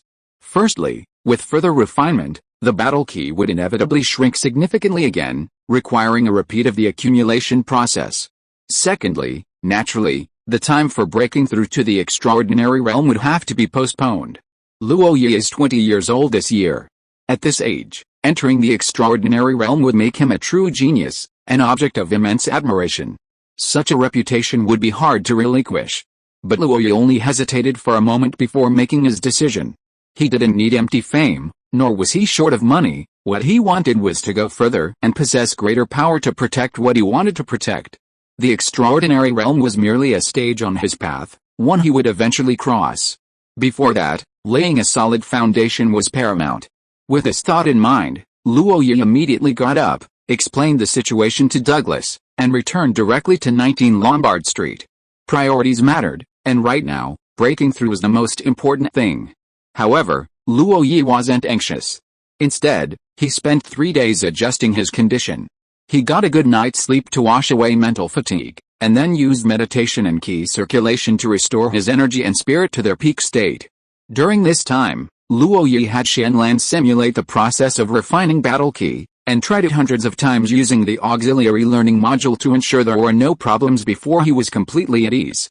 3 days later, Luo Yi had Shenlan perform a final deep scan to confirm that his body was in its best historical condition before plunging into the steaming water. Holding his breath and concentrating, Luo Yi submerged himself in the water, his heart pounding like a drum echoing throughout the house. Ripples spread outwards from the water, the small pool splashing with a powerful, overwhelming sound, like a raging ocean tide. And that wasn't all. A heavy, oppressive aura permeated the air, like an ancient behemoth descending. Though nothing was done, The sheer presence of that aura was enough to send shivers down one's spine. In the pool, Luo Yi had changed completely. His muscles were taut, as if blood was visibly coursing through his body. The splashing sound wasn't just from the water rippling, but also from the flow of blood, like waves. An astonishing heat radiated from the tub, turning it into boiling water, bubbling and churning.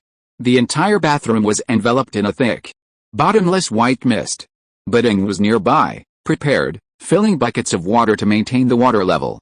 In the mist, Luo Yi's face was contorted with rage, his teeth clenched, veins bulging on his face, but he showed no fear.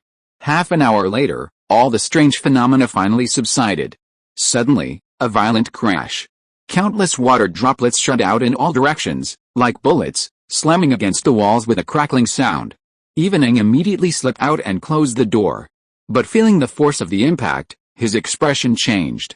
At this moment, Luo Yi had stood up from the pool, completely naked.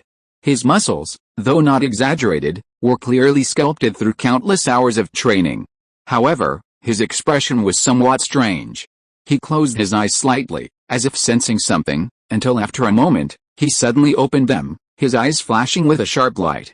Around him, a golden-red battle aura emerged, initially somewhat obscure, but as time passed, it burned fiercely like a flame, distorting the air. At this moment, Luo Yi suddenly understood. The mark of a third-tier transcendent being is the external release of battle aura, but no one said that the external release of battle aura had to be third-tier. Just like him now, second update delivered. Chapter 147, Greatly Increased Strength. Outside Auckland. At the shooting range. Loy stood in the open space, his posture upright and sturdy like a pine tree, his eyes half open, as if brewing something. The slender sword in his hand, Dawn, reflected golden light in the sunlight. Of course, all of this paled in comparison to the golden-red aura emanating from Loy, like a burning flame that distorted the air. Long ago, Loy had asked Olivera a question: what did it feel like to project one's battle aura? Why could this power ignore clothing and armor? Why would enemy spells and weapons actively defend against it? It was the curiosity of a beginner, like a primary school student trying to understand the laws governing the movement of stars. Olivera had always been open and honest with Loy's questions about cultivation.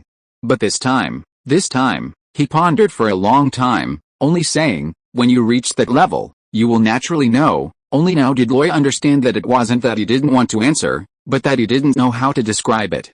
The feeling was truly wondrous. His battle aura materialized from nothingness, extending from within his body to the outside, as if his consciousness itself had extended outwards, swirling around him with the release of his battle aura.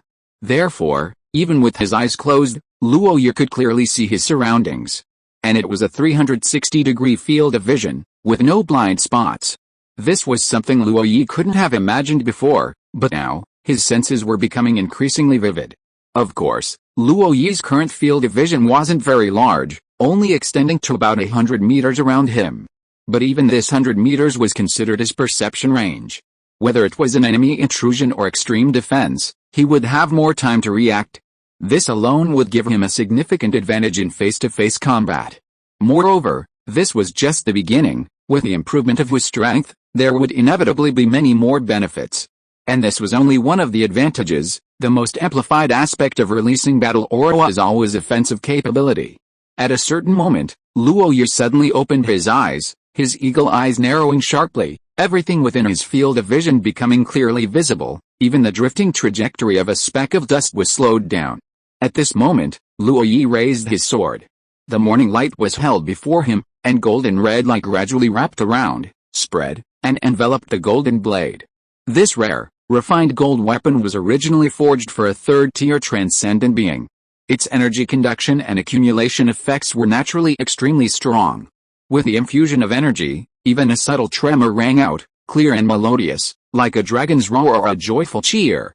Luo Yi slashed with his sword, a clear movement of drawing an arc. The golden sword light left his body, transforming into a crescent-shaped energy slash that tore through the air, gradually dissipating only dozens of meters away.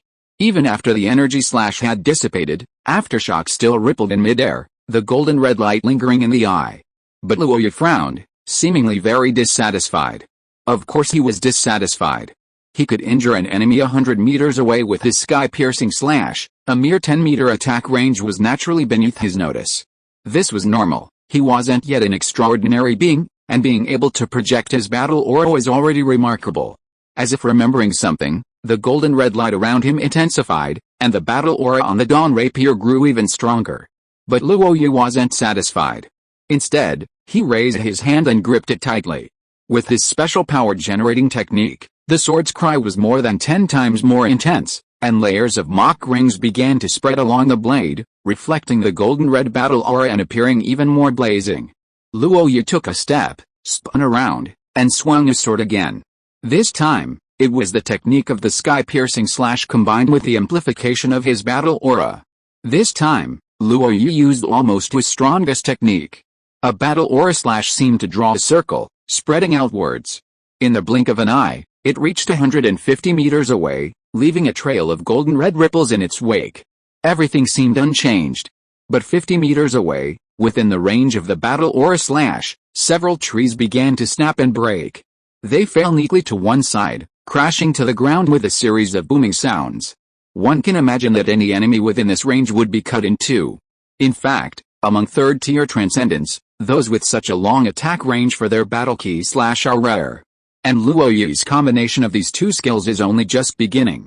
With such power, Luo Yu was naturally satisfied, so he stepped forward, leaping out like a whirlwind or a serpent, freely displaying his abilities on the vast shooting range. Wind-chasing step. Swift sword technique. V-shaped instant kill. Swift thrust. Sky-piercing slash. Battle key slash. He used these skills effortlessly, creating numerous afterimages in mid-air, rising and falling, golden and red battle key slashes leaping, leaving traces in the air and on the ground. The benefits of the secondary refinement of battle key are naturally not limited to a slight increase in its external projection. Most importantly, Luo Yu could feel that the physical limits he had previously been stuck at were loosening again. In other words, the 24 points of his main attribute, agility, were not the limit, it could still grow higher.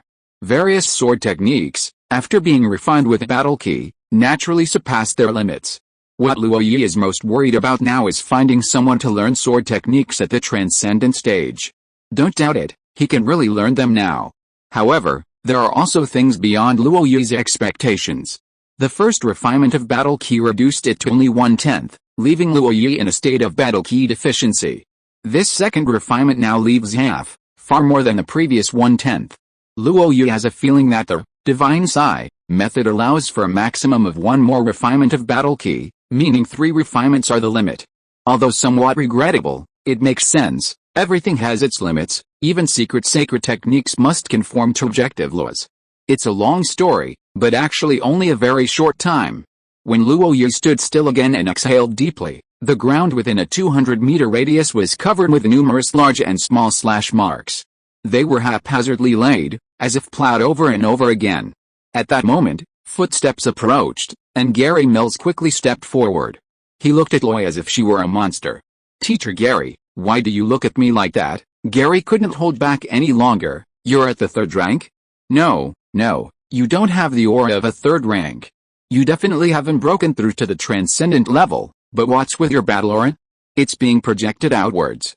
2nd rank battle aura projection, such a niche term. Loy, tell me honestly, are you the illegitimate child of some god, or the reincarnation of some ancient hero? I think your abilities are too exaggerated, really, far beyond what ordinary people like us should know. I think you don't need to learn spear techniques at all.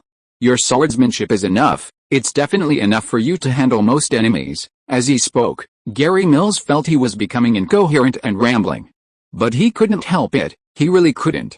What he saw was just too astonishing. It seemed that otherwise, he couldn't express his shock. At this moment, Roy finally spoke up. All right, stop acting like you've never seen anything like it. It's not that rare, you talk like you're common. Go ahead and look around, within your circle of acquaintances, can you find another one like you? Of course not, I'm one of a kind. Roy said this, not wanting to dwell on the matter, and immediately asked, "Is the food ready? Then what are we waiting for? Let's go." With that, Roy pulled Gary Mills towards the shooting range hut. It was at this moment that Aang emerged from the shadows, silently following behind. Since Oliveira left, he had become increasingly silent, as if he had become more like Oliveira. This was a fleeting thought in Roy's mind, But thinking of Oliveira, he became somewhat lost in thought. This one had really been gone for several months, and there hadn't been a single word from him. Although Roy told himself that Oliveira was strong enough, really strong enough, even if he couldn't beat a fourth-tier opponent, he could still escape. Roy still felt a little uneasy. So much time had passed, surely some news should have come back by now? Fortunately, good news had arrived in recent days. Lilia had finally boarded the ship returning home and should arrive in another 10 days to 2 weeks. Lost in thought, the cabin came into view. Here, a long table and grill had been set up again, laden with food and drinks. The weather was nice today, and Roy wanted to test his skills, so he brought everyone to complete the picnic that hadn't been able to finish last time. Therefore, there were many people gathered here today. Hoover, Maruna and his children, Mura, Eng, Gary Mills, all those who had come last time were present. In addition, Mrs. Linda and Douglas Hill had also been brought along, just so they could relax too. Both of them co-owned a factory with Loy. Although business was good, with quintal flowing into their pockets, the numerous chores and tasks made it truly tiring. So, this was a small but significant gathering. Roy had originally intended to invite Baron Miller as well, but the latter was genuinely busy and unavailable, so it was best to leave it at that. It's worth mentioning that Roy ultimately couldn't resist and, during the meal, summoned Hoover, asking him to inquire about Oliveira's situation through the Raymond family's channels. Hoover readily agreed. However, Roy never imagined that this meal would be one of the few peaceful meals he would experience for a long time to come. Meanwhile, in Auckland City, at the governor's office, a knock on the door jolted Miller awake from his documents. He looked up and saw his deputy, asking, "Is it urgent?" "Yes." The deputy's expression was strange. "I received a letter from the Imperial Military Intelligence Service. I think you should see it immediately." The Imperial Military Intelligence Service. Miller finally looked up, his eyes filled with confusion. What could we possibly have that warrants the Imperial Military Intelligence Service's involvement? "You'll see when you take a look." The deputy handed over the document. Baron Miller opened it, and with just one glance, he jumped up in shock. "How is this possible? You should know that the Imperial Military Intelligence Department doesn't joke with us, but look at what this says. The Raymond family of the Norman Duchy, the 1,000-year-old Raymond family." Miller didn't continue. He seemed to realize something and immediately said, Go and invite Roy here, he needs to know about this as soon as possible. P.S. 3 chapters today, more tomorrow. There's also an update to the attribute panel, which I've put in the author's note.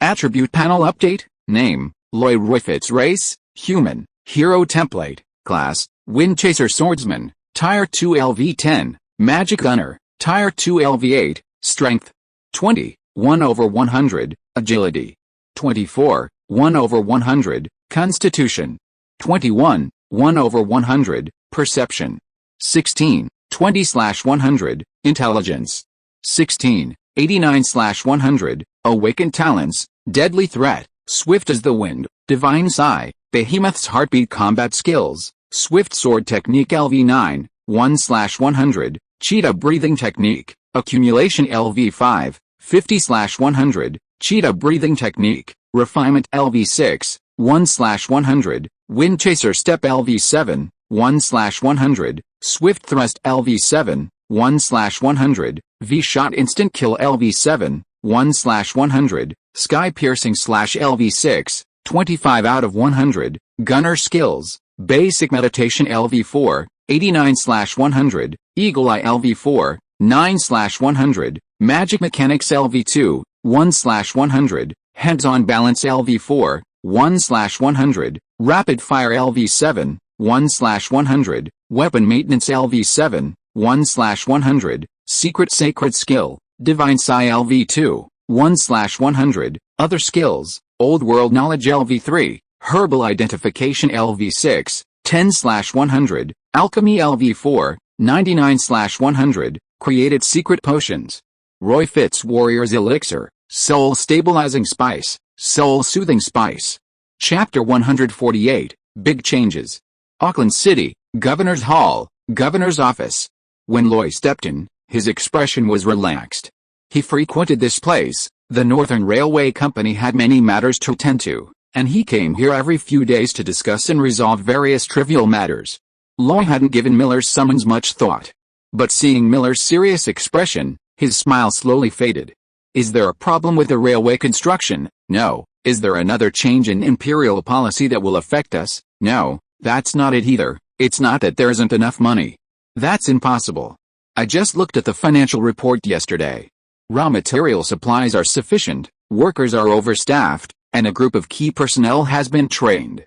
There shouldn't be any problems. Lloyd tilted his head, thinking for a long time, but couldn't think of any possible problem, making Miller's serious expression almost unbearable.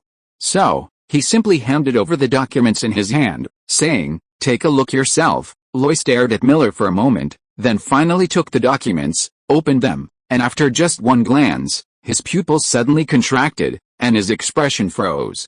His reaction was almost identical to Miller's when he saw it.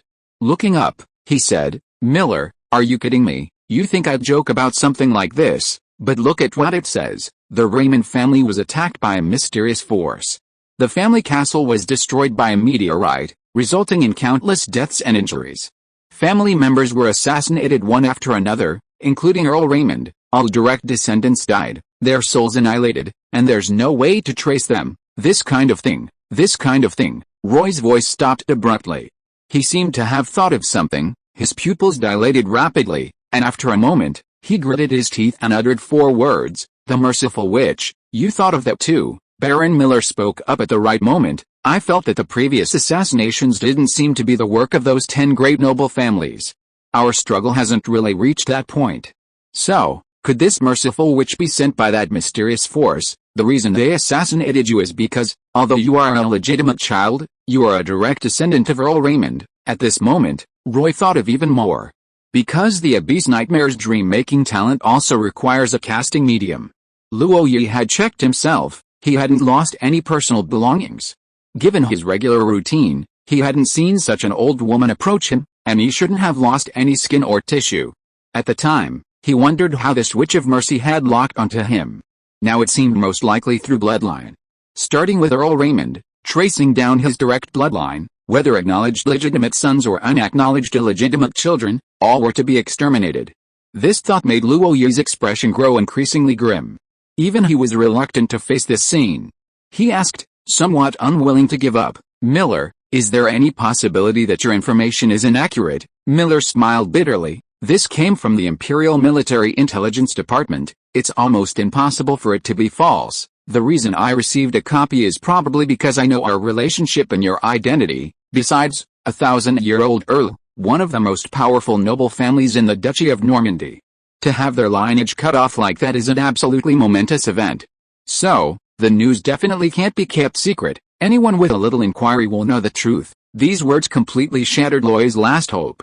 He found a chair, plopped down, and his expression shifted constantly. To be honest, this illegitimate son didn't have much affection for the Raymond family. He had only met Earl Carl Raymond himself a handful of times. So, to say that Lloyd was heartbroken wouldn't be entirely true. However, Lloyd knew clearly that despite his current success, with assets and power, he was a figure of considerable influence in Auckland. But all of this was based on the Raymond family's acknowledgement. The Raymond family was like a mountain behind him, forever standing there, silent yet enveloping everyone who came into contact with Luo Yi. Then, no matter how much ambition they had, they would carefully restrain themselves after weighing the situation. Luo Yi had never said that his achievements were without the protection of the Raymond family. But that mountain had already collapsed. Even Luo Yi, at this moment, felt somewhat lost and helpless. He sat there blankly, a sense of bewilderment creeping over him. Fortunately, Miller walked over to Luo Yi's side. He placed a hand on Roy's shoulder, and when Roy looked up, their eyes met. He said earnestly, "Roy, you must remember, this is the Habsburg Empire, not the Norman Duchy. Here, you also have the friendship of the Petrovich family, who are my best friends, so, believe me, no one can threaten you." Roy felt a warm current flow through her heart. Regardless of how their cooperation began, there was no denying that they were now truly good friends. "From now on, I'll have to rely on you for protection." Auckland City, outside the city, Provence Manor. At this moment, a group of guests arrived. Hundreds of fully armed knights, riding horses with demonic bloodlines, were silent, speechless, yet a murderous aura permeated the air. Wherever they passed, The roar of their horses was like thunder, capable of intimidating everyone. In the center of the knight's escort, a magnificent carriage, sheltered by the wind, effortlessly traversed the bumpy road. The coachman of this magical carriage was primarily focused on keeping the reins tight to prevent excessive speed. The horses pulling the carriage were all pure white, unblemished steeds, each bearing a single horn on its forehead, signifying their magical beast lineage.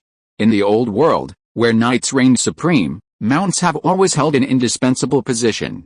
Even if powerful knights couldn't tame magical beasts and create new mounts, these horses with magical beast bloodlines were their best option. Their prices were absolutely outrageous. Here, there were dozens of mixed-blood war horses, while purebred magical beast war horses were the exclusive domain of the top noble families. Only these top noble families possessed the resources, wealth, and heritage to tame and breed such magical beast war horses. Of course, the most magnificent sight was the fluttering banner. When Butler Hoover greeted them, the blue, white, and yellow stripes, though devoid of any flamboyance, sent shivers down his spine. He opened the manor gates almost without hesitation. Then, the knights escorted the carriage in and quickly took over the security of the entire manor. Only then did the carriage door open. And an elegantly dressed maid jumped down first, then brought a stool and helped a woman down. This woman looked to be no more than 40 years old, with beautiful black hair, a dignified appearance, and elegant manners, exuding an innate nobility. However, the obvious crow's feet at the corners of her eyes showed that she was not young. Although her expression was relatively gentle, her eyes were unusually sharp, and the authority in her gaze could not be ignored. Even the powerful knights immediately lowered their heads when facing her, not daring to meet her gaze. However, this woman seemed to have something on her mind, and without dwelling on it, she went directly into the manor's study. Here, a look of longing flashed in her eyes as she paced back and forth. Her slender, rounded fingers traced over every piece of furniture and every decoration, her eyes filled with an unyielding yearning. But in the end, her expression turned somewhat ferocious and terrifying, as if she were about to devour someone. Beep beep. A soft knock came at the door, and she immediately regained her composure. After a slight adjustment, she said, "Come in." The door creaked open, and Butler Hoover entered respectfully, maintaining absolute elegance while being very cautious. "Greetings, madam. Since you know me, you should know why I've come." Hoover hesitated slightly. "Madam, young Master Loy knows nothing." "Are you really determined to drag him into this mess?" the woman said. "The Raymond family is gone. All direct descendants are dead. Now, Loy is the only heir. Tell me, who will inherit that vast fortune, that 1,000-year-old legacy? Moreover, he is my son. This. Butler Hoover's face changed drastically, his expression one of disbelief, his words tumbling out incoherently. "All right, you're just a butler. Just do your job." The noblewoman said this, then took a letter from her bosom and handed it to a maid beside her. The maid handed the letter to Butler Hoover. "Give this to him, let him read it, then come see me." Butler Hoover tremblingly took the letter, glanced at the woman, and ultimately said nothing before turning and leaving. Even he, as he left the room and descended the stairs, twisted his ankle and nearly tumbled down. Regaining his balance, he stood on the stairs, bewildered, staring blankly for a long while, then gripped the letter tightly, stood up, and limped away. No matter what, this letter had to be delivered to Loy as soon as possible. No matter what, this person's arrival had shattered the peaceful life. Hoover strode forward, as if he could see a bloodbath. Fate, it seems, always likes to strike when you least expect it. I'll try to update you chapters around 5 p.m. this afternoon. Chapter 149, Biological Mother. 19 Via Lombardi, 2nd floor, study. It was here that Butler Hoover met Loy. Without a word, he handed him the letter. Loy looked down and saw an unfamiliar badge on the gold lacquer. He didn't take it immediately, but asked, "You know about it too?" Butler Hoover said softly, "I just found out, so, it's true, it shouldn't be faked." "Then what's this letter?" "A distinguished person has arrived at Provence Manor. She asked me to give this to you. You'll understand once you read it." Loy still didn't take it, but paused before saying, "Hoover, you should know that once you get involved in some things, it's hard to extricate yourself." A hint of helplessness flashed across Hoover's cold face, and his voice became somewhat hoarse. "Young master, some things, once they happen, can't be avoided." Loy frowned slightly, and finally nodded, "I understand." As he spoke, he took the letter, walked behind the desk, used a small knife to peel back the gold lacquer, pulled out a letter, and unfolded it. After reading only the first 2 lines, Roy's eyes glazed over, his head buzzing, and he couldn't see the rest of the text clearly. The 2 lines read, "I am Grand Duchess of Fra Norman, and I am also your biological mother." Biological mother? Grand Duchess? At that moment, Roy suddenly looked up at Hoover, her eyes full of inquiry. Hoover seemed to have known what he was thinking all along, saying nothing, only nodding slightly. That was enough. Roy lowered his head again, reading the letter in a flash. The letter was actually very short, extremely short, but its content was extremely rich. She stated her identity and explained the Raymond family's plight and current situation. And she had only one purpose in coming here, to take Roy back to inherit the Raymond family's title and territory. This seemed like a ridiculous matter. How could an illegitimate child possibly inherit the surname of this 1,000-year-old earldom? But the one who said this was the Grand Duchess of Norman, the highest ruler, leaving Roy no room for doubt. At this moment, even Roy felt his mind was in turmoil. The letter was short, but Luo Yi read it countless times, yet even so, he couldn't calm the turmoil in his heart. The study was unusually quiet, so quiet he could almost hear his own heartbeat. After a long while, Luo Yi looked up and asked, "Butler Hoover, did you already know who my biological mother is?" Hoover pursed his lips and said, "Yes." "Then why didn't you tell me, young Master Luo Yi? If it weren't for this upheaval, I think it would have been better if you never knew. Then tell me, should I see her, or not? In any case, you are her child, that means I must see her. So, let's see her." Since he was going to see her, Luo Yi didn't delay. Although it was getting late, the carriage bearing the Raymond family's lion banner still moved without hindrance. When Luo Yi arrived at Provence Manor, it was brightly lit. Although there was no magic pool, the magical crystal lamp still illuminated the manor thoroughly. Walking along the familiar road, Luo Yi felt a sense of estrangement. On both sides, fully armed knights formed sentry posts, their eyes fixed intently on every passerby. They clearly distrusted the area, their tension palpable, viewing each passing servant as an enemy. Their sentry posts were so numerous, one every 3 or 5 steps, it wouldn't be an exaggeration. As Luo Yi passed them, he felt an intense sense of danger and a powerful aura of life. And this was without any specific targeting. Clearly, you could say these knights were ancient, out of step with this era, but you couldn't deny the power. The moment he saw them, a thought suddenly popped into Luo Yi's mind. Why? Why would the Habsburg Empire allow these powerful knights to enter Auckland City? These were dangerous individuals, weren't they afraid? This thought became clear after he stepped onto the 2nd floor, gaining a better vantage point. Under his eagle eye, he saw a cold glint in the distance. There, rows of magical cannons were ready, and rows of soldiers, armed with magical firearms, stood in perfect formation, exuding a chilling aura. At that moment, Luo Yi suddenly understood why the knights looked so vigilant. Someone really was watching them. These thoughts flashed through his mind as he reached the study door. It was a familiar place, yet at this moment, he felt a strange sense of dread. He suddenly felt that the door was very heavy, difficult to push open.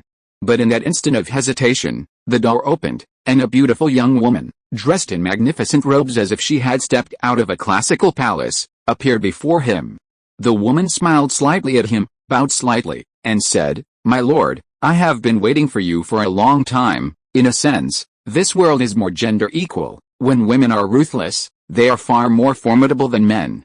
History has seen its share of female heroes, some even capable of shining brightly for an entire era. Moreover, goddesses do exist in the heavens. Therefore, inheritance rights for men and women are mostly equal, and the current Grand Duke of Norman is a woman. A Fra Norman. A name that instills fear in the nobles of the country. A woman of absolute ruthlessness." This was all information that Luo Yi had retrieved from Deep Blue before coming.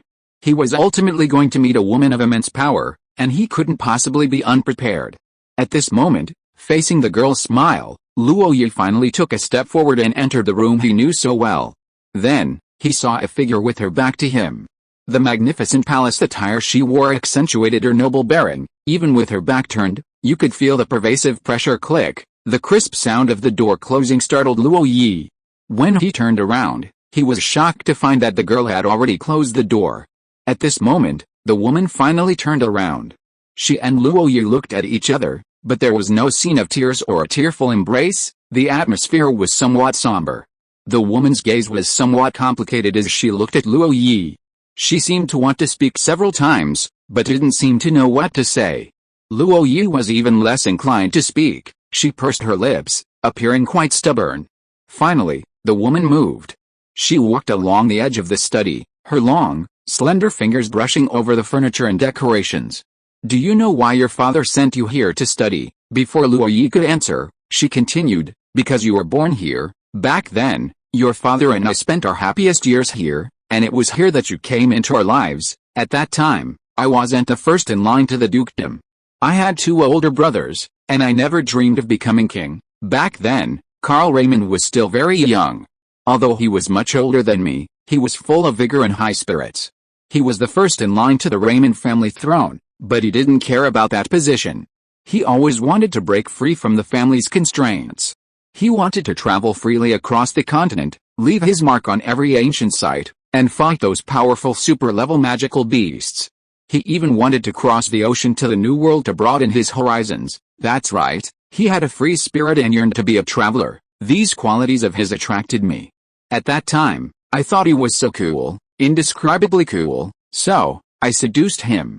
We made vows of eternal love, and we indulged in the beauty of youth. We even ran away from home, escaping here, hoping to live a carefree and leisurely life. It was here that we met. Unfortunately, our happiness was short-lived, and fate is most cruel to mortals. You must have heard of that war decades ago, right? Every country has its own record, giving it different names.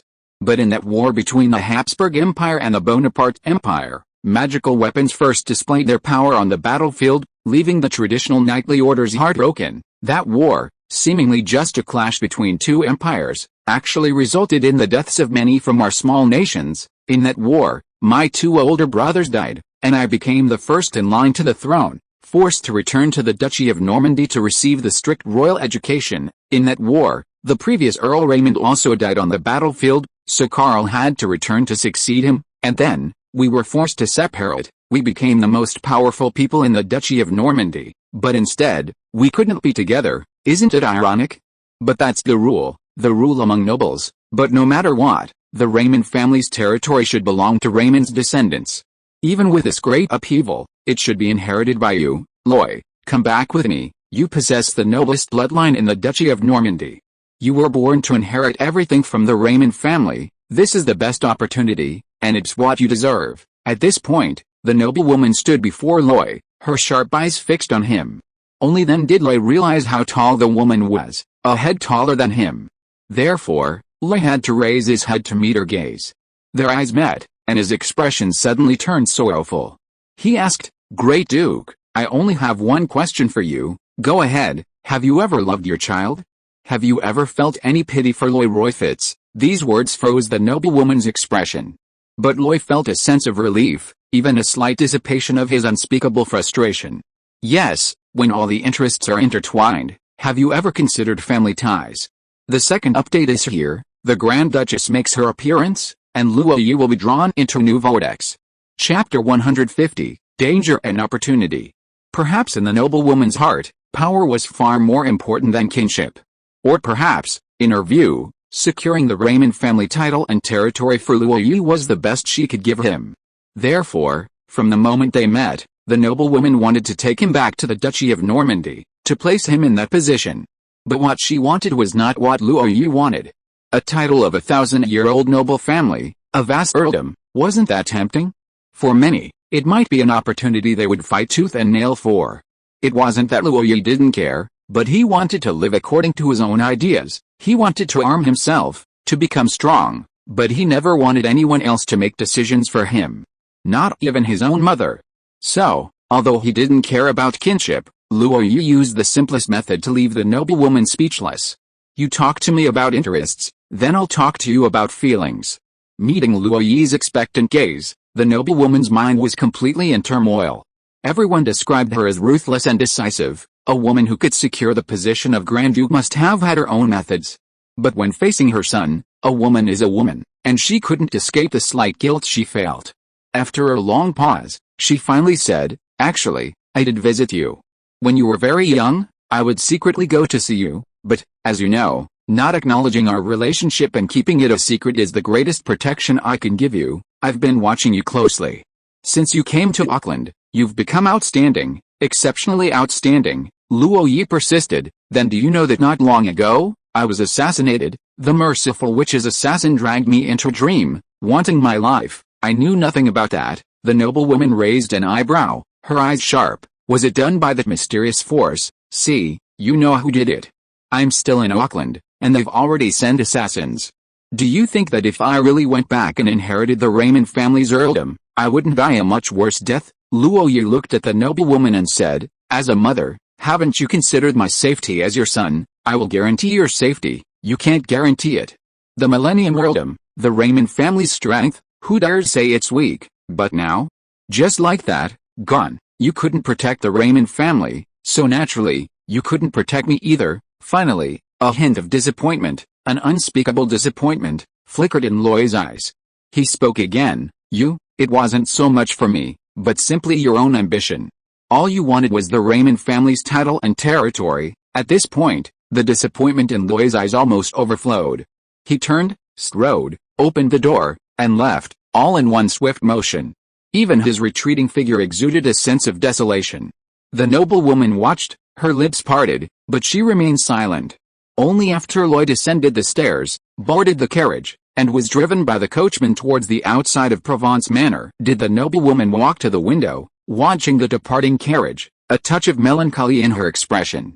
Tell me, am I really not a good mother? Beside her, a pretty young girl said, Master, everything you've done is for his own good, but for his own good is only what I think is for his own good. It may not necessarily be what he wants. Like my father back then, when he insisted I become the Grand Duke. I resisted fiercely, until I ascended to that position. I finally understood that my father's decisions were all right. Muttering this, the noblewoman's conflicted gaze vanished. Watching the departing carriage, she seemed to see Luo Yi's retreating figure, and a smile involuntarily crept onto her lips. That little rascal, he's really clever, as expected of my and Carl's child. Not bad, not bad.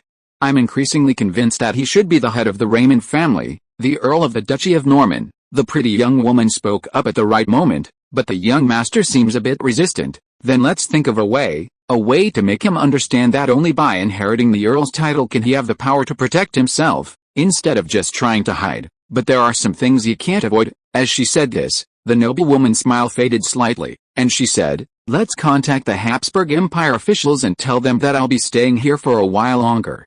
Ask them to make things convenient for me. The pretty young woman was quite troubled. The Habsburg Empire shouldn't be a big problem. But, Master, back home, many people probably won't be able to hold out for long. They're like hungry wolves, eyeing the territory and title left behind by the Raymond family. Besides, as you know, aristocratic marriages are very common. If there are no direct descendants, it's perfectly reasonable for them to inherit, then pass the word down. Have someone keep an eye on things. Before I get back, anyone who dares to show their face should be beaten up. The pretty girl immediately responded. Yes, the noblewoman added, also, help me put up a bounty on the Pan-Continental Assassin Organization. 5,000 gold tires for the head of the merciful witch, with a maximum of 100,000 gold tires. Forget about that deadbeat Carl. My son, Afra's son, isn't someone just any Tom, Dick, or Harry can touch. Yes, this time, the pretty girl's voice was even louder. On the other side, inside the carriage, Butler Hoover had actually come along, as had Mira and Ang. Loy raised his hand and rubbed his temples, trying to relieve the fatigue of the day. There had been too many things happening that day, and the impact had been too great. He was really tired. Mentally exhausted. He hadn't expected that his first meeting with his biological mother would turn out like this. But the waters of the Norman Duchy were too deep, and he was genuinely reluctant to get involved. This time, it was Butler Hoover who couldn't hold back any longer. He said, Young master, are you really not going to reconsider? Loy looked up, meeting Butler Hoover's expectant gaze, and said, You want me to get involved? Hoover said, I'm mainly afraid. I'm afraid that a family with a 1,000-year history will just fall apart like this, if the young master doesn't intervene. I can even imagine that day coming. It won't be too far off. Loy nodded slowly. He understood Hoover's concerns. Unlike Loy, who didn't have much affection for the Raymond family, he viewed their relationship as one of employer and employee. even akin to that of a worker and capitalist. But Hoover was clearly different. As butlers trained by a 1,000-year-old noble family, they had been in this profession for generations, and it was only through the favor of the nobility that they had the opportunity to become butlers. Their recognition of their family, their pride in the status and honor, was beyond Roy's comprehension. But to really get involved, he was somewhat unwilling. After a long time, he finally said, "We'll see. We'll see." That night, lying in bed, it was the first time in a long time that Luoyi had suffered from insomnia. Countless bizarre and fantastical scenes seemed to flash through his mind. One moment it was childhood memories, the next it was Earl Raymond's face, then it was the carefree days of Fellow Town, then it was battles in times of crisis, then it was life at the Fillet Magic Academy, then it was the sweat pouring down during training. And all of this converged on the vast beauty of Flower Territory, where a terrifying presence could annihilate everything with a wave of its hand. Could you say that Luoyi wasn't tempted at all? That would be impossible. The accumulation of a 1,000-year-old family, the title of Earl, the territory of Flower Territory, now there were no more constraints. If he truly inherited all of this, it would be equivalent to stepping into the highest echelons of this world. Countless secrets of this world would be revealed to him. Perhaps, the Raymond family might even possess the powerful combat techniques he needed, or even secret sacred techniques. However, great benefits always come with danger. So far, there's been absolutely no news about the mysterious force that destroyed the Raymond family. This is what worries Roy the most. That night, Roy felt like he was dreaming, yet also felt fully awake. Finally, it all turned into a long sigh that echoed throughout the room. Danger and opportunity always coexist. The allure of the bait and the poison are both on the hook. What should he do? Grand Duke of Fra Norman stayed at the Provence Manor. Roy had mentally prepared himself for her various schemes. But to his surprise, she remained quiet, as if simply waiting for him to change his mind. However, the entire city of Auckland was eerily quiet because of her arrival. Everyone seemed busy with their own affairs, but trying to keep the noise to a minimum. It was as if they were afraid of disturbing her. The Grand Duke's majesty was on full display at this moment. In this quiet, almost oppressive environment, several days passed in a flash, and then Roy received news. The Bella was about to arrive. This ship had nothing to do with Roy, of course, but Lelia Lightninger was on it. Yes, she was finally back. At that moment, Roy felt as if her soul had found its home, and she felt a surge of anticipation. Meanwhile, at the Provence Manor, an urgent message was delivered to the Grand Duchess via a temporary teleportation magic circle. Looking at the message on the slip of paper, a smile finally appeared on her lips. Another day of trying to stay hidden. End of this chapter. Thank you so much for reading until the end. Don't forget to give it a like. Looking for more exclusive content and immediate access? Subscribe to our Patreon. Remember, every like, subscription or donation encourages us to continue. Thank you all. See you in the next video.